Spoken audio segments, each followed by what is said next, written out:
that, so I don't want to just sit on my computer and stare at it for. I feel like you're pretty chill, so like you might be able to get away with it more than me. Because like if I had a significant other in the house with me during a debate, there'd be problems. Because like at some point I'm probably screaming, I'm cursing a lot. Not you. Like you know what I mean? Like I'm gonna come out and they're gonna be like, "You were so angry," and I'm like, "They're fucking communists and feminists." It's just like some of my friends are feminists, and I'm be like, "Ah, fuck, another one gone. Get out, bitch." You know, it's More funny exciting- you say that. I have a shed completely separate from the house where I built the studio so that she doesn't hear me raging at all the injustice in the world. So, Chap, are you more excited? What's a bigger news story, the Trump Epstein stuff or TJ Watt getting re-signed? Oh, TJ Watt by far, dude. I'm so happy right now. I've been waiting.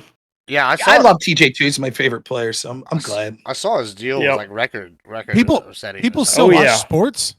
No, I don't really watch them. I just read about it. College football NCAA game came out last Thursday, and I haven't played anything since. I'm counting days to training camp so I can watch training camp. I canceled panels. I'm going to the maroon and white game for A&M. Bro, football is in, bro. I figured that was just like a boomer thing. No, I didn't know.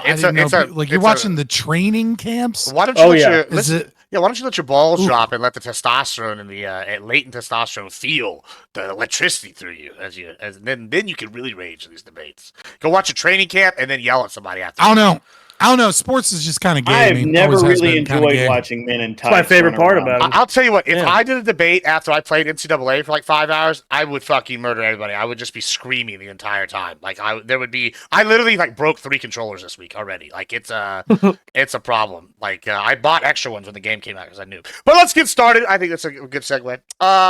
It looks like it's MAGA Civil War Day. There's a lot of things to talk about. I know that some people are pretty pro things that are happening. Some are never Trumpers again. It's going to be good stuff. We got a lot of topics to cover today. I'll let everybody get a brief intro, then we'll introduce the first topic, and I guess we'll talk about and all the Trump news. Tyler, go ahead and start us off. Who you are, where you find you. Average debate enjoyer, Twitch, YouTube, Twitter, Fansly, and I am the former Democrat, pick-me, left-wing, but likes Trump guy, here to kind of give you the moderate take. Everything I say is right, and I'm getting married soon, so if anyone disagrees with me, just completely disregard what they have to say. Fantastic. Thank you so much. Fabian. Yeah, Fabian Liberty. My friends call me Scott. My real friends call me Scott or other names. You can find me, Fabian Liberty, predominantly on YouTube and I guess Twitch, Twitter, Zitter, X, whatever the fuck you want to call it. All right. Grid. Yeah, I'm Grid One Motorsports. I represent the angry gun-toting, meat-eating fucking people, and I'm here to help you all be better. At the end of the day, we're going to have a great time here. You can find me on YouTube, Twitch, whatever, and Unreasonable Man. And I'm easy to find. And I do some debates. I need to get more debates in. And then, but mostly I talk shit on the internet for money. Fantastic. Check out his show on Friday. Scott runs the gauntlet. Yeah, it's good. It's good time. Yeah. Jeb. Yep, Jeb10 RIP on Twitter. I don't really stream, but I like to argue with people, and so Gibbs has me on. Fantastic. Rob. Rob Noor, Populist Conservative. My channel is Normal America with Rob Noor. Stream almost every weeknight at 10 p.m. Eastern. Always a pleasure. I don't know how well I know Sadie. Maybe we've interacted with everyone else. It's always a pleasure to interact with them, including you, Gibbs. Always enjoy the invite here. So happy to be here tonight. Glad to have you. And Sadie, you don't know, is actually Pentuple with a wig. So go ahead, Sadie. Tell us who you are. Yes, I'm Sadie. I'm Pentuple TV's alt accounts. He's in Germany spending time with his fiance. I help manage the channel here at MAGA headquarters. I can't wait to tell all of you why you're wrong and absolutely should continue to be behind this president 100%.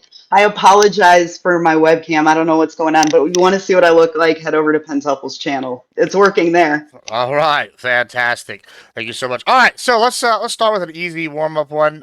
Looks like the Tariffs have been doing pretty good. The economy's moving. What do we think about Trump's tariff and economic policy so far? Are we big fans? Let's start with you, Tyler. I know you got opinions. Economy has been, man, it's not looking amazing, but it's not looking bad. We saw in the last 5 months of CPI reports that the inflation has been slowing. Even in this month where people say it's up, it's still better than almost any month that the Biden administration saw for 4 years straight. Year over year, you see a lot of these comparisons. When someone throws year over year at you, that means they're taking 7 months of Biden inflation and adding it into Trump's total to say, look how bad Trump's doing. I'm looking at the monthly count, and it's ticking up 0.2 a month, whereas wages are ticking up significantly faster. In my debate with Non-Fon the other day, I misquoted that they're not as going in 5 times as fast. They're only going 3 times as fast. But generally, all the strong economy points that people were saying about the Biden administration are looking better under Trump. As well, he's got tariffs weighing down, prices going down, adding to inflation, even if it's slight. And he's still having a solid economy, but polling wise, he's still down by -12, down solid by economy and inflation. So he's really got to turn that around. You can save the damn world if you have a bad economy. You're still going to be a negative approval rating president. So I'd say it's kind of hurting. All right, Fabian. Yeah, I mean, anyone that understands economics, so only libertarians, will understand that, like, just because like an economic intervention cannot be measured via empirical evidence based upon like looking at it 1 month or in the last few months, et cetera, right? So you can, for example, there are plenty of studies out there that prove, Paul Krugman proved that, increasing the minimum wage actually has 0 effect on unemployment statistics. And it's like, well, that's just obviously not true. It's also obviously not true that tariffs are going to help the economy. Tariffs are always bad for the economy. They're always bad for everyone in the economy. They're bad for the producer. They're bad for the consumer. They're bad for other countries. They're bad for your country. That being said, it's still a mystery what Trump's tariff plans are. And so we don't know if it seems like he's negotiating a lot, right? It seems like he's using tariffs as a scare tactic, spouting out a bunch of lies and bullshit, because that's what Trump does. He lies and bullshits constantly about what other countries' tariffs are, trade deficits, while not actually understanding trade deficits at all. And so, I think, if he can get rid of these tariffs and he can move forward in the next year or two, reducing a lot of other countries' VAT taxes and tariffs and things against us, then that would be good. If he sticks to this concept that we need tariffs, then Trump will go down probably as the worst president in U.S. history for the economy and for taxes. Right, because he will have increased taxes more than any other president in like the last 60 years, and he will have had a detrimental impact on the economy more than any president in the last 60 years. So hopefully it's the former and not the latter. It's still kind of more of a wait and see approach. But S&P and NASDAQ closed at record numbers today, boys. Aren't we so glad that rich boomers that own houses and massive amounts of stock portfolios are doing great? Aren't you doing great too? Aren't you happy with this economy? Meanwhile, you can't afford fucking anything. I mean, if you're asking me rhetorically, I am very happy. Grid, go ahead. Yeah, actually, I had a great day today.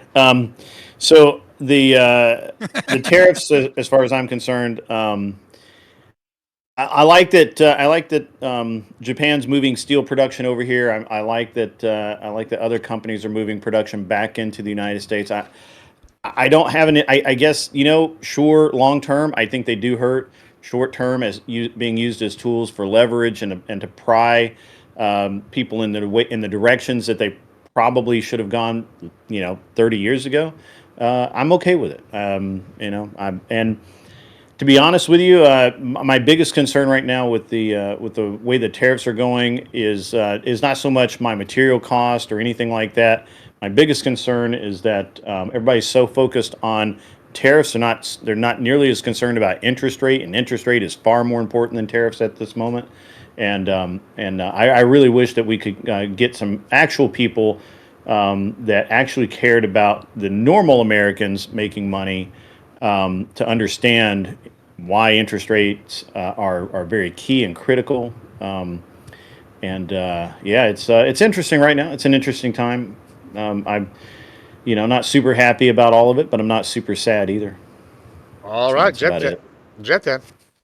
Yeah, I mean, the tariffs are dog shit. You can look at the rate of increase, but the rate of increase is happening after a giant chunk got taken out of the economy. So you can literally follow the line that the economy could have followed, and then the line it is following. It does look similar. The issue is the starting point was so much lower because we essentially shot our runner in the foot before he started the race, and he's recovered and he's running just as fast now. But we lost all that time from when we shot him in the foot. So unfortunately, the economy's lagging behind where it should have. You also have Trump causing higher costs and lower margins for businesses, which is creating and building up upward pressure on prices for when the tariffs drop. At the same time, he passed a bill that cut taxes and increased spending, which injects money into the economy, which is also an inflationary pressure. So basically, the moment that the finger comes off this rubber band, we're going to get one of the, in my opinion, one of the strongest inflationary snapbacks since the Biden administration. Once this tariff stuff is settled and the tariffs go away, you'll have a bunch of businesses looking to recoup on the losses they took during this period, and you're going to have a bunch of Americans that have lower taxes and a bunch of money that's just been injected into the economy ready to spend. And it's going to increase inflation, which is not going to allow the Fed to be able to reduce interest rates. So anybody who was looking to buy a home, the house market has officially started to flip, which is nice, but the interest rates aren't going to relent anytime soon because, again, Donald Trump is just perpetually playing this weird game of chicken, pulling the rubber band back further and further and further on inflationary pressures. And then the moment that these tariffs get released, that rubber band's going to snap. And we're going to have a problem with inflation. So that on top of the myriad of other fuck-ups, his lack of ability to bring guys like Thomas Massey, who are increasing in clout, as the days go on, into his coalition in a material way that actually changes his policy, I think it's accelerating MAGA fatigue. I think MAGA's dead by midterms, and hopefully we will have new leadership in the GOP ready to roll by 2028, but the midterms are going to be a fucking bloodbath. All right, Rob. So I see it different than Jeb Tan somewhat, but I'm somewhere in between on this. I think that my understanding of the tariff policy was that it was because we need a radical change in the direction that the United States is going. So currently, manufacturing is just dead in the water in the United States. Their base, blue collar workers in places like rural America, the Rust Belt, et cetera, have been struggling over and over again. The sort of policies that the traditional GOP and the Democrats have offered to outsource that labor, the United States has become an exporter in basically one thing, which is dollars being the world reserve currency. J.D. Vance seems to be on top of this and was giving a speech about 2 or 3 years ago where he was questioning this strategy. I think the tariff strategy is obviously a strategy that's designed to bring manufacturing back to the United States. However, there's a problem with that. I think Fabian and I have talked about this before. If it's a negotiating tactic, right, and if it does bring some manufacturing back, then it's not that bad. If these tariffs remain long-term, though, then I think it's bad. I think that you're going to start to see that it has a net negative effect. I applaud Trump for trying something radically different because I think the status quo was unsustainable for the bulk of sort of the middle class. Sure, it would be great for people in certain industries. It'd be great for the very wealthy that basically want open borders anyways and want sort of a one world system. But for the people that relied on sort of traditional ways to the middle class through manufacturing in this country, it was going to be a disaster, in addition to making us rely on perceived enemies like China for all sorts of our manufacturing needs. So if we wanted to change that, we needed some sort of radical change. My assumption was that you would see significant short-term pain. I thought that this would lead to unpredictability in the market, which would mean the markets were even worse. And it would lead to sort of inflationary pressures that we would already be seeing. I'm actually pleasantly surprised that in the status quo and in the short term, the pain has been far less. In fact, we just saw our first surplus, though I need to look into the details of that we've seen since maybe 2021. Wage growth is up. Under the entire Biden administration, it looks like wage growth was pretty stagnant. And there is potential hope for at least some things that we've cut, like some of these programs, USDID and stuff, that I think if we had any spine, not with Trump, but with people particularly in the Senate, that maybe we could get some serious Doge cuts that would end up having an effect and would be deflationary. However, I do agree with Jebtan that I think ultimately the bubble hasn't burst yet unless Trump has some sort of plan to pull back from these tariffs because he's starting to get trade deals that are preferential to the United States. I think that you will start to see more inflationary pressures. And I'm skeptical of how this plays out long term because it was always sort of a game of chicken.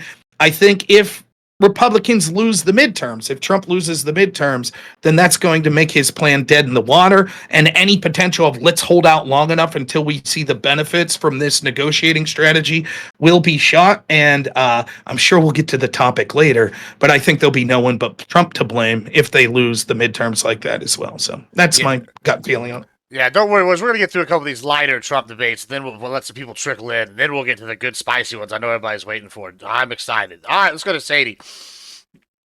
Yeah, I think that I definitely agree that the tariff policy has proven to be successful, especially getting these these countries to the table. We have $6 trillion that are invested in this company by foreign countries in tech and automotive, in semiconductors, energy and infrastructure. And these deals were not something that was discussed or even on the table in the last 4 years. Actually, companies investing in America to produce jobs. I do think that there is some pain coming. There is a real problem in the housing market in the United States. In the last 6 months, mortgage delinquencies have gone up by 200%. And I don't know how many of you know this, but the COVID moratorium on mortgages is still in effect in certain cases until 2025. So that means we've had people for 5 years in this country not paying their mortgages. Now, luckily, this is exactly how I was able to enter the housing market as a homeowner in 2008. I don't necessarily think it's a bad thing for houses that are listed at $600,000 to actually sell for what they're worth at $250,000. I do think that there's going to be other outside factors such as deportation, such as housing market deflation, that's going to balance out what we're doing with the tariffs. All right, discuss. Can I want to say one thing that I think is important if we're going to talk about the inflation. And it's something that I think you kind of normally only hear from communists, unfortunately, because it's one of the few things communists are correctly identify, which is we are capable of exporting our inflation, right? And the reason we are capable of exporting our inflation is because the US dollar is not backed by gold. The US dollar is backed by a deal with Saudi Arabia that has been, that technically ended in 2024, but still is occurring, which is that if you want to buy, sell, trade oil in OPEC, then you need to use USD. You need to use the US dollar. And so, if you want to understand when people are like, oh, we fight wars in the Middle East for oil, we don't fight wars for oil. We fight wars to ensure that all oil in the world is sold in the United States dollar. And so long as this is maintained, right, so long as our government remains captured in part by Israel, so long as our government remains captured in part by Saudi Arabia and their interests, so long as we continue bombing countries that balk against us like Iraq when they wanted to sell oil in Europe, or Syria when they wanted to do pipelines and natural gas pipelines, or Iran when they wanted to make nuclear weapons slash selling oil to China in yuan. So long as we continue bombing countries over there, even if the tariffs cause a large amount of inflation over here, it will inflate the euro. It will inflate the yuan. It will inflate other currencies throughout the world, because in order to trade in oil, they have to have something like $2.9 trillion are out there just ready to buy oil. And, that is such an important part of the production of basically everything in the world, that it increases the prices of all manufacturing worldwide. So I don't know that it necessarily applies to Trump's tariff policy, but when we're trying to understand the market and we're trying to understand why all of these inflationary things are occurring, but we're not seeing a ton of inflation, it's because we're causing inflation worldwide. And so you get more income inequality, you get, more money moved to the wealthy, you get more, you get higher stocks, and the poor keep getting fucked. But when you look at the actual currency and what it can buy, sometimes those are depressed in some fact because we can export it to the rest of the world. Let me expand this a little bit, and I'll include what I was going to make the second kind of topic of this. We can include foreign policy in this as well, right? So I almost see the tariffs whenever we're talking about this is not just an economics leverage, right? I see them being used as a political tool to accomplish goals, right? I'm sure Tyler can jump on me after this, and I think that in some regards they're being very successful in accomplishing that. And now this is, I guess, where a lot of people are going to be kind of maybe not MAGA, maybe pro-MAGA in this portion right here, is I see everything he's done with Iran and Israel, all this, as an extension of what the policy he's ran on with the tariffs and the making America number one, securing the freedom, destabilizing our enemies, fighting this axis over here while maybe keeping us out of a direct, intense conflict. And maybe some others will have disagree with that thing. I see all these as an extension of the same thing, and the tariffs are an economic and political tool. I think that's something that he's doing quite well, in my opinion. But I mean, Tyler, what are your thoughts? And I'll let you. I wanted to piggyback off what Rob was saying about manufacturing and take it a step further to national security and the other promise Trump made as early as 2022, which is decoupling our economy from China, which is a very big thing for national security. So what we saw from several of the tariffs, the emergency tariffs on Mexico and China involving fentanyl, the demands there were a united front against China because of the overflooding of steel, a continuation from Trump administration number one, where he put the metal tariffs in because of the steel. USMCA was put in place to stop this Chinese steel from flooding the neighboring markets above us and below us, and then flooding our country, boxing our steel industry out and making it eventually collapse under its own weight. So when China found a go-around for that, which was actually building their plants in these nations, we had to amend USMCA, and the emergency tariffs for fentanyl got these two nations on board. We saw a 100% tariff from China against Canada because Canada got on board with the United States. Same thing with Vietnam, a couple of nations in the EU. Trump is pressuring them to stop doing business with China, and for the Vietnam specifically, he's pressuring them to stop moving Chinese goods through Vietnam, making it more expensive for them to export. So Vietnam right now is facing a 20% tariff because they said no to that specific concession. So he is tailoring many of these tariffs. Same thing with the EU in energy. The reason we couldn't fully sanction Russia is because the EU is highly dependent on their energy exports from Russia. Well, with drill baby drill and our energy spiking through the roof in the United States, dropping in price, spiking through the roof in terms of supply, we're now able to supplant Russia as the exporter of natural gas to the EU, making them have no gas right now from Russia, and they are sanctioning and tariffing the shit out of Russia in terms of energy. So our foreign conflicts, agree with them or not, these tariffs are tailored specifically to help our allies and hurt the enemies in these conflicts. The favored nations policy with the tariffs specifically on the UK, the UK gets an exemption from several of the metal tariffs because they're a favored nation, where the metal tariffs against China specifically are breaking their industries. So I see these as more of geopolitical tools to get somebody to the table for something more than just economic growth, because everyone said it. These tariffs stay in place long term. They are going to hurt us, which is absolutely true. I think it's more of a, I'm going to put these tariffs in place because it's going to hurt you more than us, making you come to the table, and we're going to get concessions out of you to get some real change. And that's kind of what I've been seeing. But what's your point, though? That, I mean, you could talk about how they're not economically good all you want, but the point of them as early as 2022 wasn't about just the economic gain from them. It was about the national security gain. It was about the long-term trade gain. Looking at polling, a majority of the nation thinks that we're going to be better off after the deals, the 80-plus deals that Trump's working on, result from these reciprocal tariffs. Yeah, I don't give a fuck about polling. Americans are retarded by and large, right? But my problem here is we can look at historically what sanctions and tariffs have brought, right? So talking about Russia, for example, the Obama administration sanctions on Russia more negatively impact Ukraine than they did Russia, right? So it's I get what you're saying, that it is this tool that we can utilize to to go against our enemies or, help our allies, et cetera. And that sounds nice. And I don't doubt that might be what the administration, wants. My issue is that tariffs are like throwing a wrench into an incredibly complicated economy. So like there's very, very little guarantee that any of these extremely economically disruptive tactics actually work out in our favor in that way. Like, yeah, sure, we might be getting some benefits that we can call to, but we're not going to know what the damages of these things are for like 10 years. And that's why I think it's far more important that we're very, very calculated in that we utilize tariffs as a tool, as a threat, knowing that it is always destructive, not pretending like it's helpful ever, and then saying we're intentionally causing harm so that we can get you to stop causing us harm. Like Trump said that in his State of the Union. Trump said except Trump has contradicted himself like 20 times. Saying Trump stated something is just dumb because he stated the exact opposite on Joe Rogan. You know what I mean? Like who cares? Then the issue is... Yeah, go ahead, Rob. Sorry. Okay. Go ahead, Jim. Okay. One of the issues is, too, you keep saying, like, the tariffs will hurt us eventually. No, they already have, right? The rate growth is happening after a giant chunk was taken out of the economy by the tariffs. And the tariffs, again, are winding back an inflationary rubber band that is going to snap when they're done. We know it's going to happen because you have a bunch of companies right now whose costs have increased because they're paying these tariffs, and their revenues have decreased because they have to put down their base prices in order to get people to still purchase their products.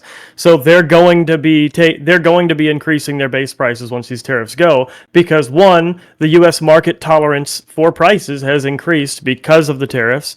And so the businesses know if they lose a 30% tariff, they can reduce their price by 15%, and then the other 15% is all off the top, just like they did after COVID. You're correct. And they should do that because otherwise wages won't continue to grow. So you are correct, but the problem there is if like you have a city that 10% of the people are criminals, do you not put those 10% of criminals in jail because that's 10% less economic growth?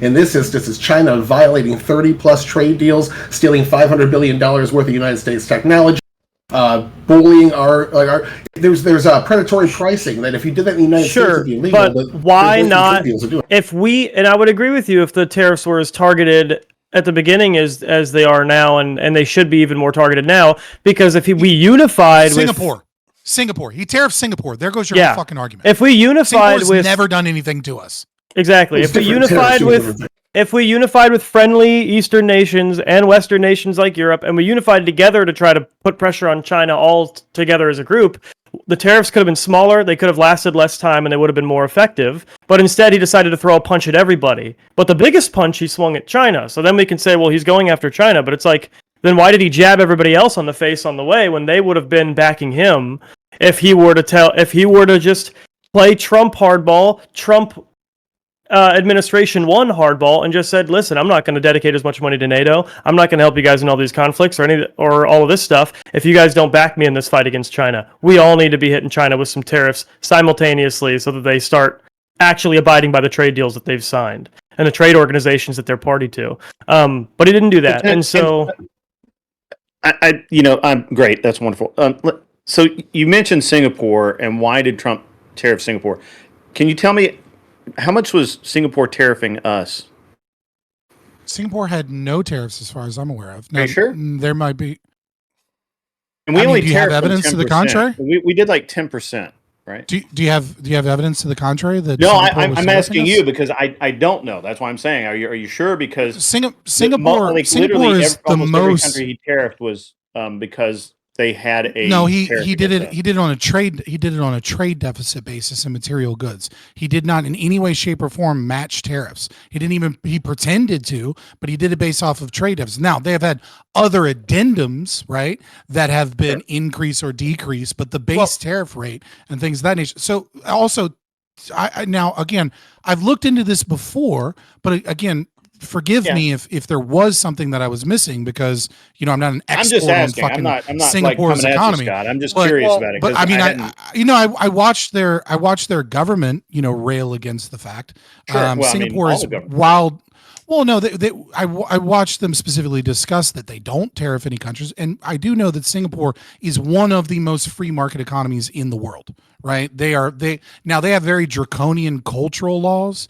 They have like weird racial laws. They have laws about like how demographic groups aren't allowed to be in certain neighborhoods because the percentage of this demographic group is too high. Like they have a lot of like socialist things about the way they manage their culture. They're a weird country, but in terms of their economy, they're very, very free market. And when I looked into it, I didn't find any tariffs. And they don't even have a VAT tax that like taxes imports at like a higher level or something. Some countries use their VAT tax to trick us into acting like they don't have a tariff, but they do have a tariff. Okay, and Singapore, as far as I'm aware of, doesn't do the confusion here.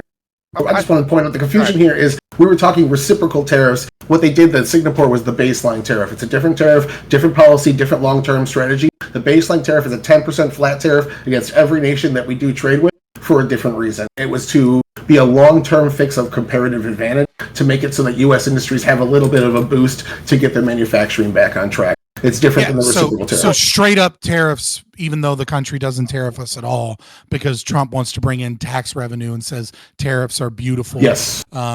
Because he wants to increase taxes on the world. That's the baseline tariff is more the manufacturing, where the reciprocal tariff is the decoupling from China. Well, just to play the political thing again. So I don't know if how much y'all follow the Rwanda Congo kind of stuff going on, but basically as of June 27th, he stopped what was leading into probably the Second Great African War, right? Or World War Africa 2 would be whatever. And they've signed an agreement, and the Congo, who was Russia backed, they've signed an agreement with us, and Rwanda, who's us backed, and now they're going to start investing billions of dollars invested in rare earth minerals, and we're going to be taking them away from Russia and China. This kind of fits the theme of what Tyler's saying. Do y'all disagree with things like this? Because they're both saying that the tariffs are what part of the reason what caused this.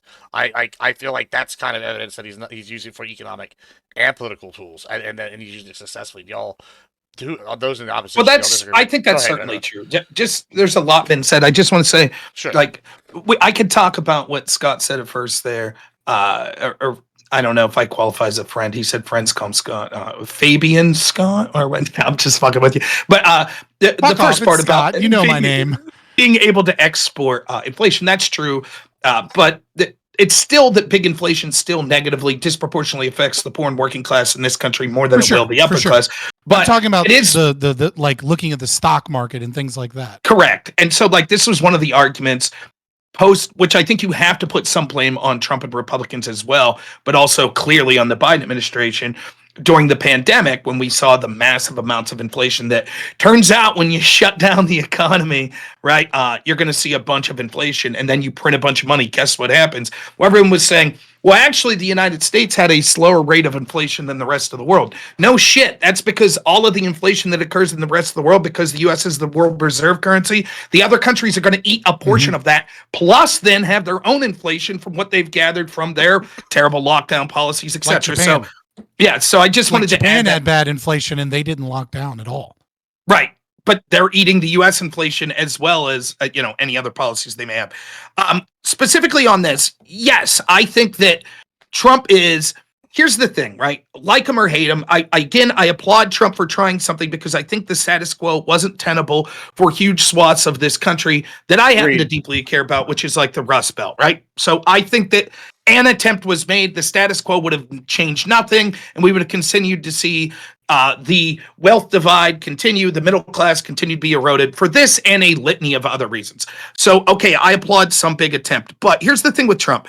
Trump's the type of, I remember reading this story once where someone was, and I believe this, some of the shit I don't believe here about Trump, where someone was like suggesting like a tariff number or a tax rate or something like that. And it was like 1.3% or some shit like that. And Trump's like, why don't we just make it 2.5? That's a round number. Right. And it's like, wait, dude, it's not about just nice round numbers. It's like we had a formula that we came up with a specific number. Trump's that type of dude, man. So I think when it comes to reciprocal tariffs, yeah, okay, I don't have to wait into that. When it comes to this sort of flat tariff, Trump's the type of dude that I think's just like this. Trade deficit, that's not sustainable. Fuck it, 10% tariff to everyone. Then we'll leave them come crawling to us. And in a way, it could be effective in this sense. I believe that the United States is waning as the global hegemon. I don't think that there's another country that's set to surpass us. But the distance between the United States and number two, or another collective, is shortening and will continue to shorten as time goes down. And so if you're going to make a bold move, sooner is better. And so if the idea here is, We're just going to say 10% tariff to everyone and then tell everyone, hey, Singapore, you come to us. You give us a deal that's more favorable. Like, he's not looking for a deal that's even. He's looking for a deal that's favorable to the United States. That's what he's looking for. And if that's the sort of shit you're into, we already have the most favorable possible deal you can have with Singapore, other than them literally paying us to import stuff to them. Like, they don't tax us in any unique way over any other country. They have the same they do product-based duties. They don't do country-based duties. But that's what I'm saying. That's what Trump's looking for. Trump's looking for people to import shit. Trump's looking for people to import shit they don't need. Sorry, go ahead. So just to clarify so that nobody accuses me of being dishonest here. So they don't have any tariffs, but they do have import duties on alcohol and tobacco for like cultural reasons. Okay, yeah, so they do have import duties, but also those same taxes are also applied to domestic products, right? Well, and so every other country to match. As well, so. Right. So it's not like they're tariffing us specifically, but there is a tax that is paid when it goes there. Yeah. But it's a tax that would be paid there regardless. And that answered my question. So I guess at that point we have to kind of default to what Tyler said, and that is just every country that does business with the United States is hit with a 10% tariff. Now, what that does is literally he now has a bargaining chip with every nation in the world. He can say, hey, do you want to do, all right, we need better. We need this. We want a base over here. We want to quarter troops here. We want you to sell us this ahead of this country over here. And if you do that, we'll knock that 10% down to 5%. Okay? Yeah, and it's not, and just add that. Thing. Just add that just a little to, and this sort of responds to Gibb. Sure. Gibb, it might be shit like this. Yeah, what's more favorable than completely even and 0%? Well, more favorable would be something like this. Hey, Singapore, we noticed that you're buying a bunch of cars from your neighbor there. And they're like, yeah. And we're like, why don't you buy like 10% of that from us? And they're like, but we don't need it. Yeah, but why don't you anyways? Or we're going to give you a tariff. Now, I'm not saying I'm necessarily a fan of this strategy. I'm just saying there's something better than even. Trump wants an uneven deal for the United States.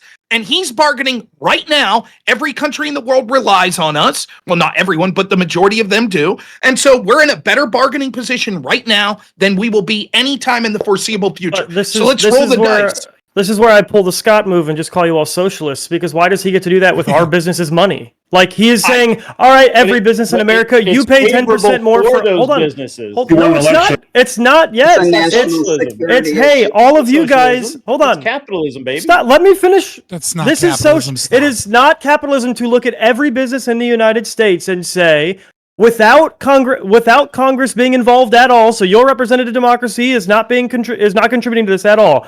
I decide every single business in the United States, you guys have now decided to pay 10% more for every raw material you import so that I can have my name on a couple of trade deals with other countries. Well, so that may or may not benefit that industry at all, right? I'm going to jump in here. Let me jump in here. There's a major issue that I think you answered in your first statement. If we're going after China, why didn't we just have all these people come together and go after China with us? Well, Singapore has a significant relationship with China. No matter what you do, they're a sitting duck for China. That's what these countries are. They have deals with China. They have intimate relationships with China. And if you think you're dealing with a country that cares about fair shipping and trading practices, you're wrong. We need blanket tariffs, because if you want hazardous materials sent over to this country in the form of rice, marked as rice on the box, that's what you're going to get from China if you do targeted tariffs. So this is a war that we're engaged into, even though it doesn't look like one. What? We are literally tariffing China right now.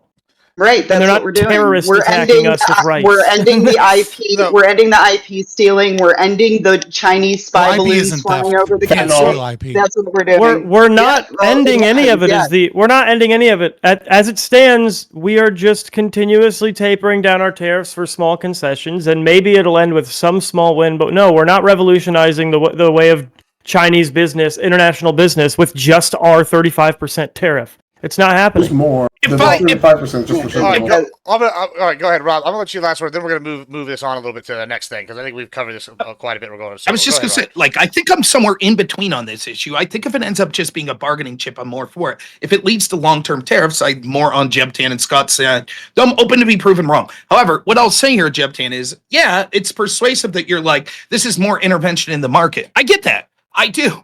But there's so much fucking intervention into the market in this country from the perspective of a blue-collar worker that's had their shit what is this, ruined kindergarten? Two wrongs make a right now? What? Hear me out. From the okay, it'd be like this, right? Like the old Ron Paul Just add more socialism. That'll fix it. Let me finish. The old Ron Paul mantra where it's like, I'm against all this pork and pills, right? But then if he takes the principled stance of, I will never push for any pork, his constituents get fucked. Right. And so it's like, look, if my constituents have to pay for all of this other shit that's happening in this country, then at the very least, this country could be doing for them what they're doing for all of these other people.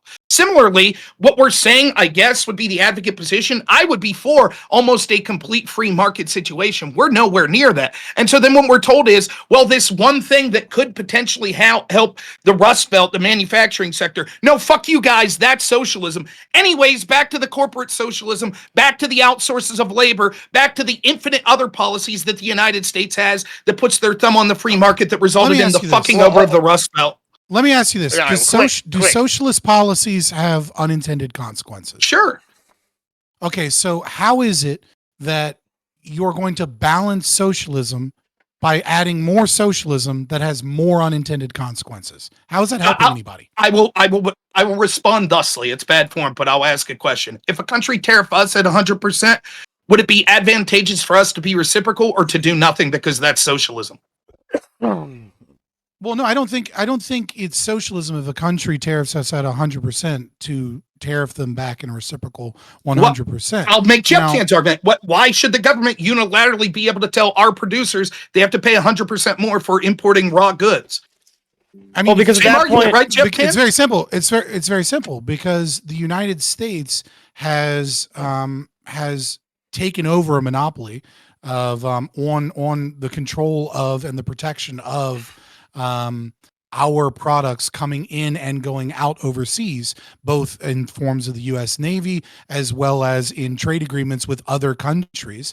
And so long as the U.S. government exists, it is their duty as guardians of that monopoly that they have taken over to attempt to lessen that impact and lessen that aggression to the best of their ability. And if tariffs are a tool in forcing those tariffs to come down, that's fine. But if they're Donald Trump's supposed plan, not plan, we don't fucking know because he lies constantly because he's a piece of shit and can't tell us what the fuck the deal is. If the plan is we actually kind of like adding socialism and tariffs are so great and wonderful, but also secretly we're supposed to trust the plan, then I have a problem with that. If it was, hey, we're doing reciprocal tariffs until you fucking stop this shit, and then they calculated reciprocal tariffs, and then they were going in for free trade deals, that is an entirely different process than just tariffing random fucking countries or even tariffing islands that don't have people that even live on them. You know what I mean? Loopholes. Like it's a retarded. And also we have a permission structure too. My two issues is one, the one Scott is talking about, where it's just like reciprocal tariffs are fundamentally different than just baseline. These might turn into something good tariffs. And two, we have a permission structure where you can sort of indirectly get permission from those businesses, and it's Congress. Go to Congress. Get congressional approval. I would just 10 seconds. What you guys just advocated for is still different forms of socialism. It's still government intervention. You're just saying it's justified government intervention. For example, if a country it's the same rationale. It's the same rationale. I deeply explained how it isn't socialism. Let me explain then. Let me deeply explain to you why that's incorrect. That would only make sense and not be a form of government intervention that's unfairly targeting U.S. businesses, making them pay more, if it was exactly the same businesses that are being negatively affected by the foreign tariffs as would be by the domestic tariffs. So, for example, if China has 100% tariff on our automobiles, and so therefore we decide to put 100% tariff on everything that comes, including using raw metals that comes from China. A chip maker in the United States now who wasn't affected by China's tariffs necessarily will now be affected by the U.S. reciprocal tariffs. So from their perspective, it's still government intervention. The criticism you all are making is fine if it's, look, we have a problem with the way Trump's implying tariffs, but the idea of reciprocal tariffs are something that's more palatable. But that's not what you said. You said any rationale for tariffs is socialism because it's the government forcing not any companies. rationale. No, that's not what I said. No, you're strawmanning. There's no limiting principle. I'm going to correct this. No, I'm going to correct this. All right, you're calling me a quickly, socialist 'cause I do wanna and move you're on. strawmanning my position.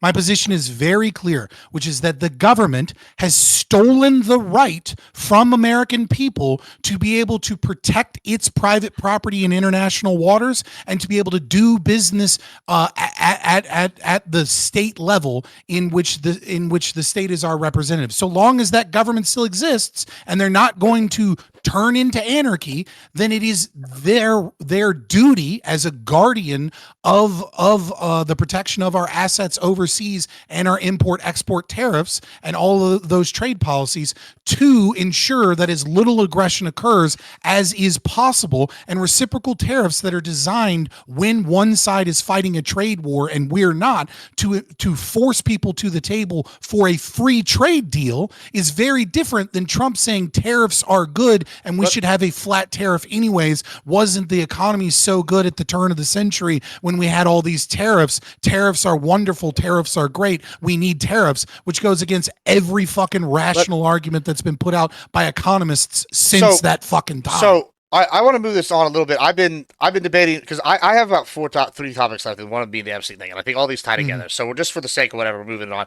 And y'all, I was going to do one topic next, but we're going to do this topic first now because y'all brought up the Trump lies thing several times, right? And I think that this is important, and I'm mainly because I've seen Rob post about this several times, and he could paraphrase his position better than me in a second. But I, as a Texan rancher, and I feel like as a moderator, it's best to just get this out and like your bias out. I'm very pleased with the current border situation and the immigration policies, except as a rancher, I'm fucking pissed about, we might do this, actually, it's something you've advocated for, and the invitation system with the agriculture workers allowing these people to stay, and the hotel people basically doing the invitation system for them. Well, I want them all gone. I want to level the playing field, and let's get it done. And I feel like I've been lied to and misled because now this is a dramatic step back by the Trump administration. I'll let Rob, you go ahead. I know you also mentioned that you felt lied to about this issue, and then we can just open it up from there. Go ahead. So we talked about this the last time I was on the panel. I know me and Scott went back and forth on this. First, I find it to be a defensible position that we should allow immigrants in here, even illegals, that are doing things that are net beneficial to the United States. So if the argument is, look, these particular farms have these particular workers that, Americans wouldn't particularly want to do, and it's beneficial. They're not taking they're putting much more into the economy and adding much more to our country than they're taking out. Obviously, I put the caveat of you don't want them to be criminals. You want them to culturally fit in. Like we don't want a bunch of people, defecating in the streets or some shit like that. But that's a defensible position. However, I tend to go the other way because I think that the exception is proven to be the rule. And as soon as we say, okay, you allow some of this, what happens is we have tens of millions of people that flood the border because the goodwill is always used to be able to say, we need to have more, and there's no limiting principle that's ever put on it. However, the big argument I have here is this is anathema to what Trump's policy was. Trump said that we needed to do the big beautiful bill, which raised the debt limit. And we were told, listen, people like me that are fiscally conservative were like, listen, man, what the fuck's up with this? We don't like this. And the argument we were sold to, and like Thomas Massey, how they're selling it to him is, yeah, but we need all of these mass deportations. We need them, right? So we need to massively increase the budget. And then 2 days after signing the big beautiful bill, Trump gives a speech where he's like, not that we may deport too many bad people or too many people that are good. He said, we already are. We've already deported good people. These farmers are coming to me saying we're deporting good people. So he immediately sends the signal as soon as the big beautiful bill is passed to backtrack on the promise of mass deportations, which raises the question, why the hell did we spend all the money? Right? We should have just cut our losses and said, Trump should have came out beforehand and said, look, we're not going to need as much money as we thought because it turns out that we're not going to have these mass deportations. So I look at this as a slap in the face and I look at it as a political catastrophe catastrophe, because even if Trump's inevitable position would have been to allow these people to stay, he could have used it as a bargaining chip. He could have said, look, Democrats, you want some of these illegals to be able to stay? Fine. We'll talk about it, but you're going to give me you're going to give me Doge cuts. You're going to give me, more funding for the wall in this sense, that sense. So for me, it's terrible. It's a slap in the face, and I would like to see these people deported for various reasons. Let me get Sadie. I know you're probably the strongest Trump supporter here on this panel. What do you have to say to those criticisms that both Rob and I have leveled here? What are your thoughts?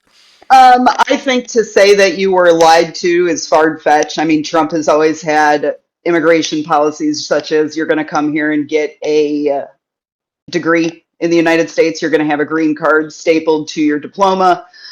He has talked about amnesty before. We're talking in the farming industry, at least. Specifically, he was talking about people that allegedly have been here 25 years or more working on the same farm. So I looked up, just by estimates, how many people that have been on farms 10 years or more working illegally in this country. How many people are we talking about? And the high-end estimate was 200,000. If you want to go even higher than that, say 500,000. That's fine. I won't argue on that. But we're talking about 30 million illegals in this country. Also, as somebody that's worked in the entertainment tourism industry for most of my life, I lived in Orlando from 2004 to 2016, working in the tourism industry as a freelancer. As a freelancer, I had to work for 14 different employers because of the nature of the tourist industry, the busy times, the slow times, and that was under Obama, just to make around $48,000 to $56,000 a year. So I do know that these jobs do exist, and they are not really suitable for full-time work. You have to be a special kind of person to want to work for 14 people to sustain yourself in an environment like that. And I'm not going to argue it. I understand it. Okay, but hold on. I really because I wanted to jump down Gibbs' throat the first 5 words he said, because he said, I'm actually happy with the border situation right now. And then I realized you were talking about the deportations, and I was like, okay, I get it. Because obviously none of us are going to sit here and pretend like we didn't get boldface lied to, and Trump said the very first thing he was going to do when he got elected and we got majorities was pass a fucking border bill. That was better than the Democrat one, right? We're all not going to pretend he didn't say that. And where's that? Well, I want to piggyback off of the border bill. Big bill, beautiful bill. bill. Yeah, big beautiful bill is. We funded it was a funding bill for ICE, but it didn't include anything about thresholds for the border or asylum reform or all the things we said we wanted to do with our better border bill. Zero of it was in there. Just to play devil's advocate here on this part, right? I think Biden gave funding to ICE, dude. What are we talking about? Just part of the issue though is that is just getting out of the way. I think with Texas secured the border down here, they did it on their own. It's done. The Trump doesn't need to do anything, right? Except maybe send more people to man it.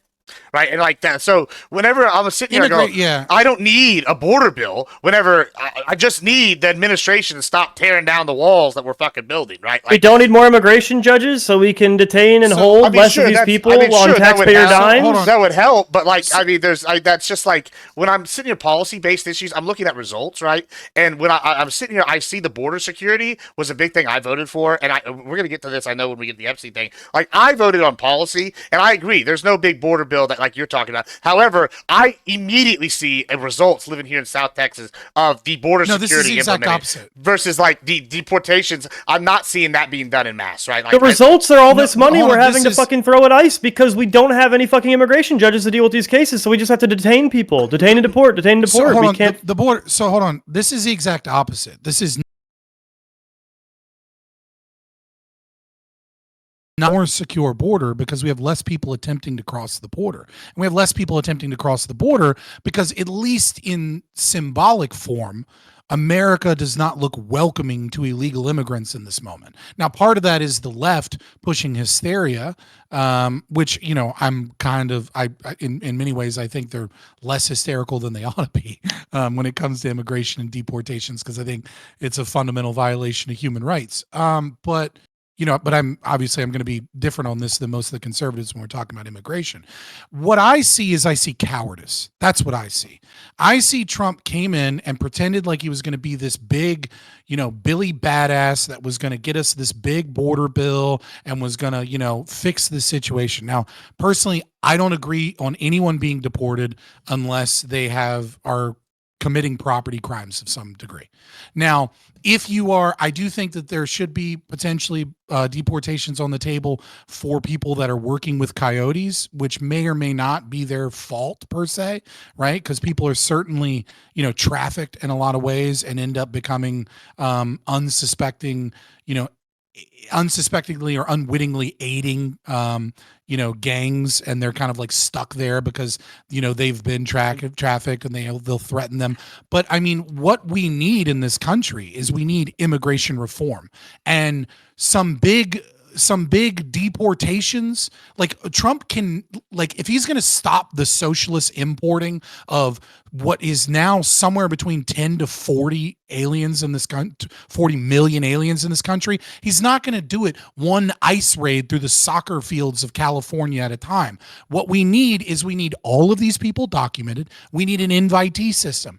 Okay. If you have a job here, if a company is here, if somebody wants to sponsor you, a family member, then they need to sign a document that says in the event that you commit some type of crime or property crime or something, that they will financially pay for you. You want to bring in workers for $5 an hour at your fucking farms? That's fine. But if that guy goes and commits a crime, or if he like, what is happening right now is we, the taxpayer, the American citizen, are paying increasing amounts of welfare. 74% of our budget, when you combine both welfare and you combine the debt payments that we're paying, 74% of every fucking tax dollar is welfare or money on the debt. Okay? Like, military, education, infrastructure, all of that shit is 26%. Everything you think the government does, it's all fucking welfare, and it's ballooning because we are giving welfare and we are giving programs to these people. I'm going to turn it over to you. I just want to say one thing though to Jeb and Fabian here, and I'll turn it over to you. I agree with the immigration reform. I don't agree with your policy, but I do agree with the reform aspect. However, I think that it is asinine and maybe ill-informed to say, oh, it's just because, and I know you probably didn't say this, I'm not strawmanning you, but like kind of what Jeb was saying is, y'all, like where you say, oh, it's just because we're not welcoming, yada, yada. Whenever I can look at Shelby Park, which went from 1,500 people a day in that one location to 3 people a week, right? And all 3 of those people are caught, right? So it's different whenever I see the physical border stuff stopping it. Yeah, part of it's because it's not as welcoming, but part of it's because there's a literal fucking death wall in front of it that like you can't cross. I mean, I agree, but Trump is deporting at lower numbers than Obama. Well, yeah, sure. So it's obviously not. But if I'm in a boat, right? If I'm in a boat and I put a hole and there's a big hole and it's flooding and I'm deporting at a faster rate, which is definitely debatable, and I'm not fixing the hole, it doesn't matter because the water's still getting in. But if I close the hole and I move the water out slower, but it's at a faster rate than the people coming in, what happens? Well, we get a net gain instead of a net loss. And the Obama deportation thing, if you look at it, is suspicious. But I'll go to Tyler here. Okay, I got a lot to say, so I just want to throw this little dig in from the last subject here. The first thing the Founding Fathers did after they were sworn into the first Congress of the United States was pass a tariff, so I resent the fact that you're calling the Founding Fathers communists. But moving into this immigration topic, I just think this is kind of similar to the terrorists. Socialists, they were in part. Yeah. My bad, I'm sorry. So moving into the immigration topic, I think this is more of people just not kind of listening to the in-depth policy promises of the Trump administration with the tariffs. We have 6 different tariff policies, all with 6 different goals. Tariffs? I'm just saying, similar to that, we have 6 different policies with 6 different goals, similar to this. So in the Trump administration in 2016, when they were running, Trump said that there's a group of immigrants that have been here for a long time that are doing good economic work, and we can remove them and expedite them back in quickly, put them to the front of the line so they can get back to work. That amended in 2017 to say we didn't even need to remove them. We could, once we got all the bad illegal immigrants out, the criminals, the people that were subject to deportation and such, we could do a program to get nationalized some people. In 2018, Trump proposed a bill. If you give me $26 billion in border funding, he'll give amnesty to over 2 million people here illegally, mostly DACA kids. So Trump has a history of being soft on immigration for some people that are already here, as long as we stop the flow.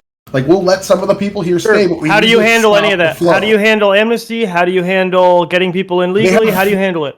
So that we're going to lead me to 2024. Who does JD Vance was talking in an interview about this.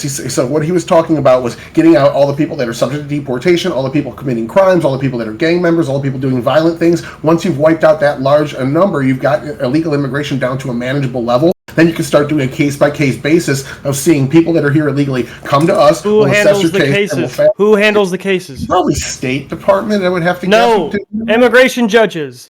And we don't have a fucking bill that hired any. So they're going to come back in a line that's already like 15 fucking years long. How many people in the Senate would have to approve that bill? The State Department is in charge of the immigration judges, we still have budget reconciliation in our pocket. We can do it with a simple majority.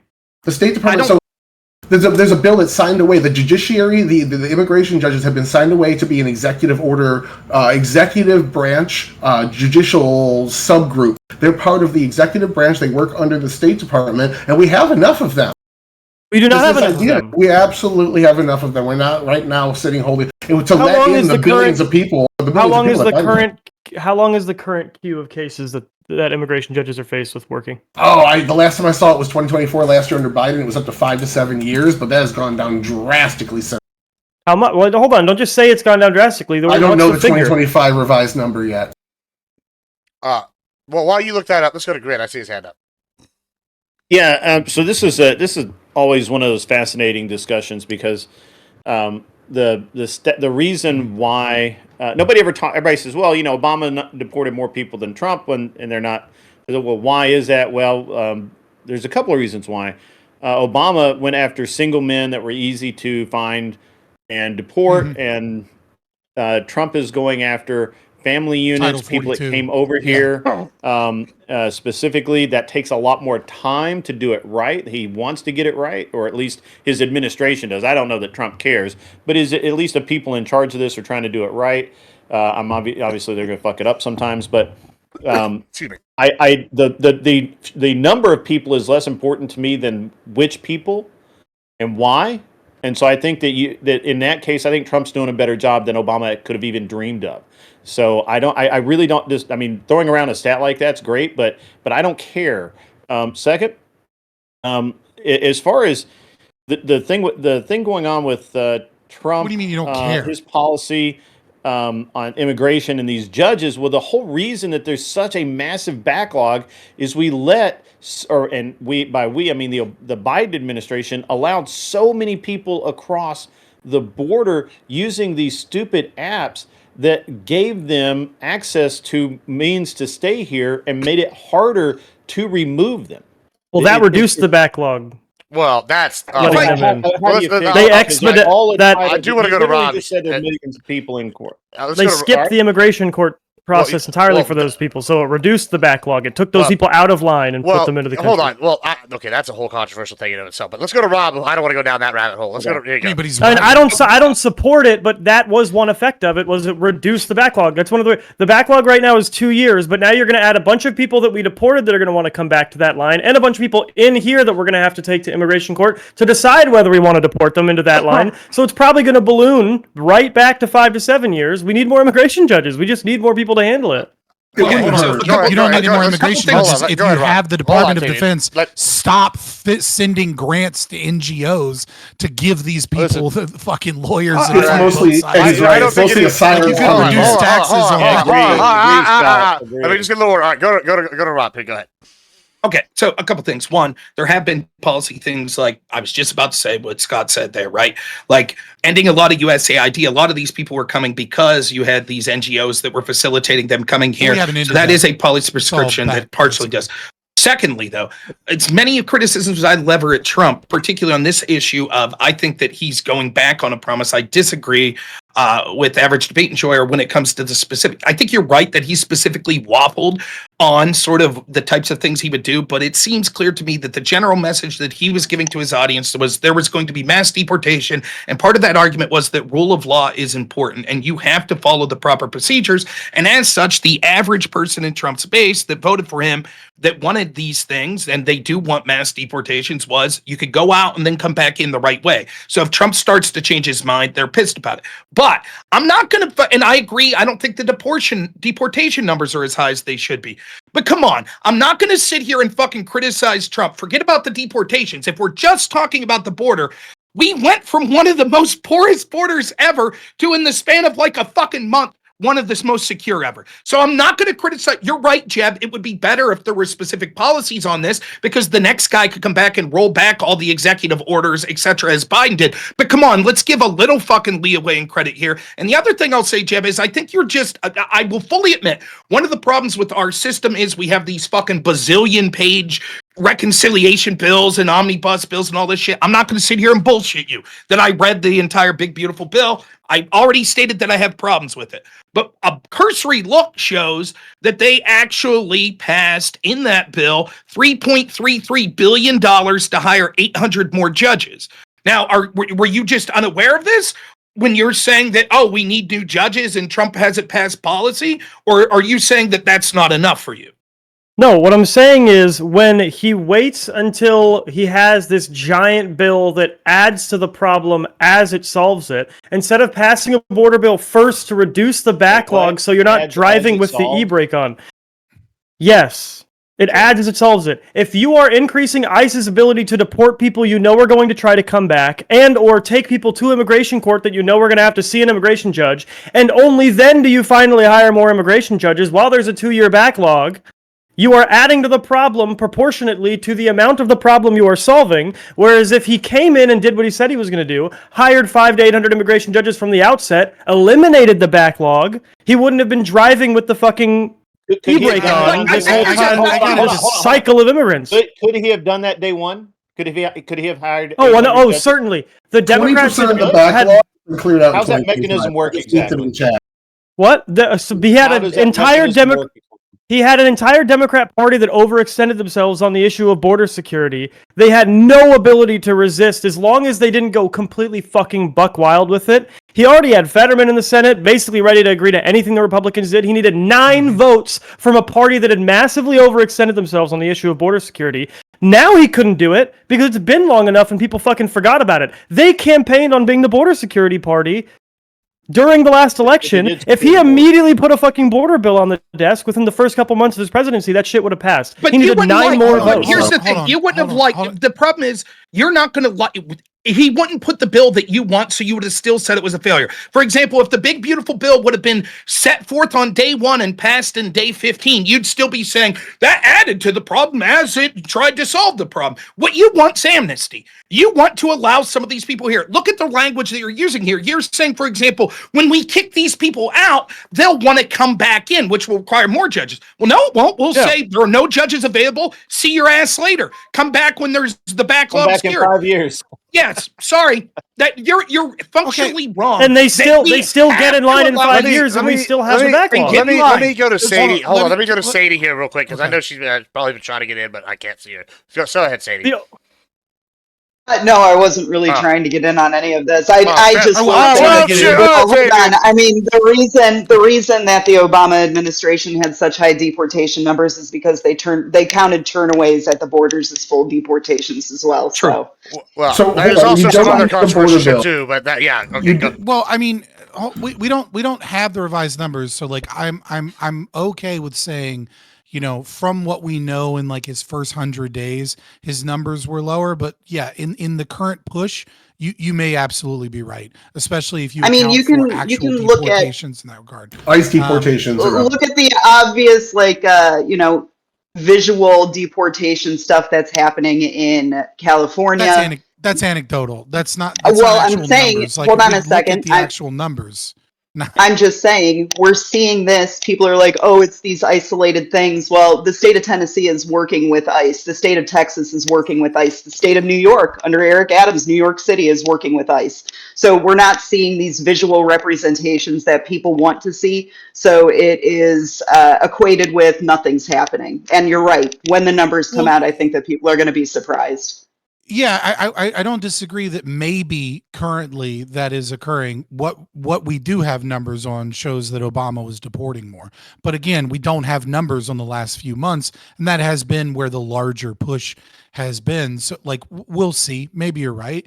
Maybe it was an unfair jab. But I will say this, the problem that I see with this entire immigration scenario piggybacking off of what both Trump and piggybacking on what both Trump and Rob are saying, is like it's very 2 steps forward, 1 step back.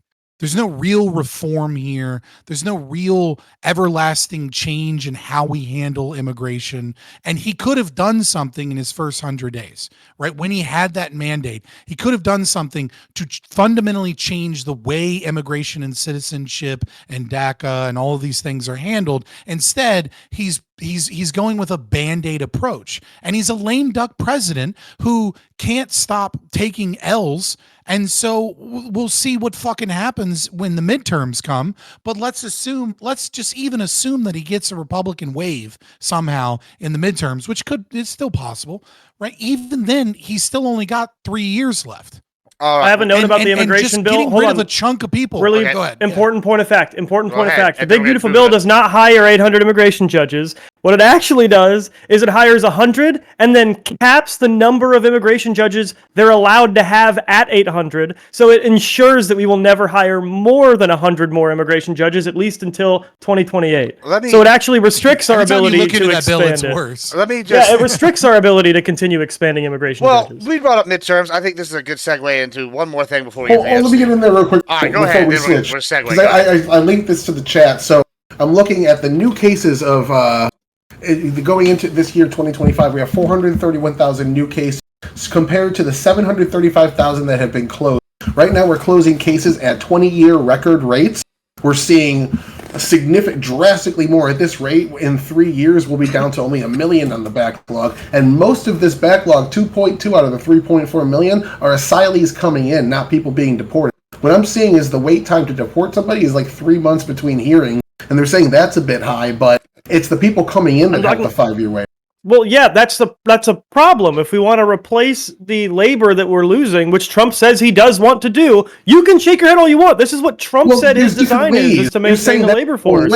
You're saying that's the only way. What we saw is through Trump's executive orders, which you don't need an actual border policy unless you want to put this in effect full time. Unless you want to maybe not have a Democrat president immediately fucking reverse it the moment they're in office. That's the standard. Well, then they get negative 25 in the polls for their border handling and lose the next election. They can still do it. You pass legislation for a fucking reason. There's a reason. Stop saying stop. Cop out. Cop out alert. Cop out alert. Let me just. Should we just never pass legislation again and just do executive orders? No. They'll lose an election if they turn it down. There's legislation that will not get passed. They will not pass legislation. They needed 9 votes from a party that dedicated themselves to the cause. The resistance is just going to give Trump what he wants on the border? All right, hold on. I think 9 of them were in support of it. Yes, they wanted border bills passed. That's not true. That's not true. What Trump would have had to give was concessions that would have been antithetical to what his base wanted. He would have had to give things like the Dreamers. He would have had to give amnesty. That happens to be what you and Scott want, but that's not what his base wants. So the argument, it would have been. I don't want amnesty. When did I ever say I wanted amnesty? Jumped in. I just want to ask you, if Trump would have went day one and said, "Hey, we want to hire 4,000 more immigration judges so we can deport more people," do you think 9 Democrats would have said, "Sounds good to us"? Just curious. Not 4,000, but 500. Sure. You think that Democrats would have voted to increase the amount of immigration judges to deport people? That's what you think. 2 names that would have voted. Fetterman and You gotta pay. You obviously would have to dress it up. You'd obviously have to say, "Yeah, we're gonna have a robust pathway to citizenship. We're gonna double the amount of immigration judges. That's and right. We're going to amnesty." No, pathway to citizenship is not amnesty. Yeah, but pathway to citizenship can only you can make it. Stop. You can make it only apply to new immigrants. You don't have to give a pathway to citizenship to illegal ones. We have an immigration system that already works that way. That's in a 5-year backlog. Hold on. What? That's not a robust pathway to citizenship. All you have to do is open up the amount of people that come in. This is such cope. This is fucking cope. When Lindsey Graham was pitching the same thing in 2017, you all loved it because Trump loved it. Now that he doesn't, you don't. No, hold on. Hold on. I want to examine that real quick, Jeb Tad, real quick, and then I do want to move a segue. So I'm gonna let you respond to this, and then we're gonna segue to the next thing because I got one more thing before we get to the exciting one. And All right, so when you're saying this, right, I think that Rob kind of hit the nail on the head, right? Like, do you remember the last border bill that everybody was arguing for on the Dems? They loved it, and I was like, well, there's the border bill before. And they go, well, there's no DACA. I'm like, well, the first bill Trump put forward back in the day, there was DACA, and then what happened was Texans Republicans, and a lot of Republicans in general, revolted. In mass. They said, we don't want fucking DACA. So he took the DACA out, and then he went back to Schumer, and Schumer said, no, you have to include DACA. And then the Democrats pushed a bill, didn't have DACA in it. So when you're saying, like, oh, yeah, XYZ, robust path to citizenship, I think you don't understand, like, the people that live on the border, at least, like, there is a vast segment of the Republican Party that's not even MAGA, like necessarily. That is like we don't want that, right? Like and you're gonna lose like a third of the Republicans. They want a fantasy. They don't you want a fucking fantasy. I mean, you want the same fucking system we have, but then all of a sudden you want government to magically fucking work and enforce all of its laws, but the laws are just fucking window dressing anyways because every goddamn Democrat wants to use and import socialist voters. You're not getting shit unless you have actual real reform and you change the way these systems work. I understand. And just saying like, oh, we're going to fund a bunch of deportations, sure, that's going to fix it. It's not going to fucking fix a goddamn thing. Well, right. And hold on, you wanted me to respond? Yes, you wanted me to Jen. respond to this? Yeah, go ahead. You guys have said you are too mesmerized by Rob's cadence. He brought up two things that you brought up two things that he brought up that I didn't say one time. Amnesty and DACA. I didn't say I'm saying better immigration system for new immigrants or immigrants who voluntarily self-deport and save taxpayers the money and getting rid of them. Those people can then reapply for citizenship just like they were a new immigrant, and I want that process to go faster. Amnesty is allowing criminal illegal immigrants that stay in the United States a pass to do so. I have not once recommended that we do that. Right, not one time. Let me answer. I accept the clarification when you talked about a robust path to citizenship. I accept the clarification. Did you support the Langford bill? Langford bill, wasn't that the bipartisan Democrat one? No, I didn't. Okay, what parts of that didn't you like? I didn't like that it didn't touch the asylum system. I think we actually have to have reform in the asylum system in legislation, not just the executive or made in Mexico, because that obviously got ended. And I want us to actually be able to tell people to wait at this closest safe point of entry instead of coming straight to the United States. It was credible because I think what that bill shows is that that's the sort of compromise you would need to get any Democrats on board. They're not going to come on board. We've seen this. This is a football that's passed back and forth, right? There is no will for bipartisan. The only bipartisan concession has been that donors for the Republican class like cheap labor, and the Democrats like to displace the current people who are here for malleable voters that they'll be able to have for generations. So there has been a bipartisan agreement to allow the border to be porous for decades because it benefits both of the ruling class parties. And Trump's the person that came in and was told in 2016, don't talk about the border. It's not really a good idea. And the people are thirsty to deport people to have rule of law. The idea that Trump could have done better than massively securing the border that he did through executive fiat, which I agree is not the best, but he did secure the border pretty damn quick. I think he deserves some credit. And that there would have been some magical bill that wouldn't have been revolted on by his base that would have brought on enough Democrats to get to the 60 votes that you would need in the Senate. I resent the idea that he gives a fuck.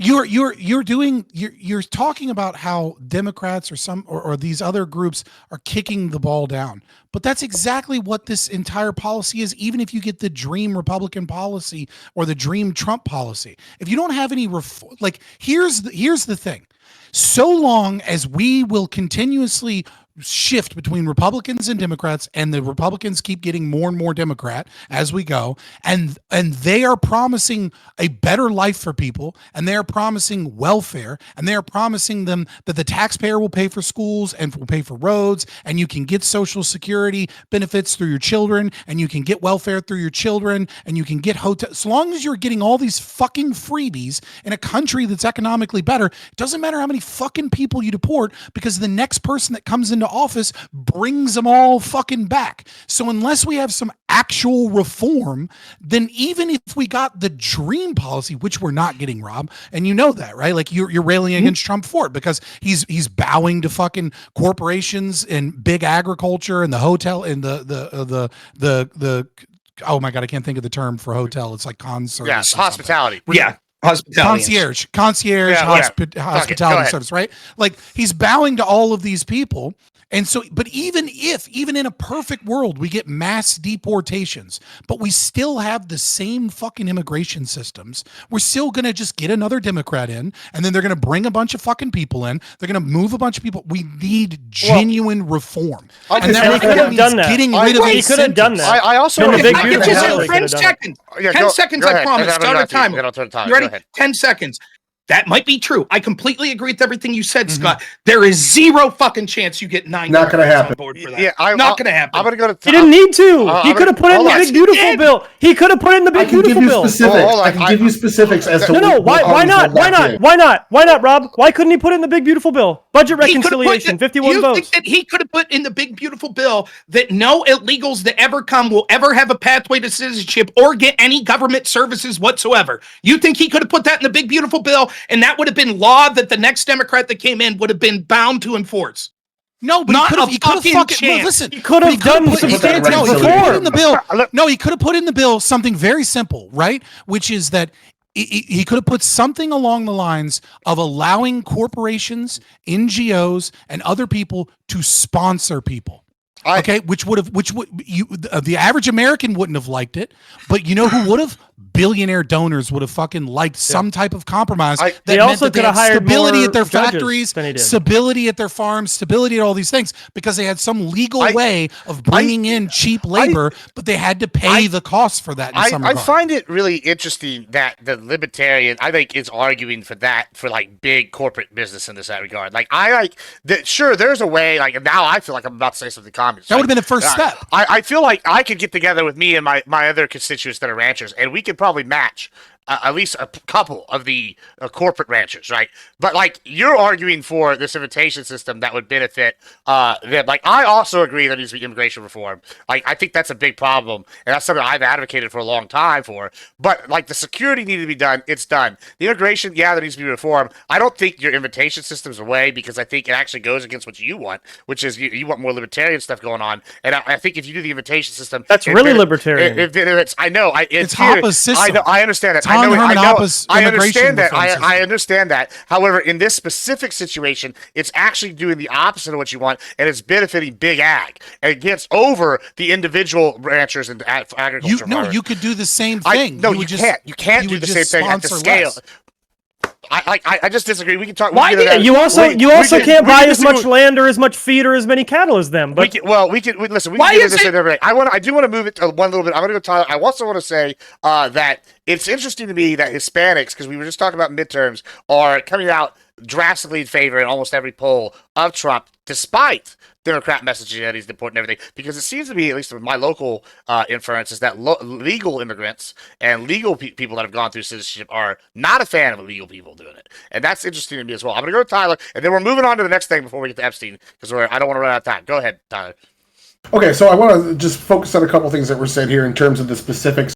There's certain things that will make it so a bill will never pass. So there was that bill, the Biden border bill in the third year of the Biden administration, that undid a bunch of things he did through executive order and codified them in the law. If you actually looked into that bill, it instantiated catch and release into law, requiring Republicans to do catch and release moving forward, something that is a non-starter for Republicans. Republicans passed H.R. 2 in the House, and there was E-Verify, which would allow people that were overstaying their visas to be kicked out, a non-starter for Democrats. There's several other specifics. If you wanted to sit down, I could run through as to why both parties could not come to a compromise. I've watched the debates on this in the House. I know exactly what the parties do not want from each other. Why will we not get this reform? So they're all bullshitting. They're politicians. They're fucking lying. Okay, the alternative, and it's how many Republicans will change their opinion based on fucking bill? How many Republicans just said they wouldn't vote for the big beautiful bill, Rob? And then 9 of the 10. Hold on. So the only thing left to do there is every 4 years or 8 years when we get a new president, they come in, they completely do the border policy how they want it through executive actions, orders, and restructuring DHS rules, and they show the American voter, this is what my border looks like. Trump's got a 60% approval rating right now for border security, 60% approval rating for everything besides deportations as far as it comes to the border. That's a little low. How the fuck do we give about poll numbers? Why do you keep bringing up poll numbers in this? an election, and this is how you win. All we can do right now is keep having the back and forth. Do we care about the American economy and the American people, or do we care about winning elections? Like, you sound like a fucking politician. Makes the economy better. I don't know. Like, we're spending $60 billion more than they're putting into taxes every year. Let's move to something that I think is going to affect illegals does not make the economy better. It does. We spend more than we get. I think we've covered immigration enough. I think this goes to my next thing, because I wanted to bring that one up because I felt lied to in one issue, right? And I'm trying to build a thing before we get to the Epstein thing. Let's talk about what I think is going to be the biggest. I think this is maybe going to be the biggest political scandal of the last decade, or maybe even longer, is the auto pin thing, right? And I know some of the people here. God. I know. See, I'm already getting the reaction I thought I was going to get from some people. I've talked to some people. People think it's a takeaway or it's a misdirection to get away from the Epstein thing. And I want to talk about this a little before we get to the Epstein thing, because I think it is a big deal. We now have admissions that some of these people didn't. That were basically Biden didn't know what was going on, and up to 1 million potential documents have been signed by AutoPen, with Biden never having even seen anything, and he basically just gave the power to some random staffer to do this. I think it's gonna be massive. Tyler, you think it's gonna be a big deal? You go ahead. Why don't you lead us off of that, and we can see who disagrees. Because I know some people didn't take away from FC. Go ahead. I did not. I thought this was a nothing burger until this week when that New York Times report came out trying to run defense for the Biden administration. What they said in this was that the Biden administration gave a gentleman in the administration named Zients the authority to dictate a class. And if they're using a class to come up with these the pardons specifically, and Biden didn't actually sign off individually, case by case, on each pardon, it's a big no-no based on how the pardon power is structured. It's the same thing we saw with Biden's parole authority getting held off when he was under office, and Trump's USAID authority getting cut off by a judge. You cannot do sweeping when case by case is the legal method. And this by-class pardoning done through Zients in the administration is a sweeping class and probably illegal. They're looking into it now. Until I heard that admitted by the administration, I thought this was nothing, but this actually could be something. No, certainly it's not nothing. I totally agree that he shouldn't have done it, and it was probably bad. But saying the AutoPen thing is, if I hate that we're making AutoPen the problem, even though AutoPen is not the problem. It's the sweeping class issue. Yes, it was probably illegal. Yes, that is bad. No, it is not the biggest political fucking scandal of the last decade. Like, no. They're usurping executive power. But here's the deal. The executive gave up voluntarily his executive power in an illegal way, which fine, but Trump has also done that several times. So here's the problem, right?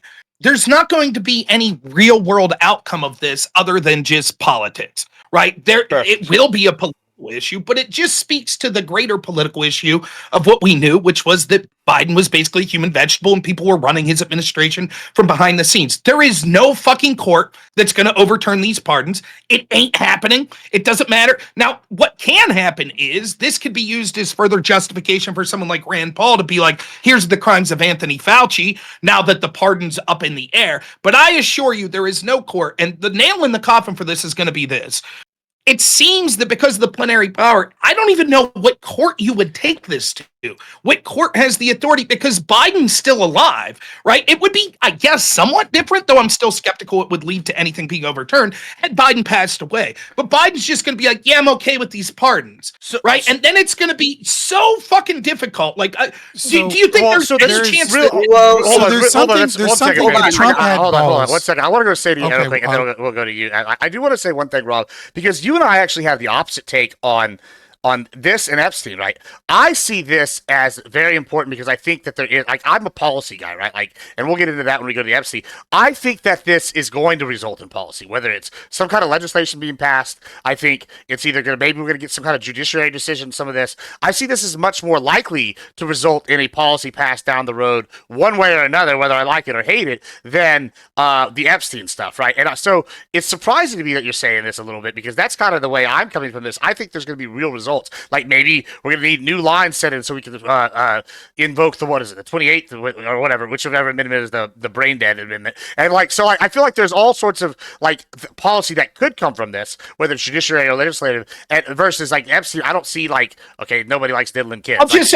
I swear I'll sit in the back after this. I'll leave someone else a chance. There's a chance this could be policy change, but there could be a policy change without the quote AutoPen scandal, just the theory of Biden was not doing anything, right? But I agree there could be some policy, but Gibbs, you got to believe there's no fucking court overturning any of these pardons, right?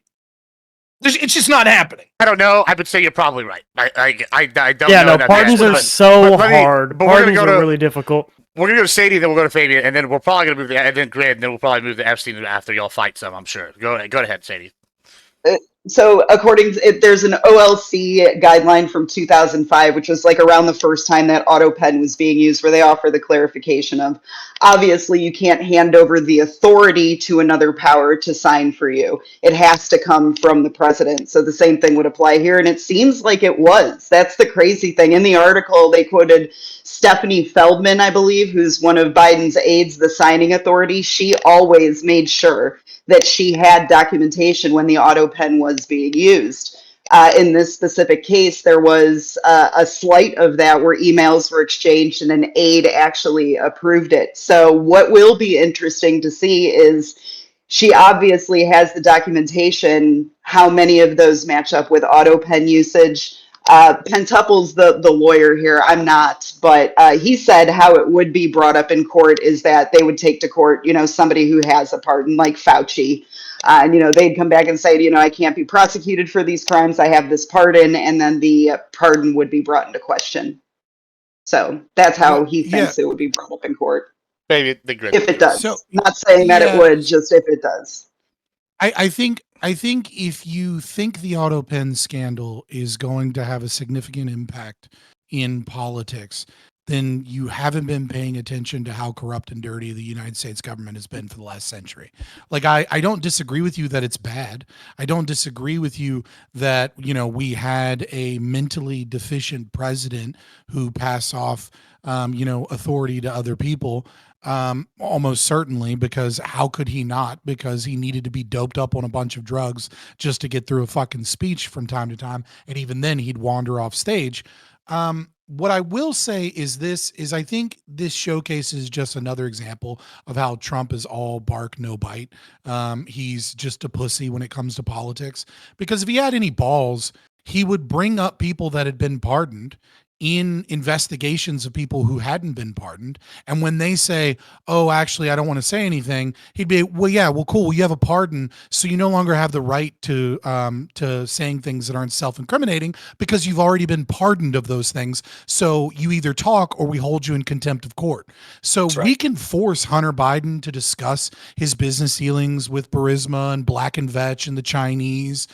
We could force Fauci to discuss Metabiota and Ghislaine Maxwell and his connections with her, and the fact that he worked with John Kerry's son and others in order to make billions of dollars off of taxpayers and off of other dealings with other countries to try and set up the very labs that caused the coronavirus. We could do all of those things, but Jeff Zients, right, who was heavily involved in pharmaceutical businesses and in heavily involved in funding those things, gets auto pen power. And of course he makes sure that Fauci's one of those people that gets pardoned. And then, Donald Trump, being the pussy that he is, because he's a grade B fucking beta, isn't going to do a goddamn thing about it and isn't going to use his presidential power, because at the end of the day, he's still just another fucking billionaire that is working with all of his friends and selling this lie to the American people that he's this base MAGA conservative, America first guy, but he's not going to do anything about it, and nobody's going to do anything about it. It's think not of the gonna be a scandal hilariousness because nobody's going to care.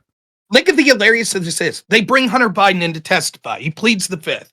They say, you can't plead the fifth. You can't self-incriminate. Yeah. He says, yes, but you all are going to challenge the pardons. So it could still potentially be self-incriminating because you're going to challenge them. Therefore, I'm allowed to plead the fifth.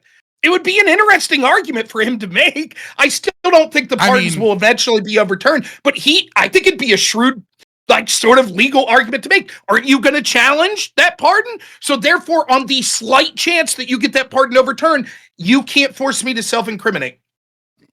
Maybe. I mean, yeah. I don't know. That is a level of I don't know if you could make that argument. But then the pardons would end up at SCOTUS at that point. Yeah, that's true. I don't think you'd want to do that because it forces the issue on the off chance. Because then it forces the pardon issue. So I don't know. But again, Trump, it's a debate, bro. To surmise, it would be Trump, fun to hear. No balls. You know what I mean? It just is what it is. Let's go to Grid. Go ahead. Yeah, I mean the auto pen thing, and you and I talked about this before. I just don't.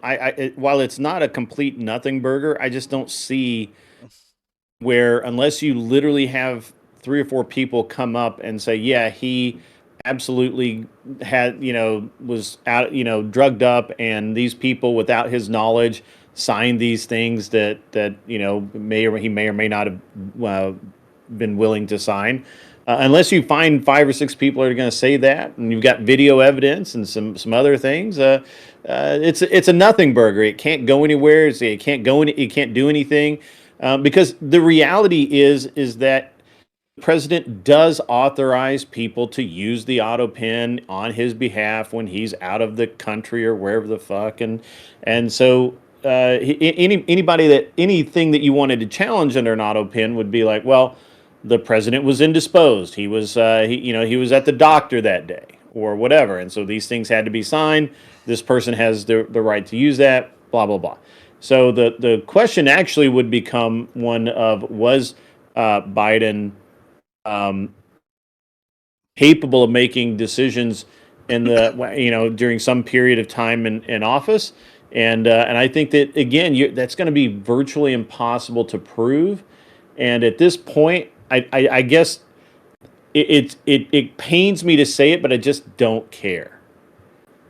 Well, I just don't care. Well, I think that's a perfect segue into the next thing, then, which I guess is the Epstein thing, right? So I guess probably the bigger scandal, I would say, of the two, which is why I took such issue with that last one. But I was rolling my eyes, not because I was like, "Oh, the auto pen, how dare you!" I was just like, "Really, the biggest scandal?" I don't know. Well, I think it. Well, I'm not gonna go to why I think. Well, I'm sure we're gonna do. But so when I come down to like how I voted, right? And I'm gonna just say this because since we're moderating, and it's my panel.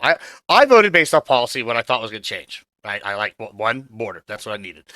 Then economy, then maybe immigration as a whole, deportations at that. And then we just, the list. And when I get down the list, I can't even tell you where the Epstein files were, but they're like maybe not even in the top 20 things I give a shit about, right? And it's because of the opposite thing of what Rob was saying. I don't see anything coming of this ever. Like, even if there are convictions, I don't see policy coming from this. Yeah, some people got diddled. That's terrible. I don't, diddlers deserve to go to wood chipper. All right. I feel like that's the thing. Like, whatever. But when I see this, people are abandoning this. Like, part of what this is, and I think Fairy Queen even said this in the thing, and she donated, so I'd say it, but it was already basically my take, is that everybody that was voting for Trump said, okay, you're basically thinking with your stomach every time y'all are like, oh, he said something crazy shit, and now we're bad. Oh, he's a bad guy, yada, yada. Like, the Dave Chappelle joke that went viral is that, oh, Trump came out of the big house, said everything bad you think is happening in the big house is happening, and then walked back in there, and then started going and do this shit, and nobody ever seen that before. So, like, I don't think anybody that was voting for Trump was under this illusion he's a good guy, right? And we're campaigning, and now it seems like we're melting down over this Epstein thing, and it's like, well, if the policies I want are getting implemented overall, and that's part of the reason I wanted to talk about all these other policies, why are we even going to be like upset about something that's super far down my list? That the way some people are willing to like disown MAGA as a movement. I'll just let everybody get an intro on this because I know that's what everybody wants to fight about. But we'll start with Tyler on this one. What do you think? Oh man, I definitely think people that are pissed off have a right to be. Trump said multiple times leading up that he would declassify all these documents and blah blah blah, but Pam Bondi was the one that really stuck her fucking head out there and said that shit's on my desk, and and Kash Patel and Dan Bongino really stuck their shit out there and said like the shit's real, blah blah blah. Now, I am of the opinion that nothing ever happens. It's a nothing burger. It always was. Nobody's going to keep a fucking client list. I used to sell drugs. You think I kept a fucking client list? That's crazy. Maybe there was some blackmail tape, but almost everything we know about Jeffrey Epstein is just like somebody saying something and us taking it uncritically as the truth, like he was a Mossad agent and shit like that. So I'd say a lot of this is internet disinformation. It isn't at the top of my list at all, but I can see why people are pissed off. I totally get it, and he kind of did drop the ball on this, even if like there is some disinformation in there, even if there's going to be innocent people that we know went to the island that didn't actually do anything bad, that kind of get caught up in this witch hunt. But at the end of the day, you promised to do it and now you're not, so you look like a fucking asshole, and I get why everyone's mad. Fabian. Yeah, so I would say that this is probably the biggest issue for me, because I think it speaks to government corruption at the highest levels. Anybody that says that like Epstein is a nothing burger is I don't know if they're just ignorant of the facts that we have thus far, or maybe some of it is misinformation. The CIA does love to put out misinformation intentionally so that they can tie that misinformation to people so that people won't pay attention to all of the other true information out there. That does happen sometimes. But, I don't know if Epstein was a Mossad agent. I just know that Ghislaine Maxwell and Epstein were both deeply connected with Mossad agents. I know that he had a lot of billionaires on an island. He doesn't have an accounting degree and he doesn't have a finance experience. And yet he is the world's premier person for helping people manage their finances, except he didn't really manage that many assets. I do know that the FBI, all of their reports are contradictory. Every single one of them has massive contradictions from the number of victims, the people involved, the process that occurred. Every single one of these people, that Pam Bondi, but especially Kash Patel, Dan Bongino, and President Trump, were campaigning and speaking heavily about how there was a pedophile ring of people that were, deeply connected with the highest levels of government, and we're going to release the tapes and we're going to do something about it when we get in power. And now they're saying, oh, there is nothing. If that is true, then like people like Leon Black, that's billionaire, that settled out of court, or Prince Andrew, or Bill Clinton, or all of the people that Donald Trump called pedophiles and said were going to the island, and specifically, he owes obviously an extreme apology to those people. I don't know why he wouldn't, if it's all just a nothing burger made up. I think it speaks. I think it's so visceral and it's so important because it speaks to the very thing that got Donald Trump elected, which is authenticity, right? Like, I think the major thing that got Donald Trump elected in both terms was that people felt like he wasn't one of them. And it turns out he's one of them. He is blackmailed just as much as anybody else. It wouldn't surprise me if he's on you're right. There's no client list, but there is the FBI raiding his servers, raiding his fucking island, raiding, all of his documentation with an extreme chain of custody evidence. And the only way that they don't have anything really meaningful to release, even though they've already released a bunch of redacted shit, why don't we just unredact the shit they've already fucking released if there isn't anything else? Pardon me for just a moment, because I'm a little mad that our entire government is run by fucking pedophile rings. Anyways, if you want to understand this and you want to just understand something else of how this works and how long this has been going on, then just go to Google right now and search Finders FBI Vault, and you will find thousands of pages of the CIA and the FBI engaged in blackmailing people through pedophilic sex trafficking of children, and you can find the goddamn documents of them doing this in the fucking 1990s. The playbook hasn't changed. The only thing is that we had someone that promised that they were going to do something about it, and now he's trying to gaslight the American public as if this isn't a big fucking deal, when this is the biggest fucking deal. Because if you are supposedly a Democrat or Republican that believes in democracy, okay, well, your president has fucking owners. He is owned. Your government is owned by people with more money and influence than you, and if we don't do a goddamn thing about this, then all you need to understand is your vote doesn't fucking matter, because your politicians have already been bought and paid for. This is the biggest fucking deal, and I will not be gaslit into backing down. Fuck Trump, fuck Pam Bondi, fuck Kash Patel, fuck Dan Bongino, and fuck every goddamn conservative pundit and grifter that pretended like they gave a fuck 6 months ago, and now all of a sudden they're trying to act like it's way down on my list of things. It's not even that big of a deal. It's a nothing burger. Fuck all of you. Just to be clear, I've always said it was a nothing burger, and I didn't give a shit about it. But go ahead, Grit. Yeah, I'm kind of in that same boat with Gibbs. I've always wondered why we cared so much about something that we apparently didn't have evidence for, and even the evidence we did have, we couldn't convict anybody for.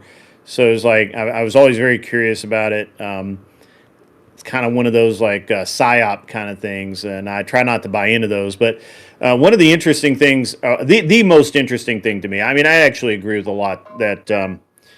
Sorry about that, guys. I actually agree with a lot of things that Fabian said. Where are the terabytes of data? How come the NSA themselves? How come the NSA can literally is literally reading every text message that I send, and yet they don't have one cell phone video from somebody that went to the island that sent it to their buddy back in Vegas? You know, there's like nothing. Like this is the biggest black hole of information that the public has seen. And so I am at the point where I just don't care. I don't care. I don't want to hear about it anymore. I want to move on, and we'll find the next thing, and maybe maybe the next one we can salvage some evidence, or somebody will fuck up and leave a hard drive somewhere that we can get to. But yeah, I don't know. I mean, it's really bad. I really don't. I don't remember Trump campaigning on releasing the Epstein files. My only criticism there or observation would be is Biden had 4 fucking years to do it, and to be honest with you, he should. I wouldn't trust anything they came out with now. There's been 7 years of custody that shit could get fucked with, deleted, changed, faked, deep faked, shot on the studios on the moon. I honestly wouldn't believe anything they put out, and by they I mean the government. I wouldn't believe a damn thing that they put out at this point. So to me, I just don't. I give 0 fucks, and you're not going to be able to get me to give a fuck about it. You're not going to be able to get me to condemn anybody because they're already condemned. Okay, and that's the end of that. Jeb. Yeah, I mean, it's a big deal no matter what way you swing it. One, I don't like the verbiage of we don't have any evidence for. Epstein was a convicted child rapist. He got a sweetheart deal, but he was convicted for procuring a minor for the purposes of prostitution. Epstein was a convicted child rapist. So we have evidence that he did that and that he engaged in child trafficking. Like that is something he was tried and convicted for. Well, he's dead now. So. Well, in 2008 he got tried and convicted for this. I believe was it in 2004? I think their trial was in 2008. 2008, okay. But anyway, opening. The reason it's a big deal no matter what. Here's the deal: is there probably isn't a client list. He probably didn't have the little black book of my child touching buddies separate from his book of flight logs and event manifests and things like that, because this is literally how organized crime has always worked. They affiliate themselves with a wide variety of rich people or just a wide variety of people to obscure the people who are engaging in the stuff that they're trying to obscure. It's like money laundering, but with people and connections. The problem is, Donald Trump said there was. Pam Bondi said there was. J.D. Vance said there was. They said these lists existed. So they either didn't care enough to fucking check, or they knew they were lying to you, and then they chose to lie again. And Trump is probably afraid because now they probably have read through most of it and they see his name all over it. They see a bunch of innocent people's names all over it, which Biden did say. At least Biden full-throated said, we're not unredacting this stuff because it's going to put a lot of innocent people at risk of, serious reputational harm for their connection, even though they probably didn't do anything illegal. Trump didn't say that. Trump said, well, they have a client list that I'm going to release that's going to just get the bad people, and you're going to know who's been trafficking kids. And we're going to get them all. And now, the reason why you should care, Grid, is Trump is looking at you guys, the ones who support him either way, and he's saying, you fucking idiots. You're so stupid. You believed me? No, there was no list. It never existed. Obama made it up. He's literally, taking all of the good faith he has left, which is not much, and he's spitting directly in your guys' faces. This doesn't hurt people like me who've been out on him before. I already knew he was a liar. I've already been willing to do it. It's only people like true believers that he's saying are retards. Because he's like, you guys are the only ones who fucking believed me that I was going to release it. And now not only am I not going to release it, I'm going to say it never existed, even though my AG said it was on her desk. Because I just don't care. Because that's what Trump is saying. He's looking you in the eyes and he's saying, I know you're not going to do anything. I know you're not going to vote for anybody else. So I don't care. Fuck you. The way that Fabian, probably the Trump people watching this were like, Fabian, that soy fucking loser, saying fuck all of them. He's so angry. Trump literally looked you in the eyes and said the same thing. He was like, fuck you. You're an idiot. You guys are idiots. You will do nothing. I think he's wrong. I think by 2028, MAGA is going to have hit its expiration date. And we're going to have new leadership coming in the in the GOP. I'm really hopeful for that. And luckily, the Democrats are doing the worst possible shit, and they're still trying to galvanize a base based on hating the other fucking side. And so that opens up an opportunity for like Massey or someone with a little bit more sort of mass appeal than him to provide a golden bridge for the MAGA people. But you guys got to start looking for it, because he's begging you guys to find him out at this point. He just does not care. Anyone who thinks he's going to try to run for a third term at this point is insane to me, because he is clearly just throwing both middle fingers up to the Democrats and his own base and saying, fuck all of you, I do not care. I'm here because I wanted the win. I have the win. So now I'm just kind of doing my thing. Yeah, before we go to Rob, I do want to say in 2028 there is going to be a change. It's going to be Abbott 2028, and then y'all can really see the culture war start. But go ahead, Rob, go ahead. I mean, I've probably covered this for fucking 12 hours over the past week, so there's so much to say. I'm going to try to limit this.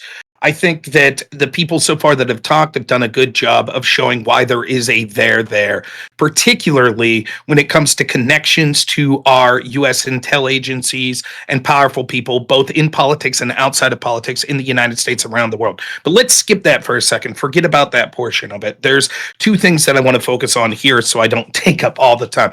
The first thing is this. Imagine that I voted for Ron Paul and he wins presidency. And the reason I voted for him was I wanted to audit the Fed. And Ron Paul said it every fucking day. Audit the Fed, audit the Fed, audit the Fed, right? And then Ron Paul wins and he gets in office and I'm in the press corps and I go, Mr. President, are you going to audit the Fed? And he's like, fuck you. Why are you still on about that shit? The Fed doesn't exist. Obama made it up. Right. What Fed? What the fuck are you talking about? Like, I voted for Donald Trump for one reason, and that's because I believe there is such systemic corruption in our system through our institutions. You could think I'm a fucking crazy conspiracy theorist. You could think that I'm a blowhard, but that's my belief. And Donald Trump was the only person who had a chance to win that seemed like he could potentially be an outsider to that and possibly do something. Even if I never thought it was because he was this overly moral person, I thought it was because he was someone that was outside of it, that wouldn't be bossed around, and was petty and narcissistic and would go after the enemies that came after him. I was let down in the first term. That's why my first choice for the Republican primary was not him. It was Vivek, who's probably a fucking liar, but nonetheless, at least he was saying things I wanted to hear, and then it was Ron DeSantis, and Trump was a third.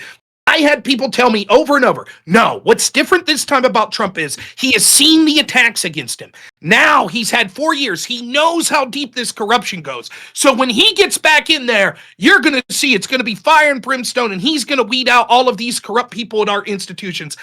I can't think of a story that is more low-hanging fruit that discusses the corruption of our institutions more than our government, our intel agencies working together with a person who is trafficking children, the most heinous of crimes to the most powerful of people.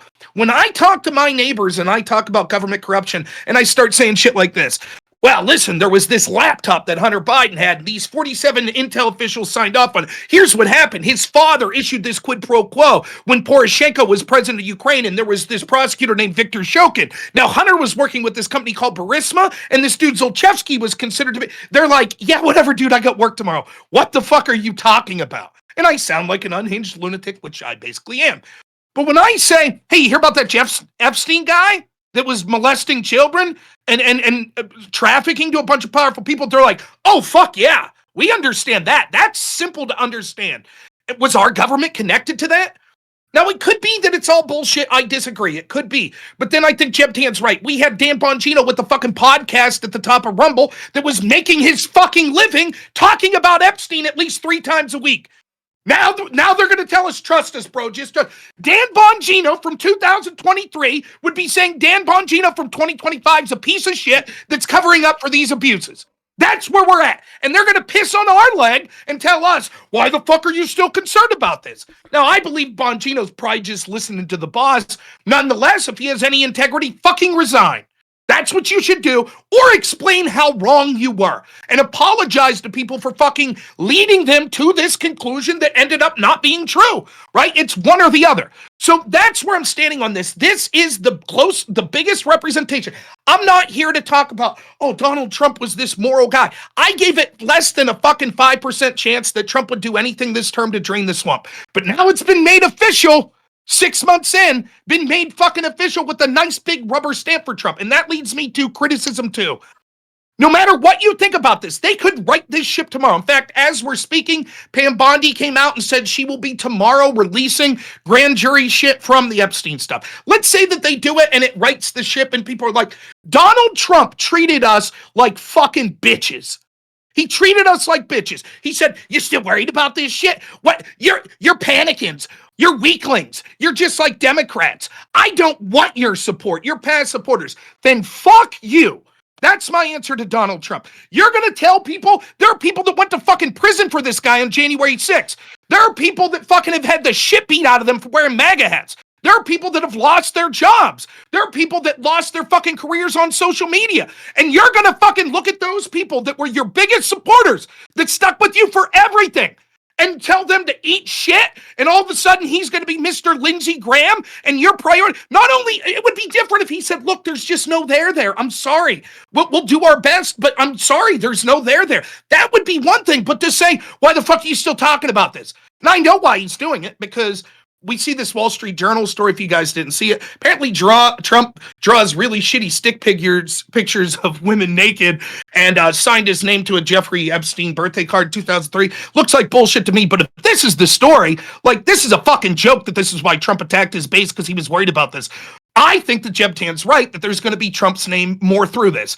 It might be total bullshit, or it might be somewhat true. Like, it might say, actually, Trump was at some more parties. Maybe not Epstein Island, maybe Epstein Island, but maybe he was at another property, a hotel with Epstein once, or this or that. Or maybe it's just as simple as some woman saying, I was at the island and Bill Cosby and Tupac and Elvis and Trump molested me.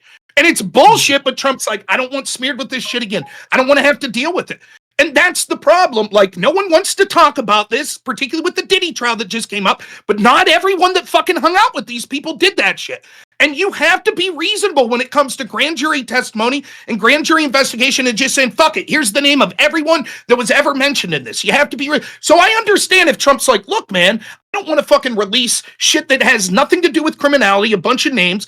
I get that. But the way he went about it, the fucking telling people you're our Pat supporters and you're weaklings and I don't want your support, go fuck yourself. What does this mean for me? I'm not saying that all of a sudden I'm voting Trump in 2026 or Democrats 2026. I'm not even saying that I won't vote for Republicans. But my enthusiasm's way down. And what I see, I'm the type of dude that'll vote no matter what, because I think voting's important. But fucking the people that, like, I talk to that are low propensity voters that are super excited for Trump so they get out there in rural America, there's going to be, I'm not saying all of them, but there's going to be 10 to 20% of them that are like, you know what? Fuck it. I don't care. It's business as usual. It's still the same fucking elite pieces of shit committing the worst crimes that are running shit, and nothing's ever going to change. And yeah, maybe we could have a 4-year Band-Aid that'll be okay for 4 years under Trump. Then it's going to be right back to fucking business as usual. It is one of the most egregious cases, maybe the egregious that I'm ever aware of an unforced heir, of a guy. And you take there's the last I'll say, you take the good with the bad with Trump, right? Sometimes his instincts are right. And he goes out and he speaks off the cuff, and it's endearing, and it's funny, and the meme lord culture of 2016, it works. It works when Trump's like, the only woman I've called ugly is Rosie O'Donnell. It fucking works.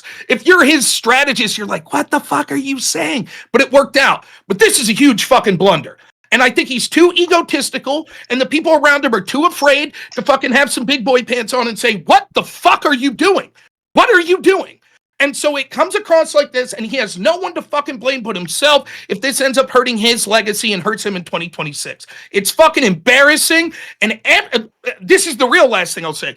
I don't mind people like Grid, Average Debate Enjoyer, whatever, right? If this was never your issue, that's fine. I'm not saying you're shitty people. But to the cat turds of the world and the dilly meme teams, you fucking worthless sacks of shit that were out there talking about how important the Epstein story is, you fucking Baghdad Bob, fucking propagandist, worthless. I agree with you on that, Rob. Oh, hold I on. agree with you. I 100% agree. Hold on. We're still doing openings. Finish out, Rob. Then we're going to go Sadie. I'm then, still doing openings. Fuck you. You people are the most worthless sacks of shit. And you ought to, everyone who ever likes one fucking post from them ought to be ashamed of themselves. They're the most worthless you should fucking have just said I was propagandists in right. the world. I'm going to go to Sadie. Or I can say we're going to let her do an opening. And then I want to say one thing after Sadie, and then I'll turn it loose. Also, guys, obviously, we're going to go over time. So, strap in. If anybody's got to leave, just let me know. All right, go ahead, Sadie, with an opening. And I'm going to say something housekeeping-wise. Go ahead. Okay. All right. So the Trump comments, he was asked and it was answered 4 times during the campaign. They were all in interviews. This is not something that he brought up during his rallies or anything like that. MAGA HQ, we watched as many rallies as we possibly could.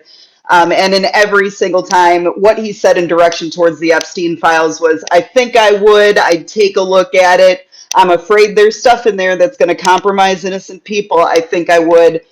Maybe. Now, obviously, that doesn't take away from people like Dan Bongino, Kash Patel, Pam Bondi. But still, as far as Trump's comments go, what we were promised for the JFK, the MLK, and the RFK files, all of which have been delivered on. I am no Epstein casual. I am an old lady. I'm 42 years old. And like I said, I worked in the entertainment industry my entire life. In Florida, I was aware of who Epstein was in 2008. And what he was a prolific pedophile. Everybody knew that he was into young girls. He would have jerk-off sessions 3 to 5 times a day from different women.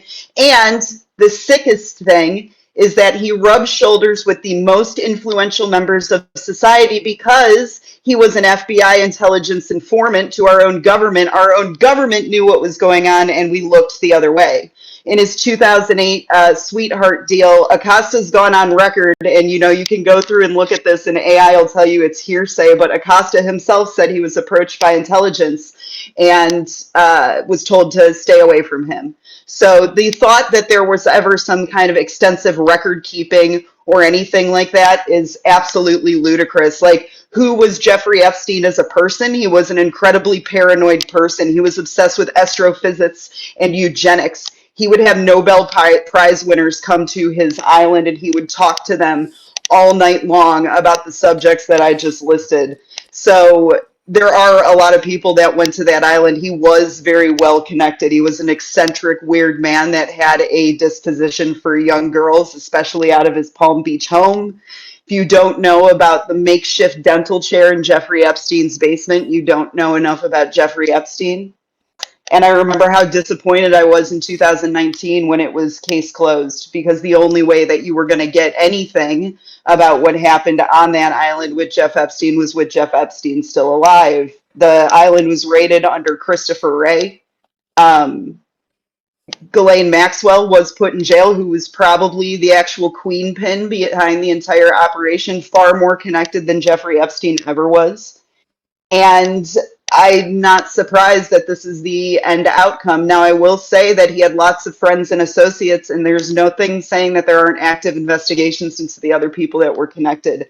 But this case ended with Jeffrey Epstein's death, and I don't think it's out of the realm of the possibility that dirty intelligence agents have compiled a dossier of Epstein files that are false and implicate the wrong people. What do you think you're going to get out of Ghislaine Maxwell having her testify in front of Congress? Absolutely nothing. She has every right at that point to just make up whatever she wants to, if we're actually stupid enough to put somebody out there and think that we're going to get any kind of information out of it. We're 16 months away from the midterms. And 16 months ago, the Francis Scott Key Bridge fell into, the river. There's a long time and a lot of news cycles happen. I said here at, MAGA HQ that we wouldn't be talking about Iran in July. And I was correct. So I think this whole thing was based on an Axios memo that was released to Axios. Nobody's made a real official statement about this particular memo.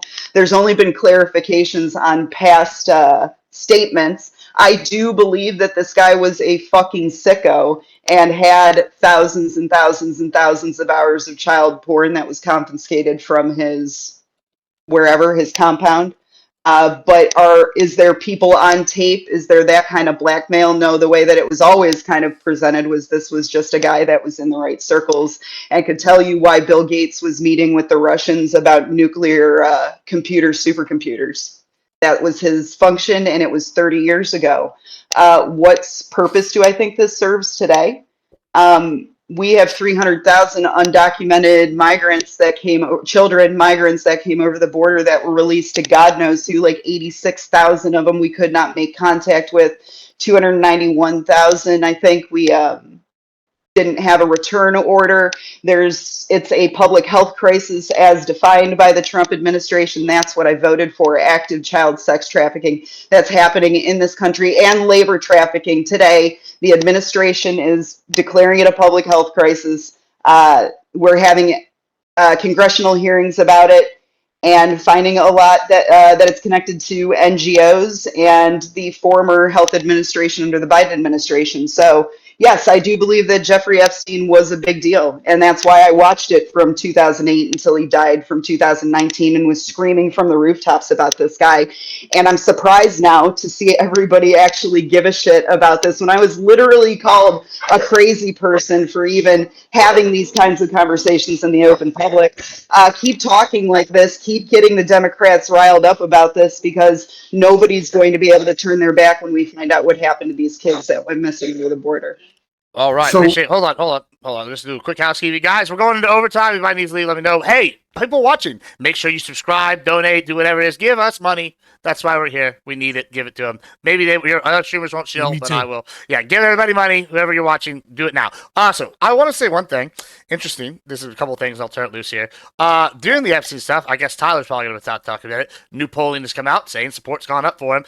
Secondly, when I say I voted, I definitely didn't give a shit about the Epstein stuff. When I voted for fraud and corruption, clean out the swamp, I'm kind of like what I like to see through the news share today, where Doge found all these new things with USAID, and they cleared it out, or this thing in Minnesota where they had 228 billion billed in 2024 to 85 autism centers, and one of those 5 are under investigation because of fraud. That's the kind of corruption I wanted to see wholesale cleared out. I've just given up at this point. If someone told me that the president was a lizard man, I wouldn't be surprised. If everybody tells me they're all fucking pedos at this point, I guess if you immediately become a politician, you become a pedo, it doesn't surprise me. So I just don't see this as an issue, because it's not affecting my day to day. I think a lot of voters, it is an issue. It's just like, it's an issue that's not affecting me day to day. Like but you said you said the waste, fraud, and abuse thing did affect you day to day. How do you feel about their assertions that they couldn't find really any waste or fraud, now that they also said the Epstein thing's all made up? Do you think they actually couldn't find fraud, or do you think they actually just found it and were like,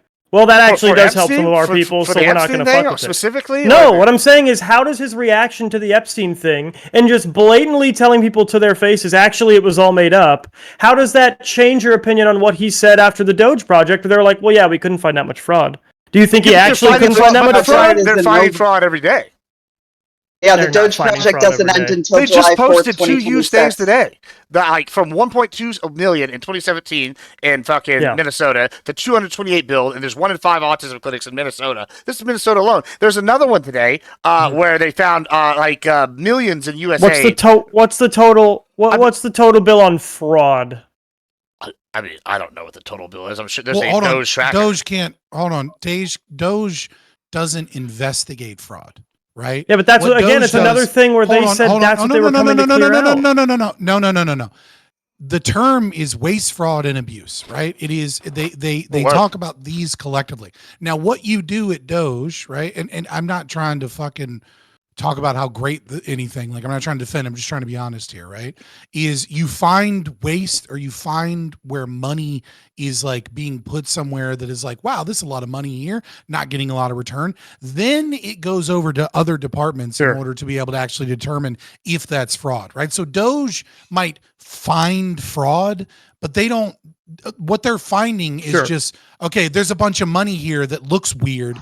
Then that goes to, OIG or, other agencies to determine whether or not that's actually fraud. So but Gibbs, I want to be careful that we're not using Democrats' talking points. No, of what fraud did they find? That's what that's not really their job. The lack of effect. That's what I care about. The general tiny fucking effect Doge has had. Do you now think there's a little bit higher chance that tiny effect isn't just because they're having trouble finding it or it takes a long time? Do you think now maybe There is just some fraud that they support just as much as the last fucking guys supported. There's waste that they support just as much as the last guys fucking supported. It's not even fraud. Here's I how said it and really waste fucking and works. abuse. All the same thing. It's not even got fraud, this waste, and abuse. Here's how it actually. Well, you're the moderator. Yeah, I know. So I just let me step in. But all right, he's got to defend his dough. I just wanted to say this real quick. Like, Jeb, let me tell you something. I don't know if you know this or have watched enough of my shit. Clearly, you haven't. But my position is, I'm okay with corruption if it's out in the open. We all know the fucking game. Like, if I can be as corrupt as the next guy, and we all know, cool. So at least these fuckers aren't hiding shit and doing shit. They're clearing out the bullshit. Like, people are like, it's partisan. Just told you the Epstein files were made up by Obama and Biden. You're saying they're not hiding shit? I mean, I'm not saying that. I'm saying, well, look, they're hiding shit. I don't care, but the stuff that I want fixed is getting fixed, and y'all are sitting. You don't know that. You don't know what they're hiding. Is my point. I see the results.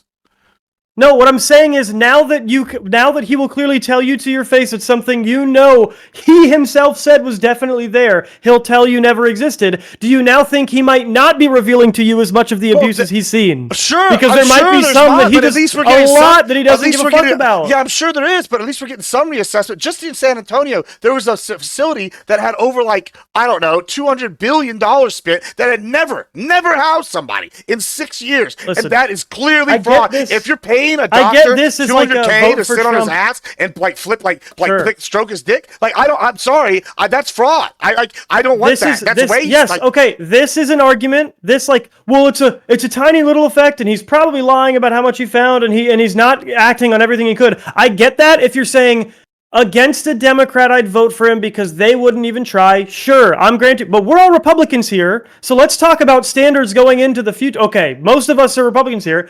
Let's talk about standards going into the future, right? Can we at least say, now we can ditch this fucking MAGA shit because it's clear that they don't give a fuck and they lie about everything? No, first off, the MAGA, although it's named for Trump, as long as MAGA is not just Trump. MAGA is sort of a populist movement that Trump embodied and wrote in on. Trump and a lot of worse people.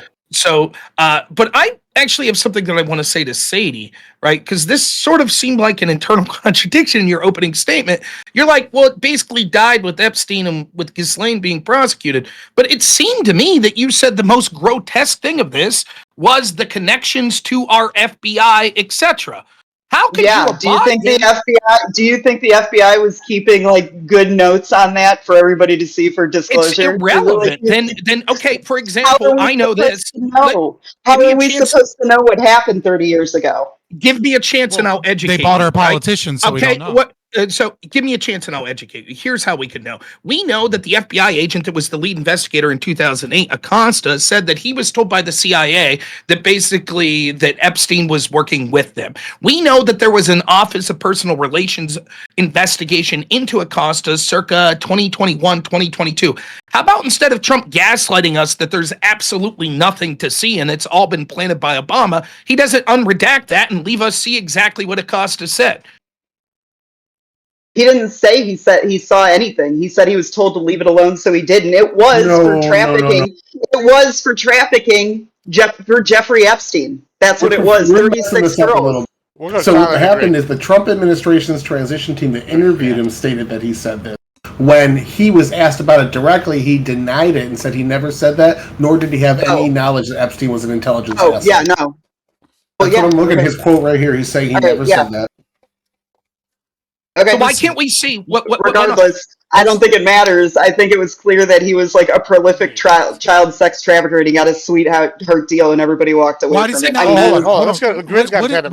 Because it was 30 years ago and we actually have things that are happening today in active real time that we have to be able to catch these people in the act, and you're not going to catch Jeffrey Epstein or any of the things that happened 30 years ago in the act at this point. We know our intelligence agencies are compromised. If you think that there isn't a dossier compiled on what the Epstein files are, that's filled with bullshit. Matters. I don't know what to tell you anymore. That matters. So you just don't give a fuck about anything in politics unless it's recent? Did you also notice that Trump keeps pouring gas on this fire, keeps pouring gas on this fire, keeps pouring gas on this fire? 5D just fucking trust the plan now? He doesn't stop. No, that's not what that's what you people are doing with this fucking Epstein shit. You're conflating it with stuff that came out during Pizzagate. the Anthony Weiner laptop, all of this shit got rolled into one fantastical idea. The story was what everybody knew that was in it at the time was this dude was a nasty fuck. He was also rubbing shoulders with politicians and all these people. He was a matchmaker. That's how he made it. Hold on, So what was he doing?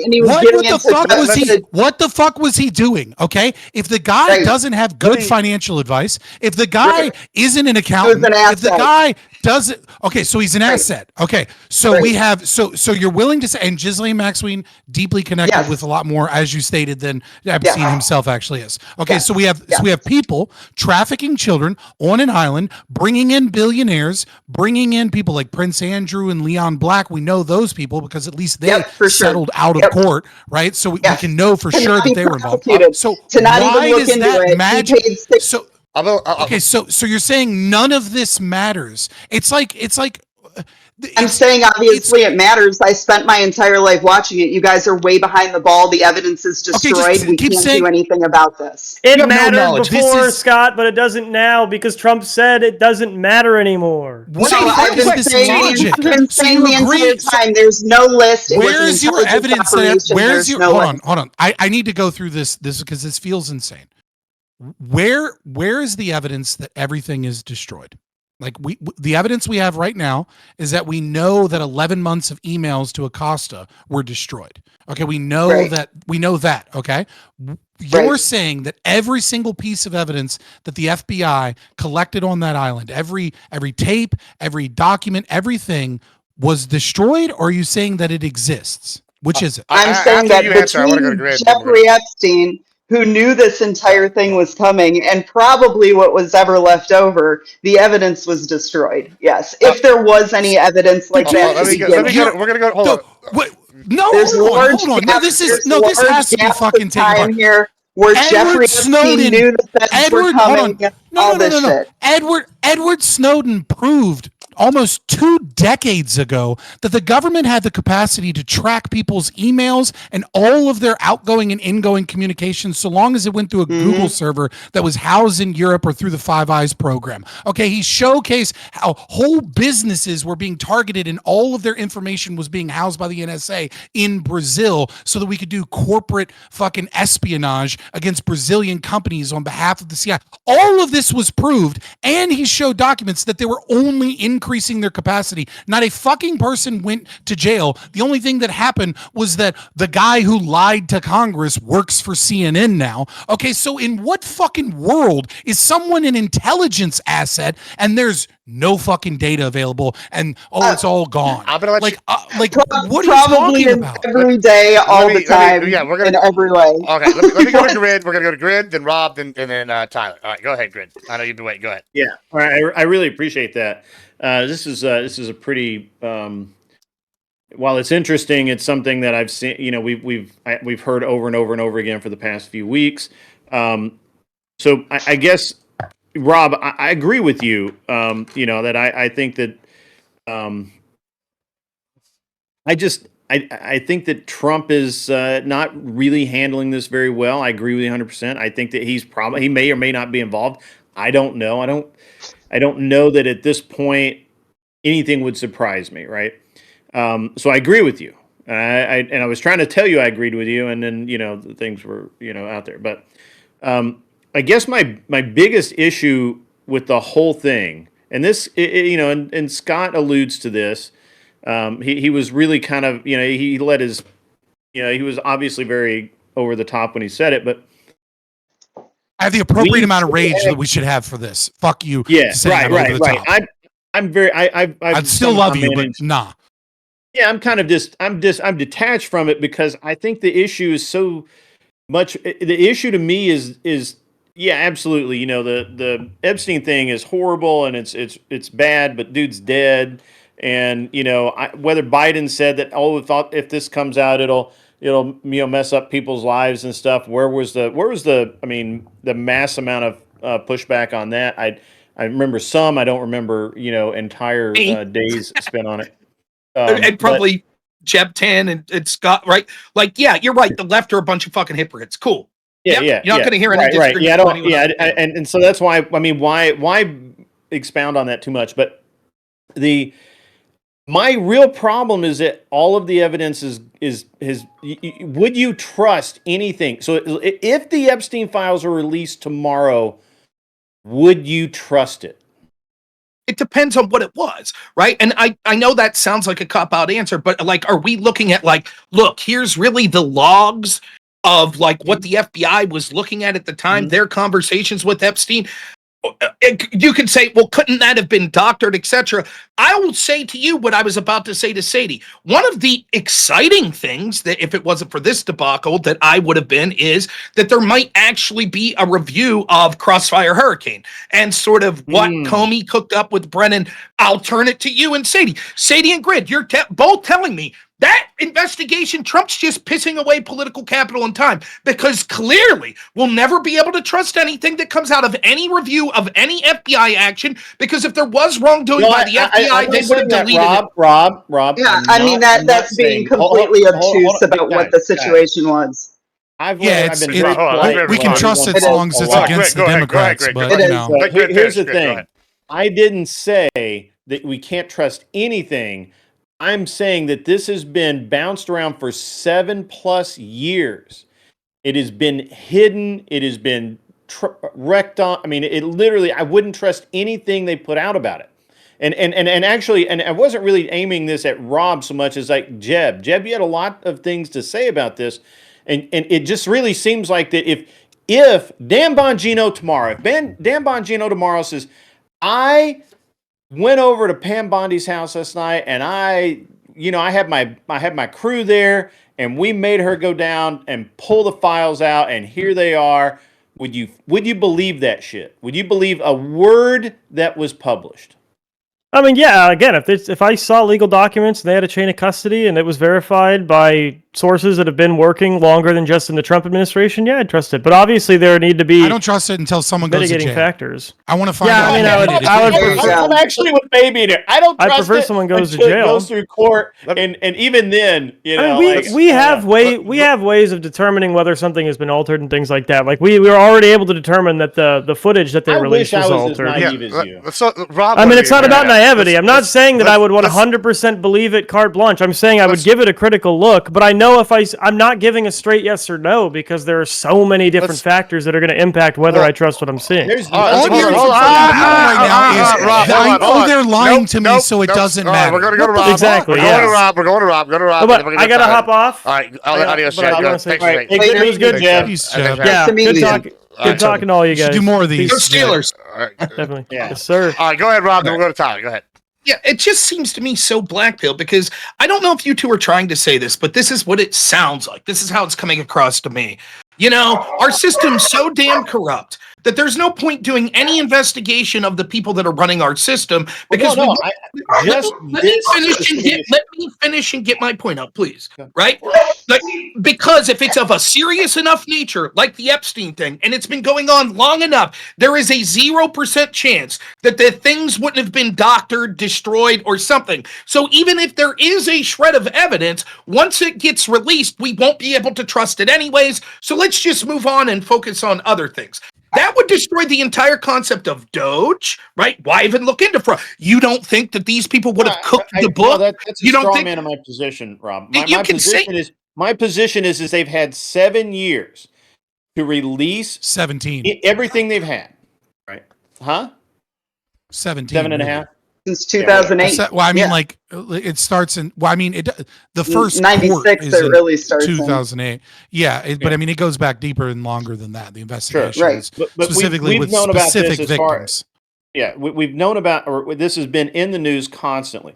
This specific issue, I wouldn't trust anything because it's been sat on so long. It's just like Hillary emails, right? Like if the Russians sent over the Hillary emails that they downloaded off their server back in 2018, would anyone fucking believe that shit? No, you wouldn't believe it because why? Why would you? What I'm going to do, I don't think you're saying anything different than me. I think you're saying there is a reason that this particular thing, we can't trust anything. Yeah. I need you to give me the specifics on this. So for example, you said, Sadie, please.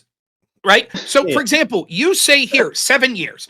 So then if we're looking at other sorts of issues we shouldn't investigate, 7 years is the cutoff? Anything more than 7 years? I think that, well, here's my, I think that the way the investigation was handled, the amount of stonewalling, the amount of misinformation that's been given out about it, the way, Epstein's apparent suicide, now it's not a suicide, now maybe we're not even convinced he's dead now. I've heard, people say that they've seen him in exactly. Everybody's going full QAnon on this thing. And so I'm not black-pilled about this. I just think that in this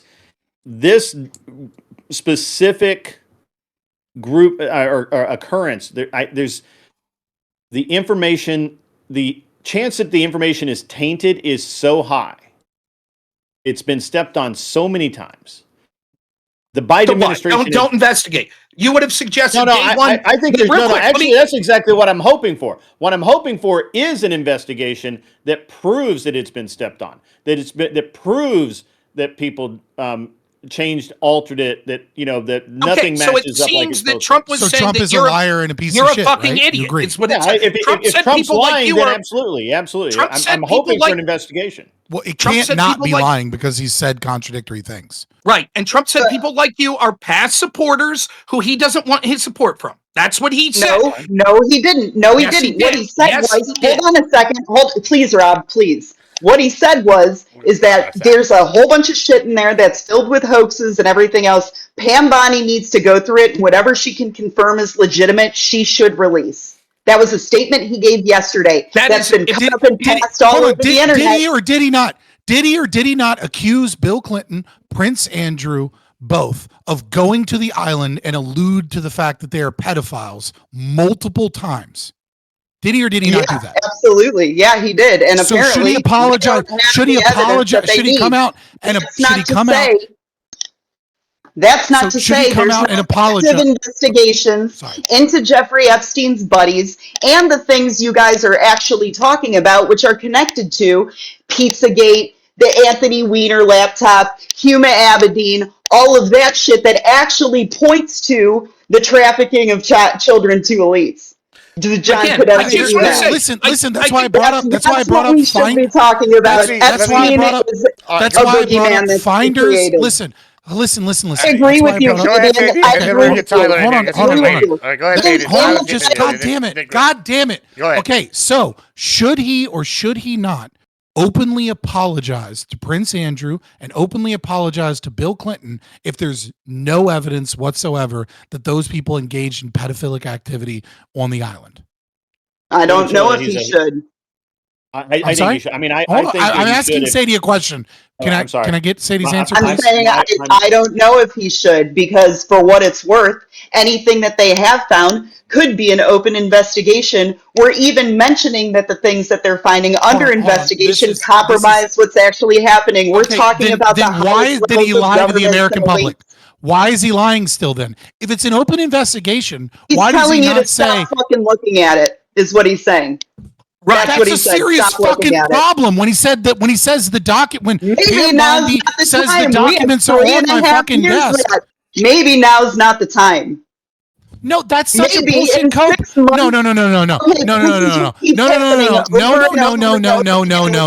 Sadie, no. Please allow me to finish. This is fucking insane. What happens every single time with the Trump administration? You guys get on this soapbox. 6 months later, it's vindicated. This is an ongoing investigation. Who's you guys? I mean, you will be if it's your first time, I guess. I don't know. What do you mean? What are you talking? No, listen. Just like with the fucking no.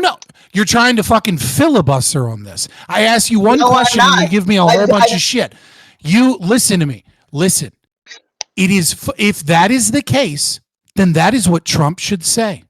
It's really fucking simple. Maybe he can't say it. Maybe saying it alone. Maybe he can't say it. Maybe now's not the time. Yeah, maybe now's not the time. Maybe when we're not. This is the most gay level of cope I've ever heard. Okay, let me go to. I don't know how you can. I don't know how you can be so. Let me get control here. We're gonna go. I'm not about to throw in the towel in the first 6 months of a 3.5-year term when we're talking about. You don't care if people lie to you and call you an idiot. So you're a liar and an idiot. Hold on. All right, let me just get it here. We're gonna go to You're gonna Tyler. let him end on calling me a liar and an idiot? I'm gonna let you get No, I'm saying you don't care if someone calls you that, so I should call you. Obviously, you don't care. Hold on. You don't care when Trump calls you a liar and an idiot. I don't give a fuck about Trump. Sadie's Up on all right, let Sadie no. respond. Go ahead, respond, and then after she responds, Tyler's going because he has not been able to. No, I don't get emotional over posts on Truth Social. I do believe that Trump is in control. I do believe that there's things that I don't know about that I can't comment on. Wild, I know that not everything can be considered in this public sphere when we're talking about fucking intelligence operations. I know. You guys know everything, though. You know everything that there is to know about this shit. These were people at high level that were implicated. How long? Hey, Trump has ballooned our deficit. Trump has ballooned our deficit worse than almost any other president in history. How long do I have to trust the plan? All right, we're going to Tyler. We're going to Tyler. Go ahead, Tyler, and then we can go again. Tyler, go ahead. Okay, so man, there's a lot said since the last time I talked here. So I'm gonna go with what I was gonna start with. I made about a decade ago a comparison. There's systemic racism is the leftist thing to systemic pedophilia, that our government is run by these cabals of pedophiles that are just covering up all the crime. And despite that, we have no whistleblowers, no actual concrete proof of this. We have no eyewitness testimony, none of that, no convictions, none of that. We have eyewitness testimony. We have convictions. We have documents. What we have for Epstein is we have two people. One helped write a book. Just go look up Finders. I looked up Finders. It's not the same. It has nothing to do with Epstein. You're saying because crimes happened in the past, that proves crimes are happening now. That's not what I said. That's what you're alluding to. No, you're saying that it's a conspiracy and crazy idea that the government runs pedophile rings and sex traffics people and blackmail. If you read through the Finders documents, you'll see. I read through what Finders was. Finders was a group that was not part of the CIA. The CIA was paying them for work. That doesn't mean they endorse it. Just like when the CIA was wiretapping drug dealers, just outside that doesn't mean that the CIA was just actually outside of Langley. Yeah. The CIA was distributing crack to black neighborhoods. Is not investigation. True. It's taking a fragment of truth and running with it to the point where the evidence does not substantiate the claim. There's no proof at all that Epstein worked with our FBI. Acosta denies There's no list. There's no list, so we don't have to investigate. There's no proof that he worked with the FBI. There's none whatsoever. So to say that, with Finders, there absolutely is proof that Epstein worked with the FBI in Tennessee. There's no proof that Epstein worked with our government. That's what happens if you don't do an investigation. There's been multiple investigations into Epstein. Two of them led to arrests of him. Epstein was famous for hiring private investigators to fuck with the FBI when they were looking into him, and two of those 5 investigations into Epstein led to him getting convicted 2 times, once for sex trafficking and once for child prostitution. When they claim that he was an intelligence asset? He's not lying. His island is in the same fucking place. Acosta's not lying. Does money laundering? Acosta said flat out, I have no idea what they're talking about. So you're taking somebody else's word on what Acosta said, despite the fact that he denied it. Later, yeah, sure. Yeah, when he was asked about it later. Deleted. So somebody said he said this. They asked him about it. He said, "No, I didn't say that. I have no idea what they're talking about." And you're saying that he's lying? Do you have any proof of that, or you're just kind of everything that we're going off of here is speculation? The whole Epstein thing is based off of internet speculation, where we're drawing dots that aren't there. It happens all the fucking time. We see it all over the internet for all sorts of things, pedophilia and all sorts of stupid shit. We see with the fucking Hassan people, all this cope with like entrapment and shit like that. It's people that don't understand laws, don't understand the processes, don't understand what's actually happened, and saying that there's something more, that we have no proof of this. What Trump actually said on this was he would release the documents when he was asked about it. It's not in his campaign promises. It's not something he was upfront about. People presented it to him, and he said, yeah, sure, I'll release that shit. And he released as much as he said he was willing to, at least. And it was the same thing first time around with the JFK files. They were still redacted shit in that. I just don't see any actual proof that this is anything more than a fishing expedition. And I get that Pam Bondi really fucked up, and I'm not saying Rob does not have a right to be mad here. He absolutely does, but the fact that we're saying that this is proven, disputed, and anything that we do besides arrest everybody is a proof of a cover-up is just kind of, it's the systemic racism argument from the left. If we don't fix it, if you don't fix this thing we can't even prove is happening, then you're part of the problem, and you're racist and evil and corrupt and propping up white supremacy. It's the same thing. It's not, right? And it's not because one is a net. Go ahead, Rob. Go ahead, Rob. It's not the same thing because there are things that could be released here, right? For example, will you acknowledge there's an OPR interview of Acosta in 2021? Yeah, it could be released. Okay, release it. Release it unredacted. We've had stuff released that has redactions. If there's nothing there, release it. Obviously, you keep the names of the people that didn't or alleged committing crime. That I'm fine with. Obviously, you would keep anything that showed sexual activity. Clearly, you're respecting the victims. You're not showing that. Short of that, if there's nothing here, it's just one bad man with his bad wife. Release the information. No problem. With those two caveats of the things I said. The bigger problem I have here, though, is like Sadie. Listen, I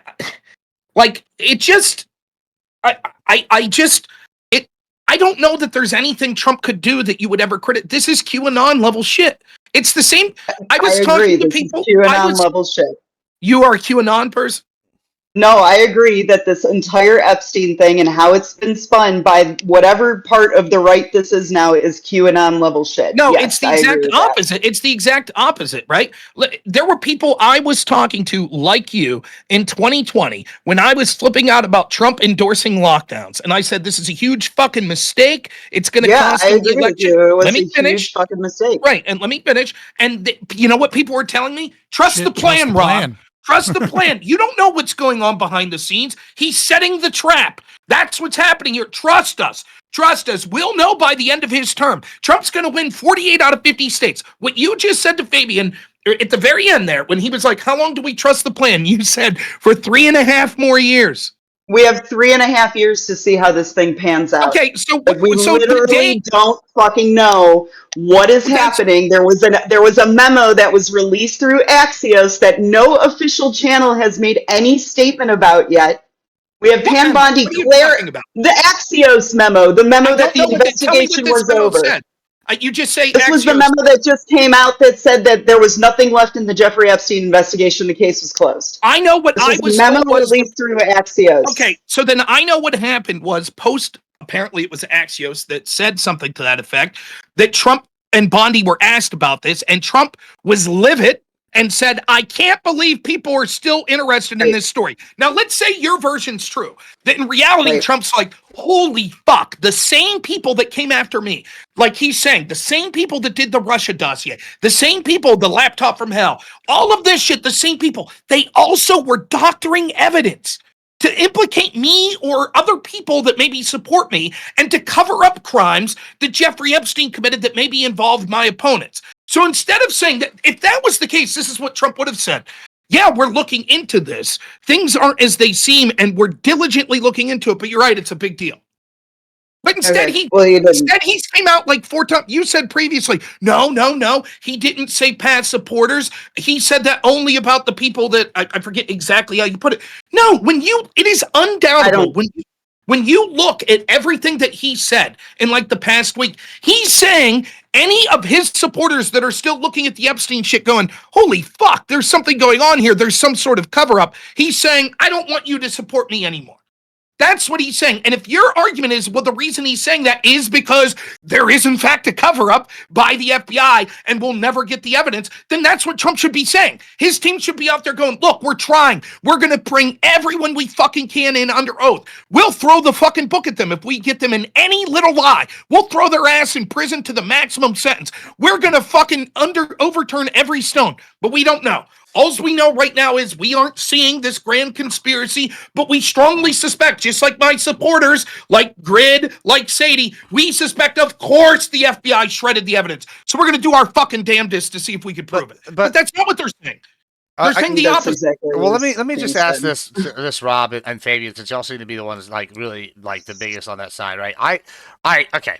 All right, maybe I'm misremembering, but I'm 34 years old. In my entire life, and I think even before my life, the meme that all the leaders in the world are pedos has been going around. Like my whole life, I've heard they're all lizard people, they're all pedos, They have a blood cult, they go get out there in Bohemian Grove and sacrifice people, and they live on the adrenochrome. Like this has been a meme since before I was born. Since I mean at least the 60s, right? So So this has been a thing. Now, my argument is this, right? Like, okay, let's just say hypothetically in the world's worst case scenario, all the leaders worldwide really are pedos, and they're all living on the adrenochrome. We're getting down the conspiracy rabbit hole right here, I know. But let's just, for the fun of this argument, let's just say they are. Right.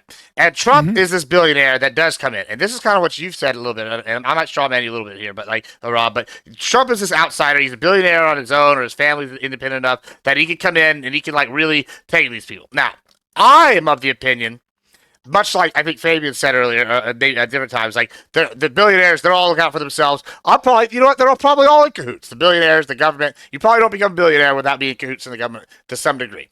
So when y'all are going, oh God, this guy might be a pedo. Oh God, that guy might be a pedo. Like, y'all could literally tell me this guy was a clone of Hitler tomorrow, and y'all provide enough evidence, it wouldn't surprise me, because at this point anything's possible. And so when y'all are going, oh, this guy, this is the biggest thing ever, and I remember voting for Trump in the first term he ran, right after we had him on video saying, oh yeah, sometimes I just grab him by the pussy, right? Like, you grab him by, like, this guy's never been a nice guy. He's a corrupt New Yorker. Like, that's been his thing. And so when I'm like, oh, I got to look at the policy, like, that's what I voted on. I didn't ever give a shit about this because I think they're all pedos. Every single one of them, every senator, every house, whatever, they're probably all of them. Like, at this point, it wouldn't surprise me. So when y'all are going, like, let's get over the Epstein thing, I'm just like, you hold it down. Okay? Yeah, I'm just like, I gotta go. I will. So when y'all are telling me this shit, I'm just like, surprise, they're all bad. Like, no, hold on. Like, that's you're. It's a straw man. I mean, I know it is a little bit of it. Trying.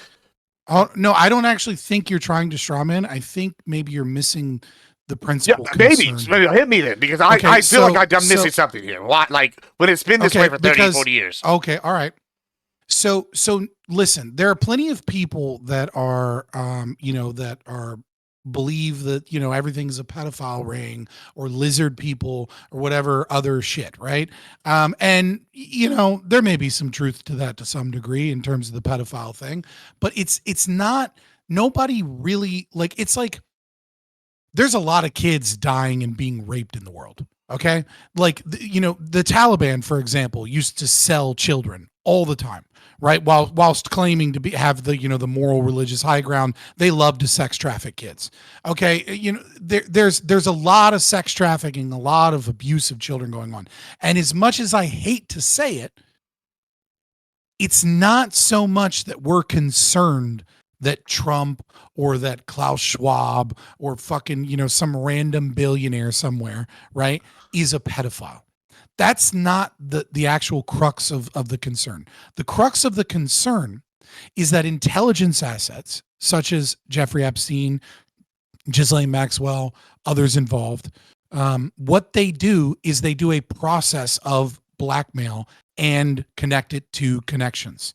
Okay, so you're hanging out at a party and, Epstein brings some 16, 17-year-old girls and y'all are doing coke and maybe you're having sex with people that are underage, but they're not like obviously underage, right? Like they're just kind of like they're just young hoes there or whatever. And then you're hanging out on his plane, and then you get told, hey, there's a meeting with this other billionaire that has this great business dealings. You ought to come out and hobnob it with us. Come hang out on the island. And when you're there, you've got some 15-year-old girl or something in your lap. And every step of the way is a little bit more degeneracy that would be incredibly damaging to you if it got out and is being documented in some way. And at a certain point, you hit this line where you go, ooh, this is too far for me. And that's when you're told, well, I don't care if it's too far for you. We're going to put out all of this shit on you. That's the fear. The fear is that hold on. How is that conspiracy theory better than mine that says that the information's been doctored? By the way, it's cathartic to take a piss in your backyard. It really is. Amen. It's a real thing.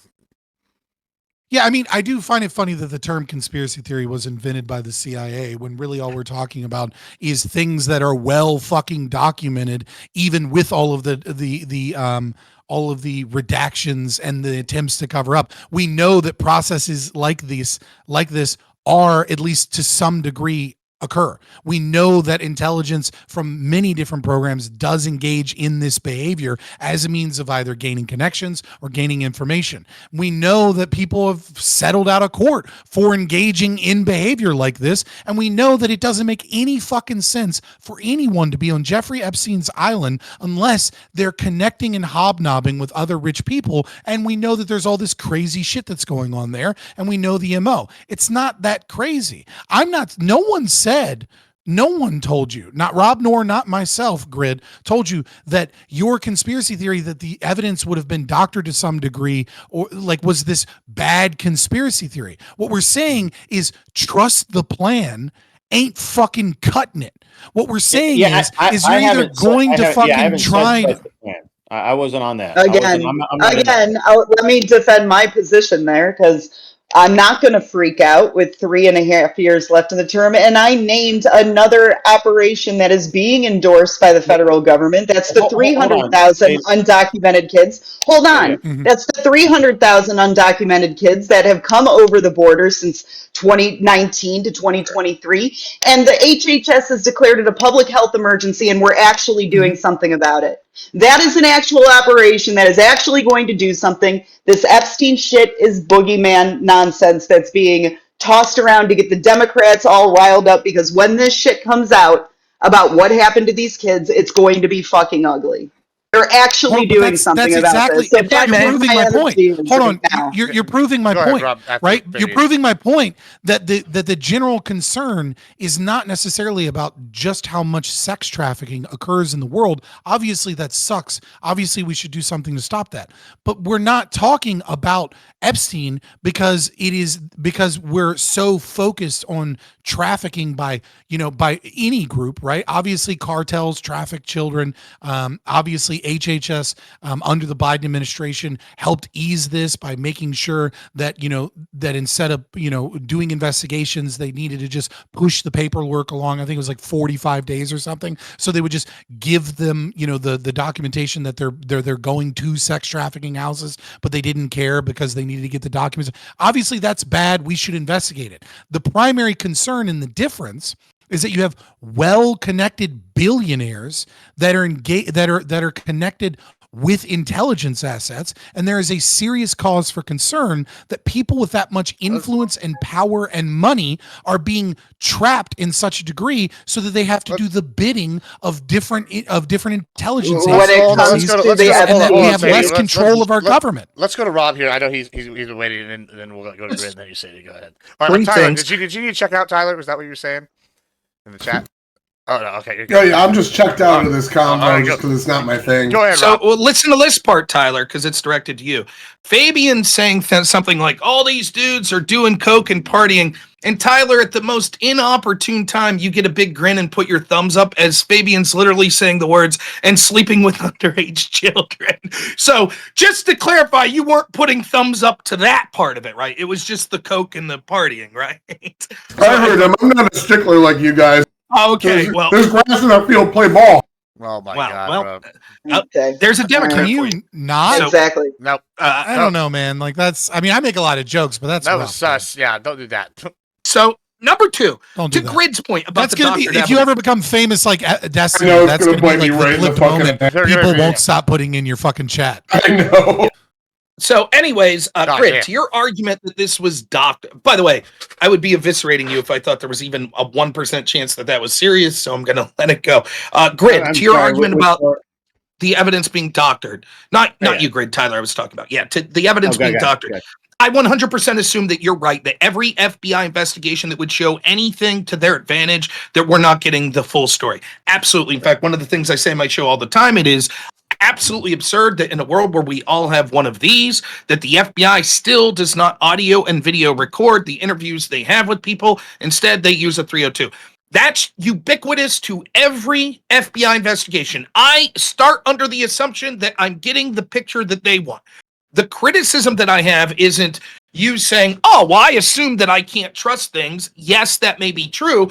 It's in the world of, but Trump's telling us to not even look into it. He's telling us that we're bad. But I don't share that view. Like, I don't care. Trump not wanting us to look into it is irrelevant to me. Like, I don't feel one way or the other about it. I think it's kind of shitty, but at the same time, whatever. He's going to say what he's going to say. I'm not a mind-numb robot. I don't listen to all of these things because I don't give a. All I really want is when people are talking about, I want to see Ghislaine Maxwell's testimony. Well, about what? About about her activities between 2001 and 2004 that she was convicted for? There won't be anything about 2008 and forward. Okay. So none of that fucking matters. Okay, But yet so then people are calling for that shit. Here's what I'll say about It gets into this weird loop, Rob, where it feeds on itself, where you want to have this information, you think you know what the information is going to be, but we never and this goes back to like Hillary's Brother, the loop is that we want you to care. Please, I would love a chance to respond after Gibbs. Yeah. Go ahead. I'm sorry, Rob. After you, no, finish your thought, Grit, and then I'll. I just at this point, this is what I know for a fact, right? Epstein was a piece of shit, and he did bad shit. I know that we all know that for a fact. I don't need any more proof of that of that, right? Whether or not Trump was involved, there's a high percentage chance that if he wasn't, he knew people that were, right? Can we all say, just agree with it?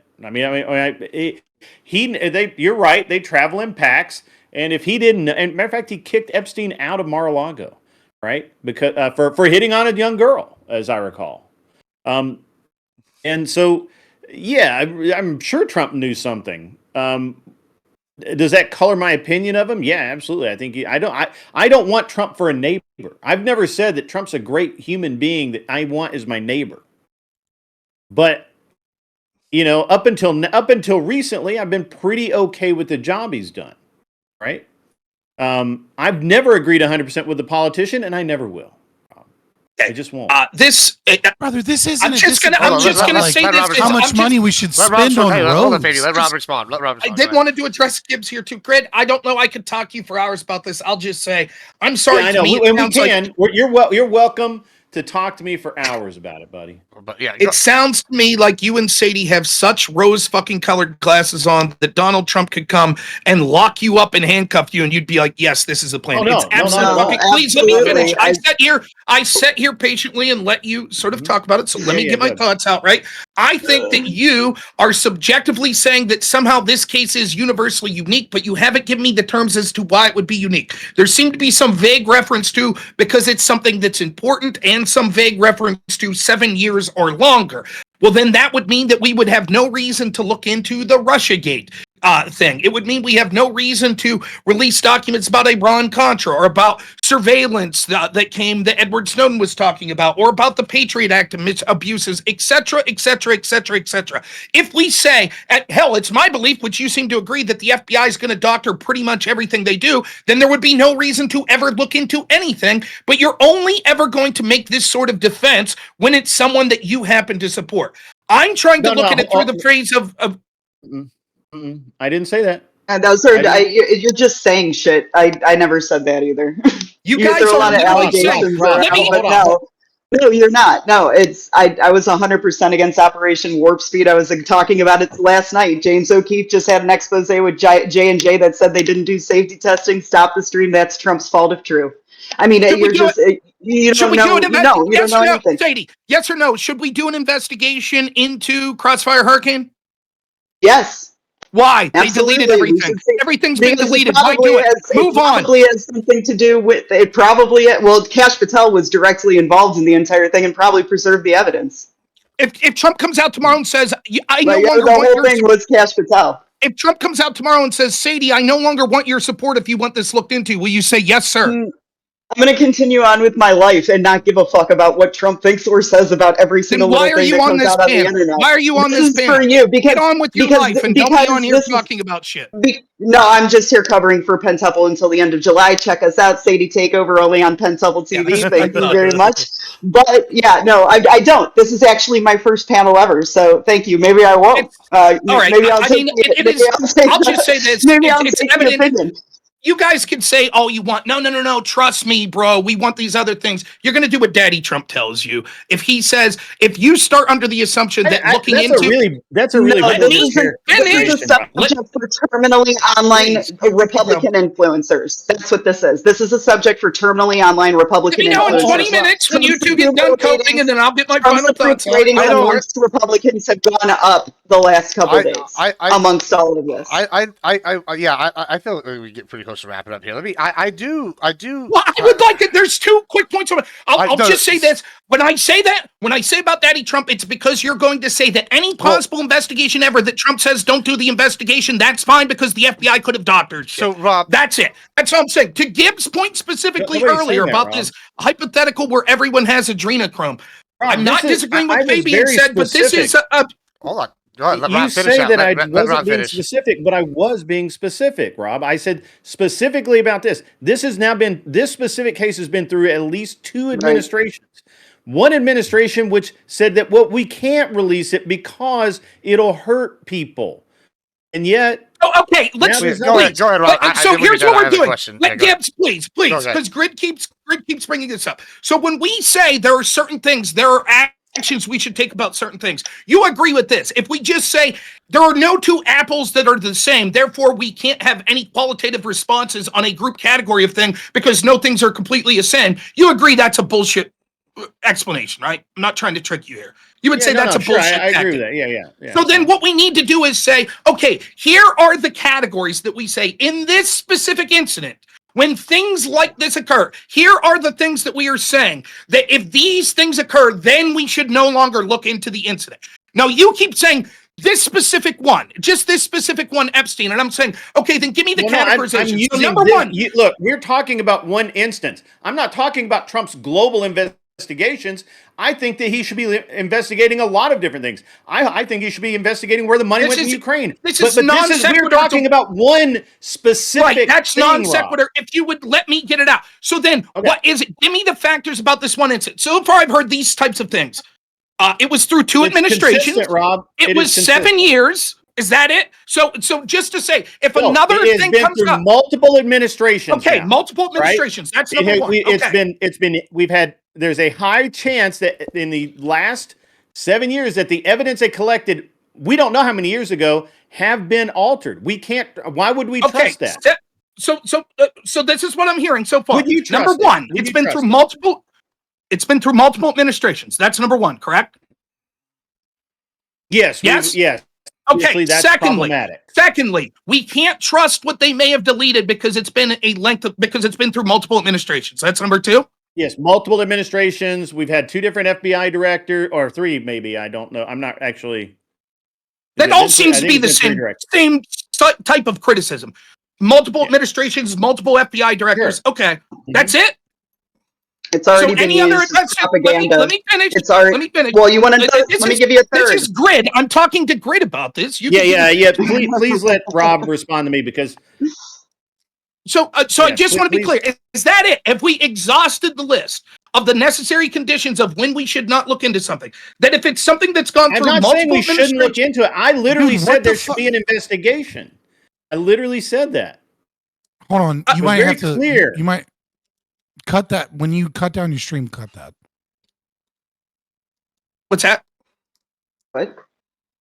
Just mark it so you can cut it out. He did a gang sign on stream, like as his goodbye. Oh, me? I did. Oh, Tyler. Oh, okay. Whatever. Just moving on. All right, go ahead. I was going to say, he did the blood. I was like, what the fuck? I don't know what happened here. Okay, yeah. Anyway, nonetheless, okay. So I'll just so to me, what you're suggesting is you're saying you're not saying don't investigate, but you're saying trust Trump when he says that we don't need to look into it. Because whatever evidence that they release to you right now today is probably tainted. There should be an investigation into all of the people involved, separate of this, to verify the evidence, to vet everything. How hard is this to understand? If they released a report tomorrow, Rob, I wouldn't believe a fucking word of it. Would you release any report that the FBI releases tomorrow? Would you believe anyone? Can you think of a hypothetical one that you would believe? I would not believe a report regarding anything on the Epstein files. I wouldn't believe a word of it because Not just Epstein, any FBI, Right. any FBI investigation. No, I'm not saying any FBI investigation. But that's what I didn't say that. Right. I'm not. But that's what I'm not asking saying. you. I will. Can I hold on? Can I bridge this? Because it seems like we're beating walls, like our head. Yeah, I against know. I the would wall. like to get in here. Sure. Go ahead. Yeah. So listen, I think the biggest problem here is like more meta than this specific issue. I think so too. And the problem is that it is about the concept of our government, whether or not our government is being controlled beyond our vote in some capacity, whether or not NGO, like when we look at what NGOs do and how they operate, right? The CIA works with billionaires and NGO organizations for a whole of society approach. They go into countries, they create things like the Arab Spring, they create, situations in Ukraine potentially. What they do and what they have, there's all of this censorship, there's all this dirty shit. And there's this question that I think a lot of people have of like, how do we do something about this? And I think a lot of people have been married to Epstein, even though that's probably almost certainly not what is currently has people like Tom Steyer or George Soros or the Rothschilds or Klaus Schwab or Bill Gates or Pierre Omidyar, right? These billionaires that make billions by doing non-governmental organizations where money is given through grants and then it moves through and then it moves and it moves and it basically becomes impossible to follow. And somehow these people gain money from non-profit organizations that do the CIA's work and do the work of intelligence agencies. There's all of this corruption in shit. And a lot of people have married themselves to Trump, even if he didn't say it exactly, to the meta concept of drain the swamp, right? A lot of people didn't vote for Trump because he was a Republican with good policies. And I understand maybe some of you did, right? I understand some of you are like, I like this policy, I like that policy, I like this policy. But to a lot of Americans in the MAGA movement or conservatives, they're looking at corruption. They're looking at these billionaires. They're looking at these systems, and trying to say, who's going to drain the swamp? And when Trump has this opportunity to do something, I agree with you that like, a lot of this evidence has probably been deleted. A lot of it is tainted. And we're probably, no matter how hard we dig, never going to be able to find or dig in to that smoking gun that puts fucking some of these billionaires in the bottom of the prison, right? Like we've been dealing with that since the French Revolution, all right? That the people in power, ever since then, the people in power have somehow been able to evade any fucking direct punishment. But I think what people want is they saw in Trump, at least, this guy, this strong man, this bull in a china shop that they believed was going to go in there. And even if he doesn't get a goddamn thing done, he's going to expose some of their lies. He's going to give us some names. He's going to start the process of recognizing that our government is corrupt and that it has been designed that way, that it works for the billionaires and it works for millionaires. But for the last 60 years, it hasn't fucking worked for working class Americans. And it hasn't worked for regular people. And when he comes out and says, oh, the Epstein it's not a big thing. Oh, I'll release this. And he's blasé about it. And he's like dismissive about it. And he's saying contradictory statements. We don't know if he's bought or if he's not bought or if he just doesn't give a fuck.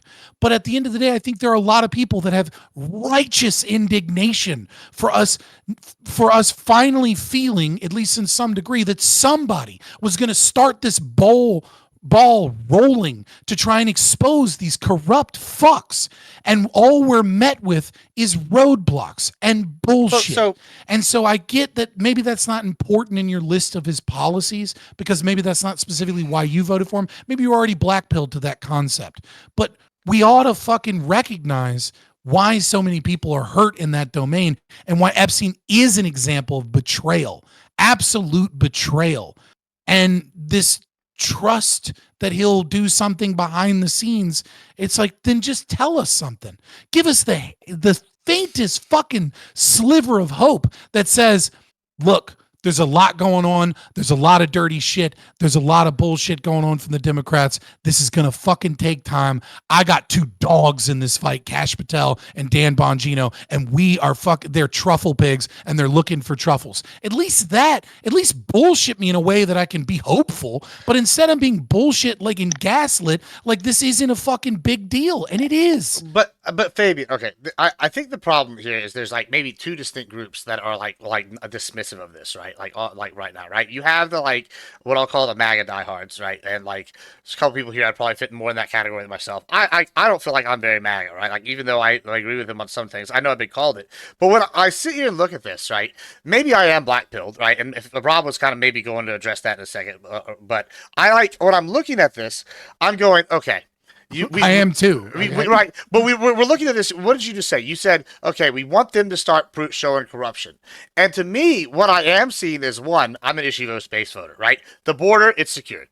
I mean, that's not a good debate, right? I like economic policy. We'll see. I see some improvements. I'm doing okay. I'm not complaining, right? I'm a little betrayed on some of the immigration policy, but okay, whatever. But when I look at this thing, right, I'm sitting here looking at like, okay, let's talk about cleaning out the swamp. Well, first thing that happened, Doge goes in the USA. They just passed a bill today to like go cut a bunch of unnecessary funding based off Doge cuts. They found out all this other corruption. There's corruption being found like left and right, or waste, or like all sorts of stuff going to NGOs. They're shutting these things down. Like I don't know. Rob has proposed things like create a bunch of different NGOs. All sorts of different like options. This to me looks like, hey, they're like starting to pull at the weeds, right? And it's something different than the first term because maybe he was getting people in place, and now they have enough people in place to like go in there. And then we're coming to this Epstein thing, right? And it's like, okay. I get where y'all are coming from, but my options as a voter were, hey, I told both sides, because I don't give a shit about social issues on most part, right? There's very few, maybe like trans and sports, but the rest of them, I don't care. When I go to one side and go, hey, these are the problems I'm having, and they go, fuck you, you're a landowner in Texas, go to hell, you're racist. Like, I'm going to go, okay, well, what's the other guy saying? And he's going, we're going to do all these things, and y'all are willing to go, hey, well, because he's not fucking doing what we want on Epstein because we're corrupt, and we already knew the government's corrupt, and we knew this guy was probably corrupt. He admitted as much as he was corrupt. He told people that. He said he's using the same tax laws. That was his big dunk on Hillary Clinton. That sounds like corruption to me, right? To the regular person. And so when y'all are going, oh, he's not giving us the Epstein list, and y'all want to throw I'm sure, but it's the same like ballpark, right? And so when he's sitting here going, oh, I'm not going to release the Epstein list, and y'all are going, oh God, the principal. I mean, right? I know I'm paraphrasing a little bit, but he's like, we're not going to release it. Oh, yada yada. He's not doing what he wanted. I'm going, okay, corrupt guy doing a corrupt thing. At least he's cleaning out all this other bullshit that we wanted cleaned out. At least we're getting these votes. And you're like, no, we can't support it no more. I'm off the train. It seems a little disingenuous to me. Let's take out my libertarian principle. Sorry, Gibbs. Let's take out my libertarian principles here just for a moment. I'm gonna put my conservative hat on.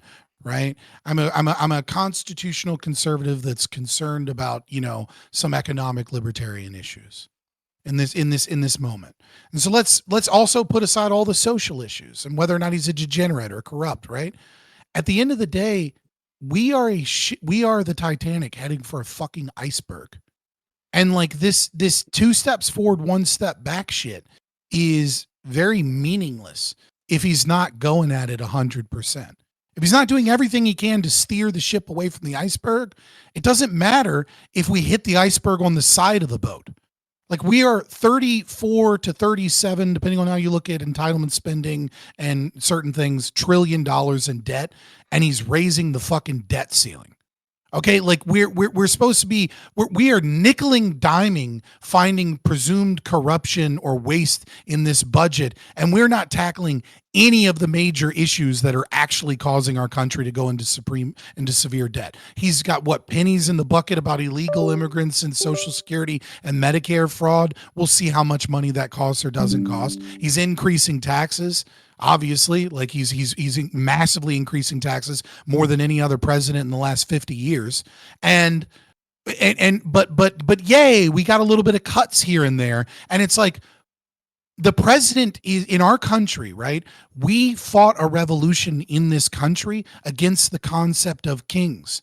And so after the ratification of the Constitution, after the failure of the Articles of the Confederacy, we created a system that was in part every aspect of Plato's Republic, right? It was we needed the authoritarian strongman and the philosopher king, and we needed the Senate, and we needed the representation of the people in democracy, and we created a federal government that houses all of the forms of known government together with checks and balances and power. And part of that meant that we didn't have a king, but our president in part became a king. They became a symbolic figurehead for the people. They became the leader of the free world after World War II. But even before that, they were a representation not just of policy, not just of government action, but of the direction our country is headed in.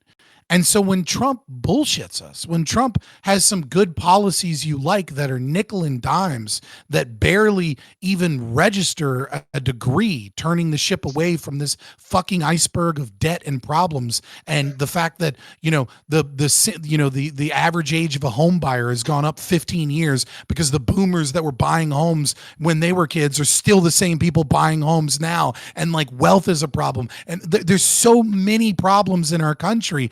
And one of those things is corruption. And it's like, yeah, getting rid of some NGO payment somewhere that's wasted money is just too little, too late. And it absolutely, when he contradicts himself and when his administration under his control, because the buck stops here, right, is giving out all of these messages. We got the list. We got the things. We're going to do it. And then they just tell us, no big deal. Anyways, aren't you so happy about this $200 million? Yeah, but the alternatives are what? Revolution? Listen, outside of Texas, maybe, the alternatives are revolution. I mean, Texas might try. I mean, that's about it. And even then, I don't think there's much stomach for it right now. You know what I'm saying? And so your options are revolution or what? I guess it's either we get a little bit of something with Trump, or we get absolutely nothing in the opposite with the Dems.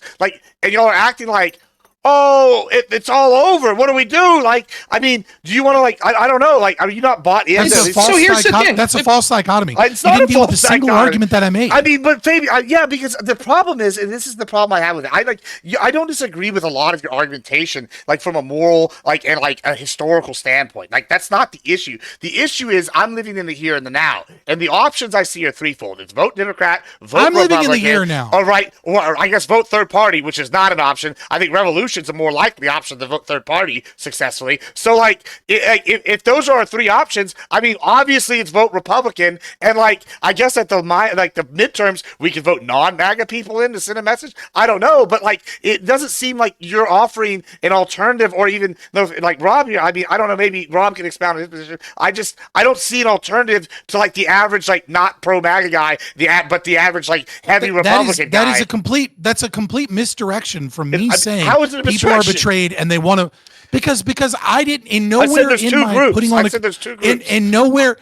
nowhere in my putting on my conservative hat and explaining that from that perspective and doing that internal critique, did I ever mention don't vote? Did I ever mention vote Fabian, Democrat? Did I ever mention any of that shit? What we were talking about Fabian, is being upset about a fucking betrayal. No, I understand that, Fabian. My point was, yes, I understand what you're saying. These people are upset about the betrayal, but there's a second group of people that are not saying we don't give a shit about this, and that's I think what I'm representing here, and is kind of this idea that I want these things done. I'm not getting any of it with this, and then the other option is not realistic, and y'all are telling me I should be outraged, and you're creating a false dichotomy again.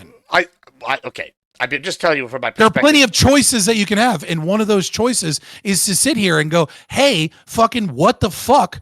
Do all of the things you alluded and promised to and fucking hold Trump's feet to the fire. Nobody says you have to fucking vote Democrat or go with some other people or sit out. What we're saying is that this is a fucking betrayal, and you should be yelling that it's a goddamn betrayal because Trump unironically is the most democratic president to ever exist in our lifetime because the dude is such a fucking narcissist that if enough people start screaming, he'll just 180 on everything he ever fucking said before and start doing some shit. We've never had a president like that. He's one of the few presidents that will respond to public opinion because he's so worried about his image and his ego that he'll actually just be like, oh, that was some old shit. I'm actually doing this shit. So fucking sit with us and put his feet to the fire. That's exactly one of the points I was going to make. So, I want to go back to something that was said 40 minutes ago here in a minute. Sure. But yeah, one of the things I was going to say is no one's saying, I've said it. I said it in my opening statement. If the elections in 2026 comes, I ain't voting Democrat, right? Because on this issue, even if I say this issue is very important, I'll never vote Democrat. Right. There's a 0% chance that they're going to out like real Epstein files. There's a 0% chance that they're going to out like institutional corruption at the FBI. They are the face of that. So they're not going to out it. So then this issue's a wash, and I would look at the policies, and I think right now, as bad as many of them are, the Republicans probably are going to have policies that more align with what I want. What I'm saying, though, is that there is there are two things. There is standing on your moral principle as an individual, like that, there has to be something for that. And when this guy tells me basically I'm a piece of shit because I'm upset with him for going back on the sole reason that or the core reason that I voted for him, which was to drain the swamp, and he's illustrating to me in the most obvious way possible, nah, dog, we're not interested in draining the swamp. That happened a long time ago. Then I have right to be pissed. I'm not going to sell out and all of a sudden pretend I don't give a shit about that thing that has been the core of my political beliefs since 2016. When I supported Trump and worked with Trump in 2016, worked for his campaign in 2020, worked in 2024 to get him elected, and now he's telling me. That's why I gave the example of if I supported Ron Paul and worked for him to audit the Fed, and then he came out and was like, fuck you, you're still worried about auditing the Fed, I would be pissed. Real quick, Rob, real quick, I just think it's funny that you've brought up in your intro and again, audit the Fed, because you can go check the GOP's platform, and audit the Fed has been there since 2012. Yes, I know. That's why I said, if you've been paying attention to politics in the last 100 years, you knew that this was going to happen, right? Because the Republicans have been lying about audit the Fed for the last, 13 years at least. Right. So yeah, I agree. But Ron Paul, that would be core to what he was saying, and it would be a slap in the face. But okay, the other thing is, Fabian's right there, and this is something I was going to say, right? And then I have one final point to make to you, Gibbs, and your hypothetical. Yes, Trump is the type of guy who could turn around. He came out, he's like not ideological, which is both good and bad. It's bad overall, but it's good in the fact that he's willing to change if he feels that his base is loud enough that wants him to change. That's what happened on Pump Stock. So I feel that instead of us just saying, well, we'll trust it. Well, yeah, who knows anyways? It's not a big concern of mine. The FBI doctors everything. If we actually want him to do an investigation, then we should be livid and say, what are you doing? Saying that we're no longer your supporters if we want you to look into this Epstein shit and get to the bottom of it. It's not so simple as it's a list. That's not what I'm talking about. That's not what Trump said. Trump never came out and said to the people that are just saying they want the list released. That's not what he said. He was talking about the people that are saying that there's something to see here. That would be implicit that one of the things to see is connections to the FBI trying to do a cover-up, etc. He told those people, you're no longer my supporters. That's what he said. That is outrageous. And if you look at it just through a political calculus, that's likely to cost him some amount of votes in the midterms. We could talk about the polling but the CNN poll that no one trusted until today says that he's up. Great. Okay, you trust that CNN poll. We'll see what happens. I think telling your core base anytime, any voter, let alone your core base, that you don't want them to vote for you is a huge fucking mistake, no matter what, whether your name's Trump or Biden or Kamala or anyone else. The last thing I want to say, though, is, and I think there's, and on this note, I'm sorry, I had put a lot in my mind palace here, right? The other thing, I'll say this directly to Sadie, and before I get to Gibbs' point here is, Sadie, and to a lesser extent, you, Grid, if something comes out, if all of a sudden Pam Bondi a week from now releases like, oh, fuck, look at this smoking gun shit we have of the FBI. We found this audio log of them talking, and it's like, cover this shit up, blah, blah, blah. Smear Trump, put his name on it. You're going to be like, this is what you'll say, because you said that won't exist. That's been deleted. You'll say, see, we were right to trust Trump. It's Schrodinger's Trump. If nothing comes out ever, you'll say, see, we told you. If something comes out, we'll say, see, we told you to trust him. When the reality is the best chance to push to have a thorough investigation is to hold Trump's feet to the fire. I'll leave you respond and then get to the Gibbs part if you want. Oh, I mean, I'll straight up say that if anything that's released from here on out, I will absolutely take with a grain of salt. I will not be the guy who says, See, you see, he did it. Well, see, right? Yeah, he did it. No, just I won't, that's just not one the deal. sentence to add to It that. was Just one sentence to add that. Like Linda McMahon is there, and Trump has been involved with WWE. And like I know this is gonna sound dumb when I say it, but like they invented seating, so like I almost wonder if that like stunt they pulled with those interns taking all the boxes out was like like big plan. Binders, you mean? Yeah, the binders or whatever. the binders. Like, was like like because if you ever watch WWE, what they do for like secret promos is they'll have people do shit in the background. That seems very much the same kind of vein of like stuff, and Trump is familiar with that. Like, I think that leads it to the tainted like theory quite a bit, a little bit, like just from who he's working with. I mean, I don't know, but go ahead, Sadie. They did it to take down those people.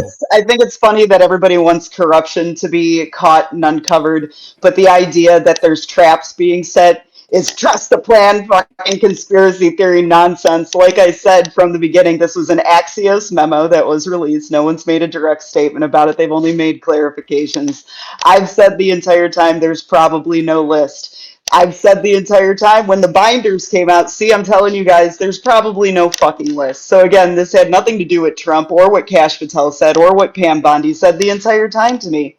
But if evidence is produced, we'll have to take a look at it and see what it is. Like, you'll say no matter what that we were right to trust the plan, and if no evidence is released, you'll say, see, we were right that there's no evidence. That's what you'll say. It doesn't matter what the outcome is, you'll say you were right. Because you I don't have I don't have a crystal ball, nor do I try to like assert like what is exactly going to happen within the next couple weeks. Because again, I said we weren't going to be talking about Iran in July, and I was right. But your position's non-falsifiable. Everybody else, it was the end of the fucking world.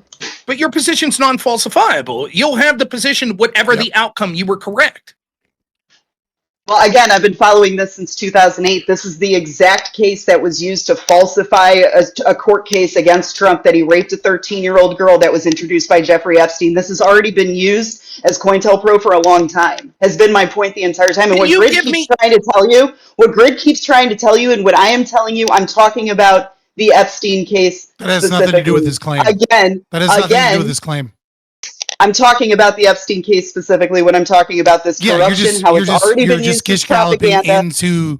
into that. Right, again, Let her finish. Thank you. Again, I have my full weight behind the active operation that's happening, declared a public health crisis, 300,000 missing kids, NGOs are being pointed out. That's actually happening and being uncovered right now. But no, I don't look at that. Let's continue to talk about this Epstein boogeyman. We're having congressional hearings about this stuff, and I don't know if any of you are talking about it.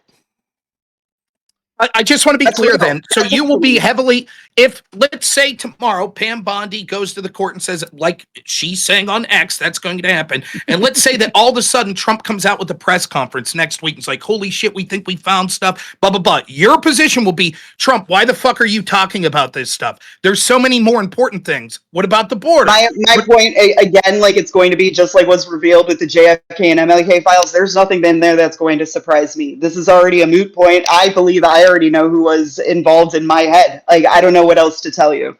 But again, you understand how that's not an answer, because what people are trying to do when they're making claims, I don't know like that she understands. This is a terminally online position. Like, I'm sorry, we're going to see actual corruption as we start dismantling government agencies like USAID. We're going to see actual corruption in this investigation into missing children.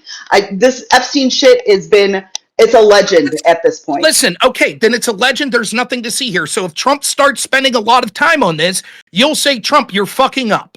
That's all I'm asking. I would say that this is a waste of our time, honestly, and we need to be looking at things that we can. Yes is my answer. Yes. Okay. Yes. So I would literally now say have a falsifiable position. That's great. That's sure, exactly great. What I was. You can come back at me for that too, and you'll probably see the same consistent thing that like I'm really interested in seeing what's happening to these undocumented kids that were lost by the Department of Health and Human Services under the Biden administration, which also will come into the auto pen stuff that you guys just flippantly brushed off. You want to talk about government corruption? There are actual things that are happening right now.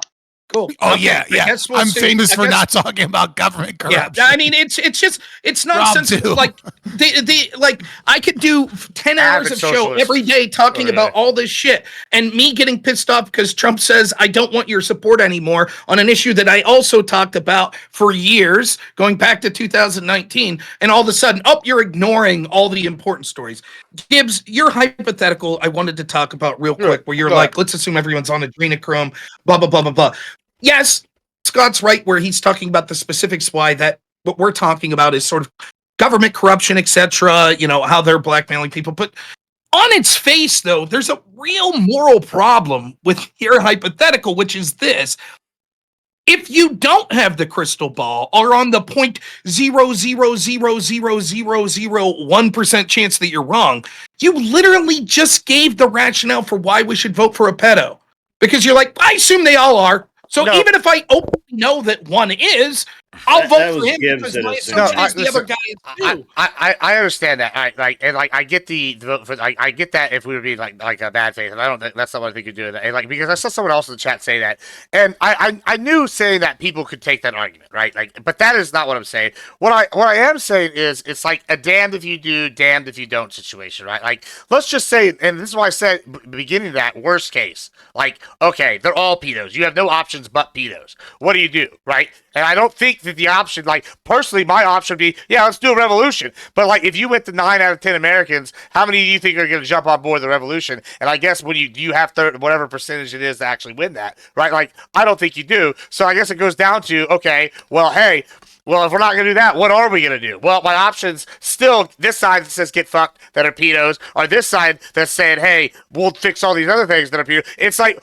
okay, cool, you're making a deal with the devil. The same false dichotomy? I mean, okay, I get that you just think it's not a false dichotomy. What are my other options then, Fabian? Like what are the options? Well, there's a really simple one that I brought up multiple times, right? Okay. Which is that Trump is, whether he's an actual narcissist or just has narcissistic tendencies or whatever, it doesn't fucking matter. Kind of has to be a We narcissist. have documented evidence over and over and over again that Trump is willing to just 180 on a position. Sure. If he finds that the public support changes on that. And so one of the things you can absolutely do is that you can hold Trump's feet to the fire, that you can be a part of a rallying cause in social media, on debate panels and all these places. Sure, absolutely. And be one of a million people, right? That is calling out that we need public to opinion. Right. And that I'm we not need to disagreeing call with that. you can still do that. But behavior. let's say that doesn't work. And he's dying on this hill. What's like? And maybe I'm being I'm not trying to die on this. I'm not hill. trying to be a dick or like this, like whatever your argument. Like because I agree that's a good tactic. Trump does bad. All right, so yeah, we could take that out. Let's say he doesn't do it. What's the next option if it's not the three that I said? So you said two, right? Well, and the two two was is a revolution. Revolution would be three. Start a revolution. I guess 4 could be vote third party, but I don't think that's going to be. I think that's even less. I would. There are a ton of things that you can do in your life to fight corruption and do things, right? Like one thing that you could do is fucking, vote with your wallet in local communities. You could vote with your feet and move to fucking New Hampshire and be part of the Free State Project. Another thing that you could do is, support libertarian causes and things of that. There's a lot of avenues of your life when you say in the way this, that you can engage in politics, but Fabian, other than just vote for a Republican pedo or vote for Democrat pedo. All right. I mean, just on a micro, I can already tell you where you're looking at this wrong. Like, I'm not looking at it from that. Like, did you know in Texas, the third party, the biggest one was the Texas Nationalist Movement. They no longer exist. Yeah. You know why? Because the Texas Republican Party merged and adopted. So now Texas Republicans is, hey, we're working towards independence. Yeah, same thing is kind of happening in New Hampshire, right? But very libertarian. Hold on. My point is, though, yeah, we can do all towards that. But what is the solution on the macro, like right now? What can you do? Like, let me, if I may step in here. Here's where your hypothetical will fail, and I think it's a bad hypothetical for you to be using because I think it strawmans your own position, which is. There is a difference between suspecting something to be the case and definitively knowing it. I will tell you what I would do within terms of service to the best of my ability. If I knew that in perpetuity for the rest of my life that my option would be child sex offender 1 or child sex offender 2, then they would be taking me out in a body bag. That's what would happen. If I 100%, if they both came out and was like, here's the videos of us doing it. Yeah, that's here's the 100% proof. There would not be but offender one's tax policy is slightly better for me. No, morally, then God would judge me because I could not exist by that. The problem is, I don't think you're saying, first off, you exacerbate your hypothetical in two ways. One is you make it a claim of certainty, which clearly we don't have now. Even if we heavily suspect, we don't have yeah. Go ahead. Right. And the other thing is that you make it the most heinous crime possible, as opposed to sort of, there's a suspicion that there is a cover-up of other people doing this. For example, if it turned out that there definitively was proven that both Trump and Kamala, saying that was our options the last two times, or whoever the next two people be, a generic Republican dude versus minority, disabled Muslim, black lady, Democrat candidate, whoever the fuck they put up, right? If they're both 100% confirmed, they both admit, hey, guess what? Since we're both child sex offenders, we'll both just admit it. I'm not voting for either, right? I wouldn't say, I support Trump knowing this because he's bad. I wouldn't give a shit how good I thought the policies would be. I couldn't bring myself to do it. So what I would say to you is that although I think you're right, and I think Scott, and I think Sadie and Grid, I think we'd all agree at this point that we think there is insane fucking levels of corruption at all levels of our politics. I think that is so endemic that that's the issue that we should be fighting against, and that we should be trying to put people, even if we think it's a small, even if it's a small chance. I'll take the guy that's got a 1% chance of doing something like that versus the guy that has a 0. Now, in that world, though, this is where I find your position, Gibbs, to be entirely defensible. Okay, but hear me out. If it's only a low chance of anyone doing anything meaningful anyways, why wouldn't I say, you know what? It's not that I don't find any corruption to be important. It's just that it's already baked in my head. They're not going to do it. They're not going to do it. So why not take the guy that's fucking helping my bank account? He's moved the fucking Overton window on these trans issues, right? He's protecting children more. We're getting to the bottom of some of this, kids that have been lost or were trafficked under the Biden administration across the border. Absolutely. That's a defensible position. I'm not saying that's not. It was just your hypothetical. Right. I think you're doing yourself a disservice because the hypothetical is so fucking ridiculous. Well, yeah, I mean, no, I understand that, and I mean, there's a reason I did that, and the reason I did that is because, the way I run it, we're all Republican or conservative or whatever, right? I feel like when we can talk amongst ourselves, we're not trying to get ducks, but I put that forward because one, I'm trying to be moved on this issue one way or the other, and right now it's really hard for me, right? And so I want to put this horrible no-win situation out here because I know that's what the left is going to do, right? And I want to be able to stand on my own feet with this conclusion, even in the worst case scenario. So the way I'm looking at it, I think I don't know. I just maybe I'm blackpilled. It's all a loss. Is kind of where I'm at right now. I just don't see dying on this hill. Is I guess where I'm at. Why is this the specific hill that you'll die on? Other than it's disgusting. Yeah, I mean and it is disgusting, and they should all be put in wood chippers if they are. I guess that's what I'm at. But I get your points are all. You keep going back to the concept of pedophile. Deal with what the actual Gibbs. No, I mean I get it. I'm not necessarily. Go ahead, Grid. Yeah, can I engage in just a thought experiment with both Rob and Scott? Can I say real quick? I only have 10 minutes. Can I say that real quick? I'm going to be real quick. Me too. So, if it were the case that we know that the Democrats and independents and law enforcement, everybody investigated Trump doggedly, exhaustively for the year leading up to the election, the 4 years he was in office, and the last 4 years that he was out of office, and that not one real shred of evidence has put him on a plane, on the island, anywhere, and not one shred of evidence. Well, and they've looked. But he's on the plane, right? Not to the I don't island. think he was on Epstein's plane. Not to the island. Not to the island. Yeah, He was on a plane, Yeah. but I don't think it was that one. But at any rate, so they just cannot make this connection, and they've tried. They would honestly, I think they're even willing to fabricate evidence if they thought they could get away with it. But obviously at this point, maybe they don't think they can get away with it. If that is the case, who is Trump covering for? Well, there's a litany of people it could be. First off, Sure. Yeah, I reject. right. I'm just saying, who would Trump be willing to stake his entire narcissistic being on besides himself? I reject it. So there's a lot to say in this. One, I reject the premise because I have to take that theory versus the theory that Trump's put out. And the claim that Trump has told us is Democrats in James Comey and Obama and Biden put in false information. So Trump's claim falls victim to the same scenario you're putting forth. Okay, if you're right, if Trump's name was there, they would have released it. If they inserted Trump's name, they would have released it. Why would they insert his name like in 2022 and say, you know what, though, we're not going to release it? And any rationale you could come up with is the same rationale you could say, okay, that's why they also wouldn't have released his name if he was legitimately there. So I reject the scenario. But if we say, okay, let's say it's not him. Let's say his name wasn't injected, and let's say his name was never on it. Who could he be protecting? All sorts of people. I think Trump, more than most people, would be sympathetic to this. Hey, Mr. President, some of your donors, wealthy donors, some of your associates, some of the politicians that support you, some of the people that are questioning whether or not they're going to support the big, beautiful bill, whatever, right? They didn't do anything at Epstein Island, but they did show up there. And they did fly on the plane to the island. And they did go hang out with Epstein here and this, but they didn't do anything. And Trump, you know how it sucked for you when you were smeared under the E. John Carroll thing? And you know how it sucked with you where people showed you with pictures next to Epstein and you didn't do anything? Their lives are going to be ruined. Absolutely ruined if this shit's released. And they didn't do anything. So, can you just move on from this? There's nothing there. That's who he could be protecting.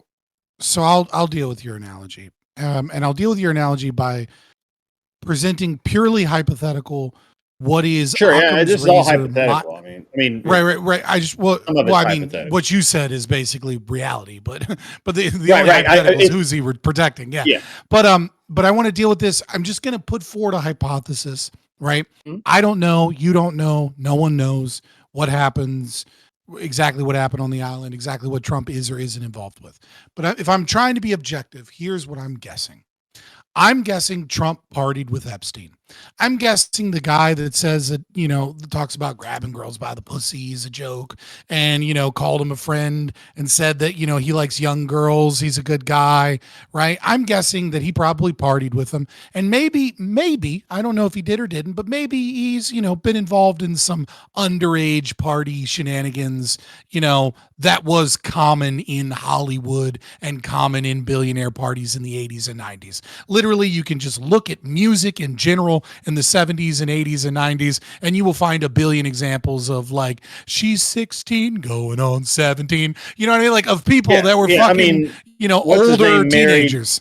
I mean, Elvis married a 16-year-old. I mean, what do you want?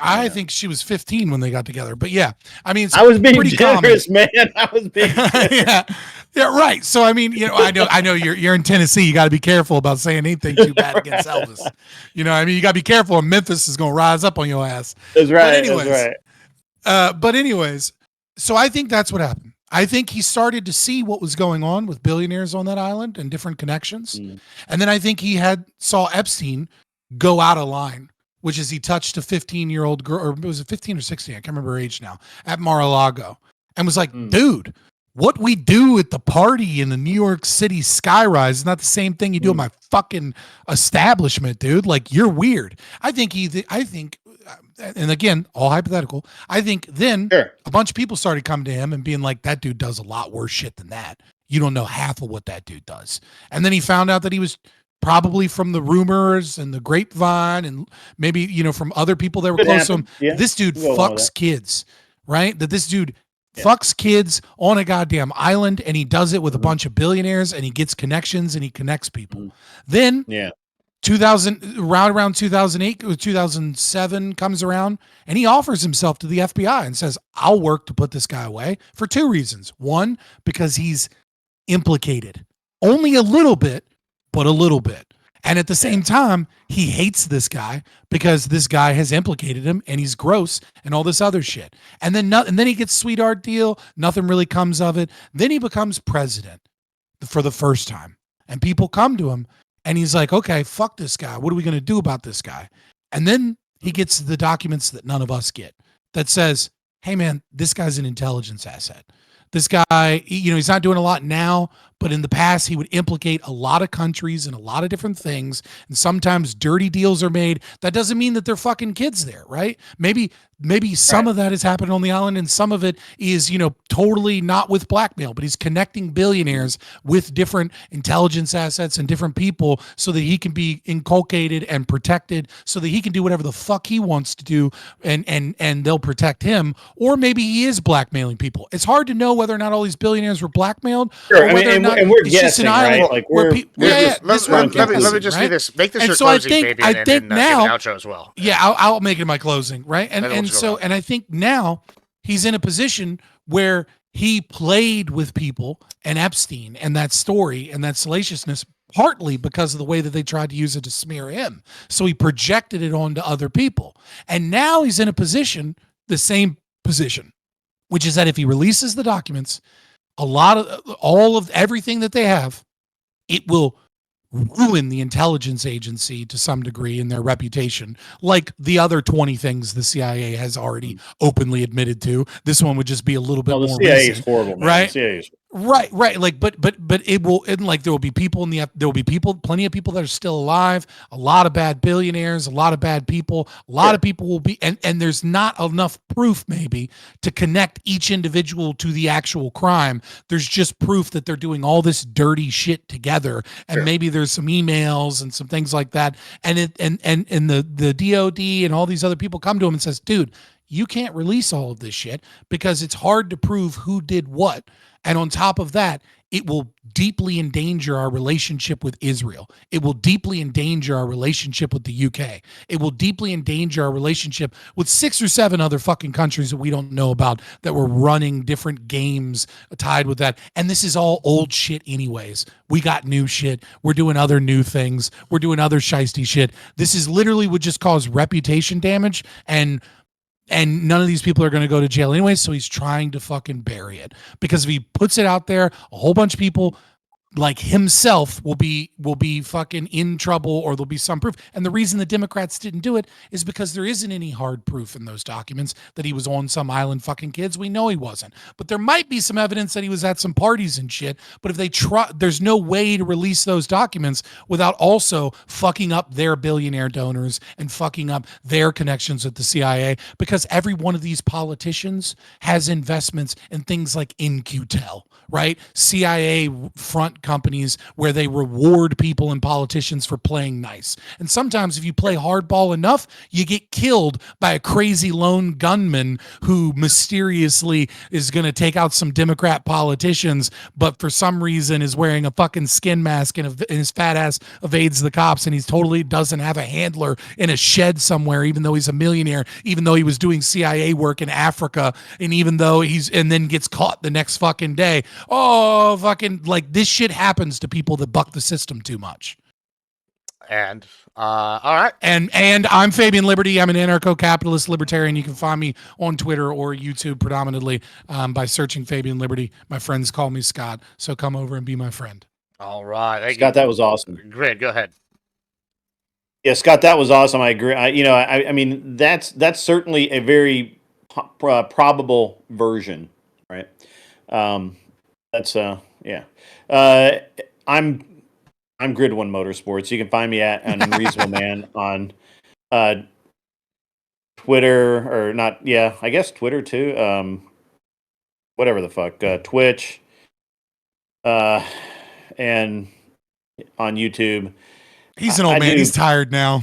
I'm fucking tired. I've had a long day, brother. I have had and a long night last night. I'm tired, and the mental energy of dealing with both you and Rob at the same time is it's taxing. But it was good. It was a great conversation tonight. Really enjoyed it.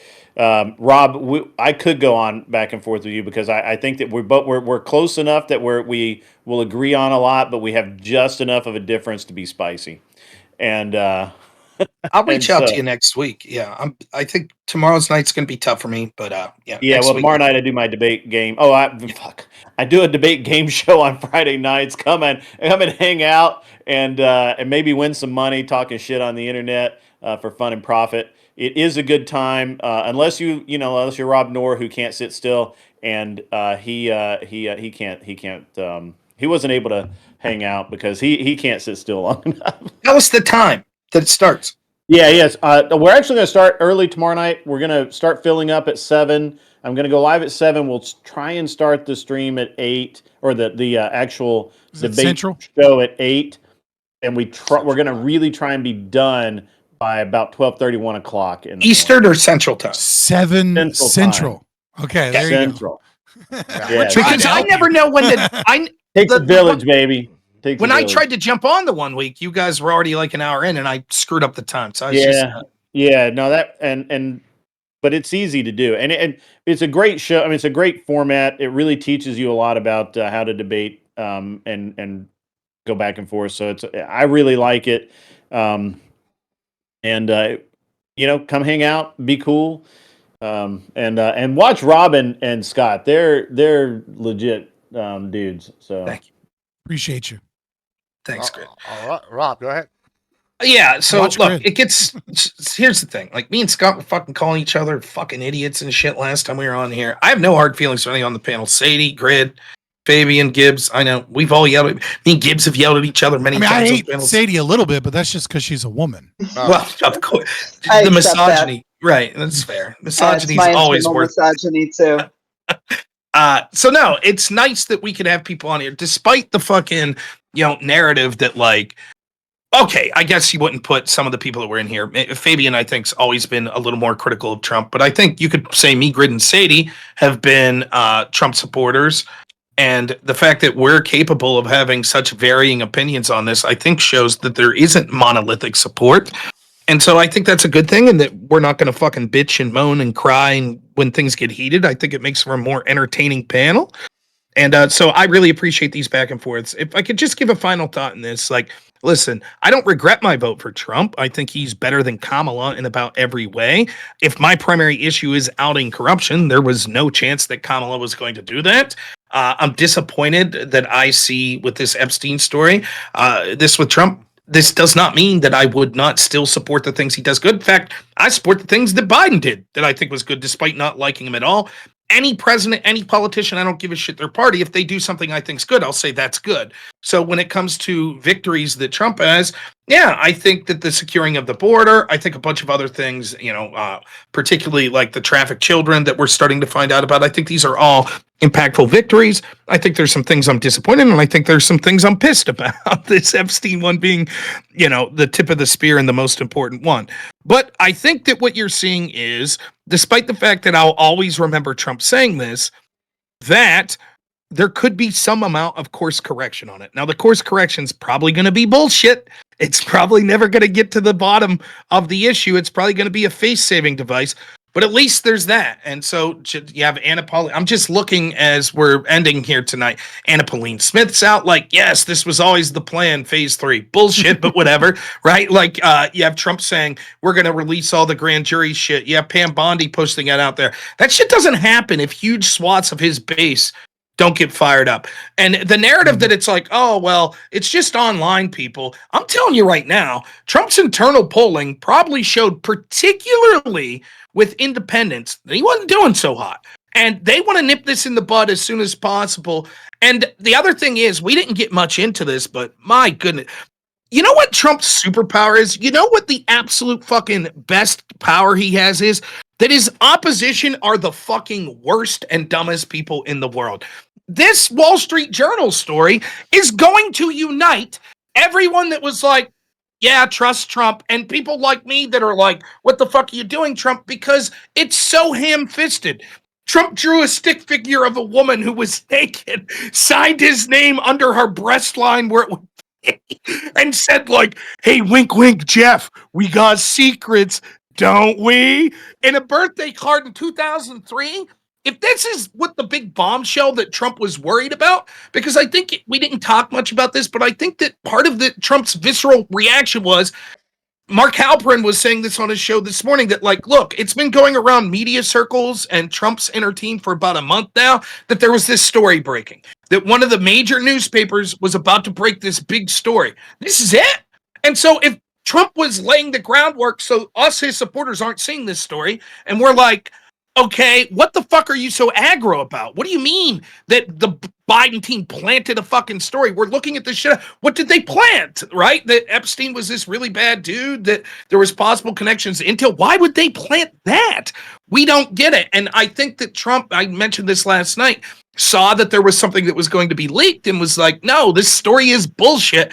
And he doesn't understand that his supporters don't see that. They don't see that, and so it's coming across. And he just is such a fucking narcissist. He can't understand what it's like. The people that actually deeply support him, that care about this issue, which again, I'm saying is maybe 15 to 20% of his core base.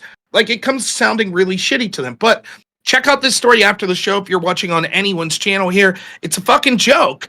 And that's not to say that there won't be more that will come out, but I think Trump can course correct, and I think that I'm happy that there are enough people that will stand up when they think Trump did something wrong, that support him and say, what the fuck are you doing? And I hope that's one of the cases here.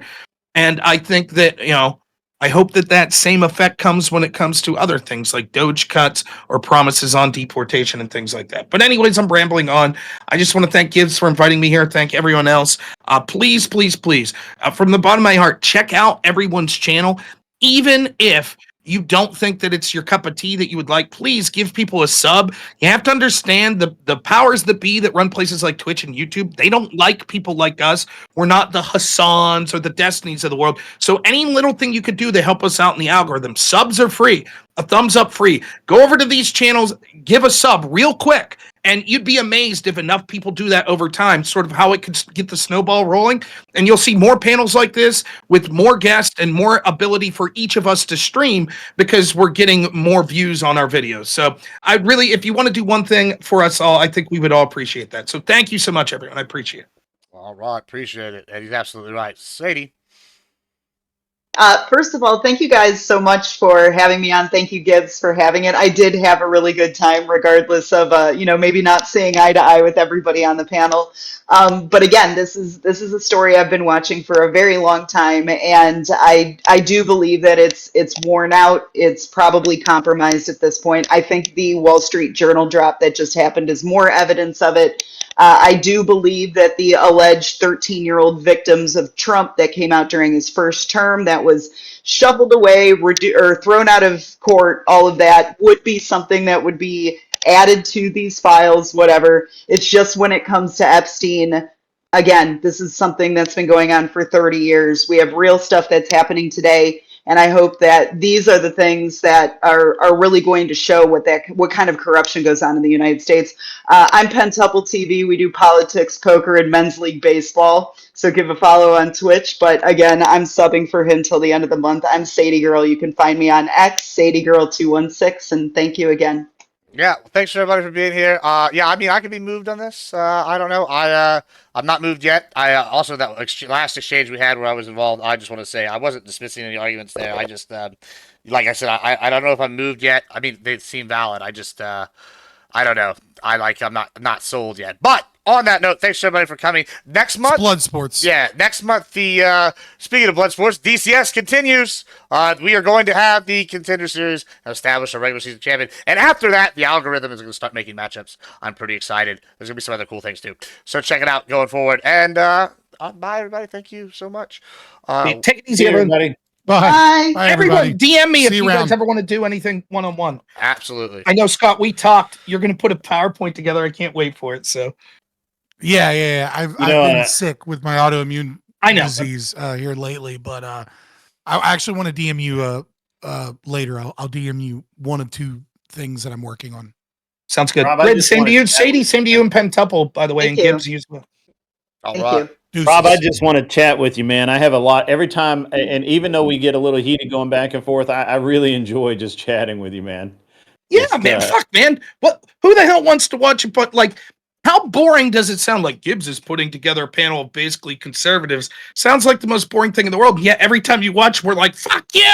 Yeah. Like, I you know, like I love You're it. strawmanning me, motherfucker. Yeah. I enjoy it thoroughly. It's Yeah. no. Yeah, it is what it is. But I'm gonna go talk to my audience and try to raise some money. But you guys are the best. Gibbs, anytime, man. Like if I know both of you have the debate shows, both of you, if you ever want me to participate, to judge, or just like just need details, I'd be happy to help out. Yeah, I'll so I'm definitely not hit you up, always man. available. Absolutely. Oh yeah, Absolutely. I'll definitely. I would show up tomorrow, but just to let you know, I'm single dadding it, so I don't even know if I could stream tomorrow. I'm gonna try to take my laptop downstairs in the kitchen so that I could. If my son wakes up, who's 4, he's gonna freak the hell out because mom's not here. So I can't be upstairs with my headphones on, yelling at you like you fucking idiot, Gibbs. Like I can't be doing that, or my son's gonna freak out. So I can't join anyone's panel tomorrow or anything. But normally Fridays I'm available. So yeah. Yeah, absolutely. I'll definitely hit you up here in the near future. I'm always needing people for stuff. So yeah, let me know. Yeah. So all right, guys, you take it easy. All right. Yeah, man. We'll see you, buddy. All right, Gibbs. I gotta go too, man. I'm gonna go hang out with my chat and make fun of people. Go for it. Go for it. Later, Papa. See you, man. All right, guys. What we're gonna do here is, I think what we're gonna do. Let's see. I think we are going to. I want to keep going, but I don't know what I want to do. So what I'm gonna do is we're gonna raid somebody. I think. Should we raid? We're gonna raid.